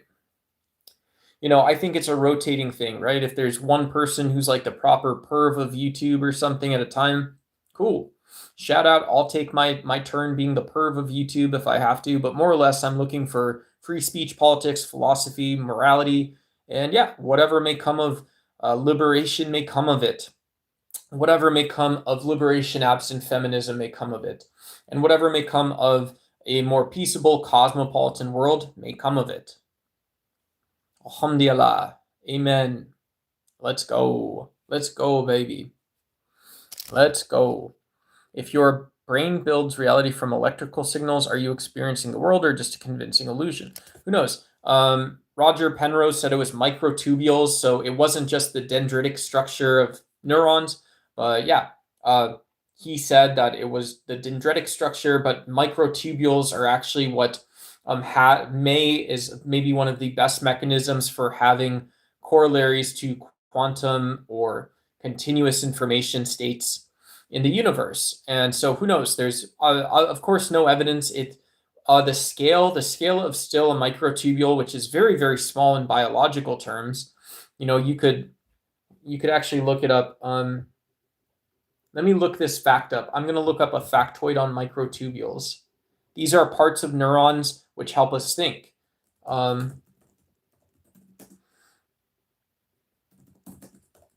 Total number of cells. Let's see.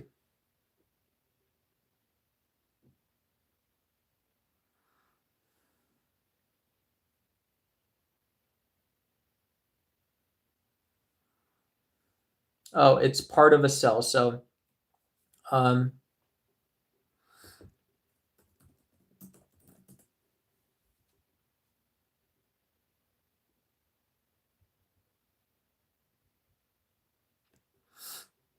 so they are very small. So they're tens or hundreds of thousands of tubulin molecules, which make up these small parts of neurons. So small parts of the neuron cell. And it's made of 13 protofilaments. But when you're thinking about this on the atomic scale, and you say that, well, a microtubule actually is countable in some sense on the molecular level, and this is truly, it is a chemical scale, but it's also a atomic scale, and so it's fairly close to smaller stuff, but that is still way, way bigger than anything in particle field or string theories. So who knows? Roger Penrose's idea is that our neurons actually connect us to the universe because of these microtubules. It's a place to look. And he's right, because this is very close to the core layer of physics. This is maybe requiring an explanation of how is this, if this is big but not that big, how is this disconnected from physics? You may want to ask if that needs to be explained, but you can also say there's no evidence of it. There's no sign, for me personally, and for science in general, there is no evidence of this. So microtubules, neurons, that kind of stuff, very interesting. Looking like a Greek god. Thank you, Mugenics. Appreciate it. Oh, cool. Hey, shout out Feral folks. Yeah, cool. I recommend tuning up your algorithm and then retuning it, right? Yeah, whatever you want to do. Hey, ain't my business, folks. Feminism is destroying our societies. Come on, generic. Yeah, you gotta send some money in YouTube if you want to debate feminism like this, bro. No, I'm just kidding. That's an interesting comment. I'm not grifting off of that stuff at all. Women don't have those. They can't think. Women do have the exact same neurons as you do, right? It's probably the exact same genes even. Feminism is propaganda from Satan. Yeah. When you're mean to women, you're asking to change other beings' metabolisms too. Shouldn't people just be allowed to introduce their own extra stress into their environment? Shouldn't we be asking ourselves, why isn't it so good that we go get closer to nature, have these metabolic forces in our life, instead of giving our brain the chemistry and the biology of hatred or otherness? How come electrons only start acting like electrons when they are being witnessed? I don't know. You have to measure electrons or something like this. I don't know.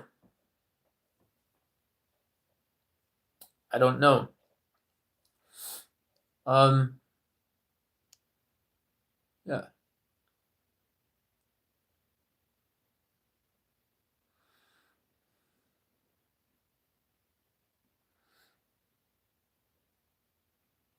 I think a better way to approach the question, and maybe this is wrong, but the way I would understand it is a better way to ask this isn't about electrons. It's asking what is an observation, right? Because this puts the theory outside of it.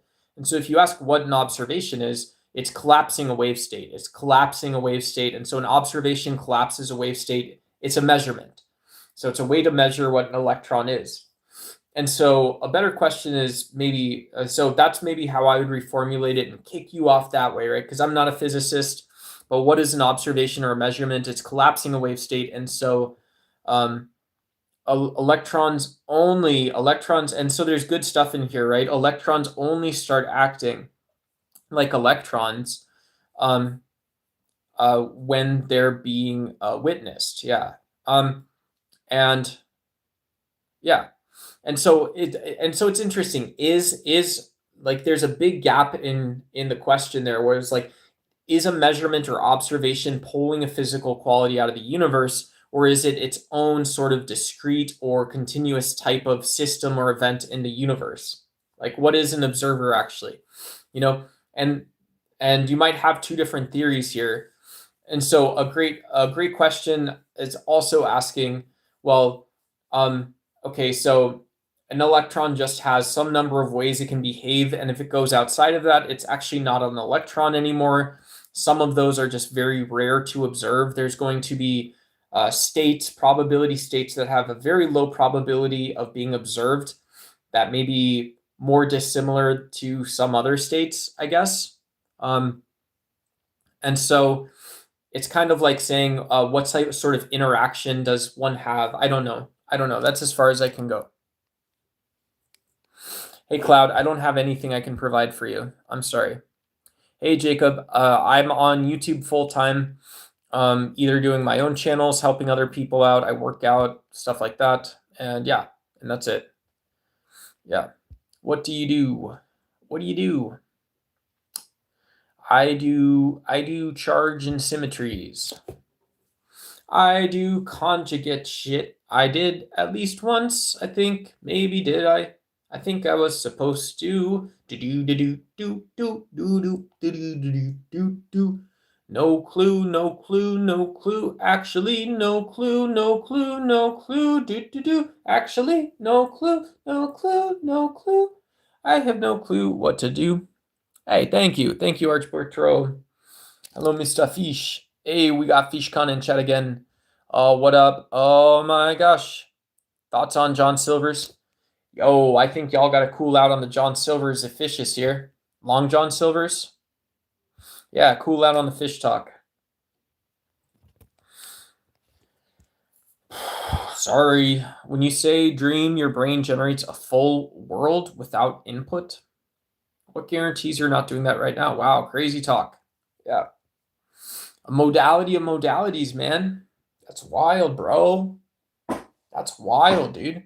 Yeah, we dream a measurement into existence. You have all types of the interpretation of the physics, of course, yes.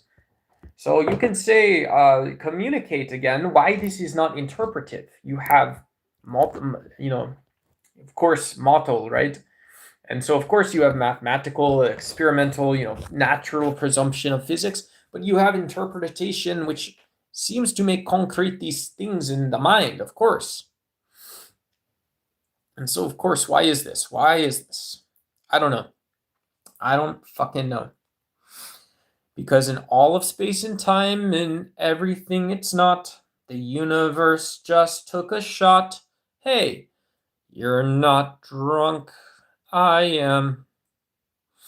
I want to do art. I want to do experiments. I want to do art and experiments. Oy.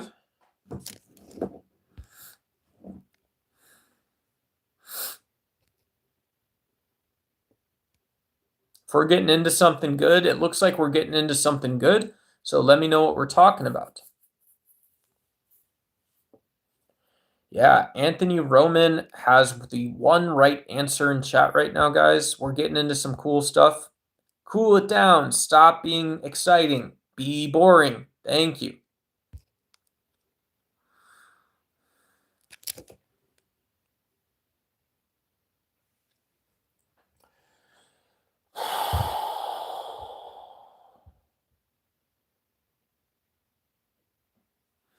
Bumbleclat, guys. Bumbleclat.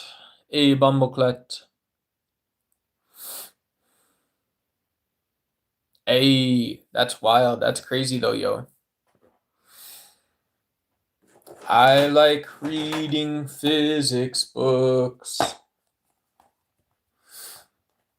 My mother taught me how to cook. I'm battling alcohol. I want to eat beans right now. How do you wrap? You gotta wrap it around a paperback. Crack-a-lack and Batman was whack.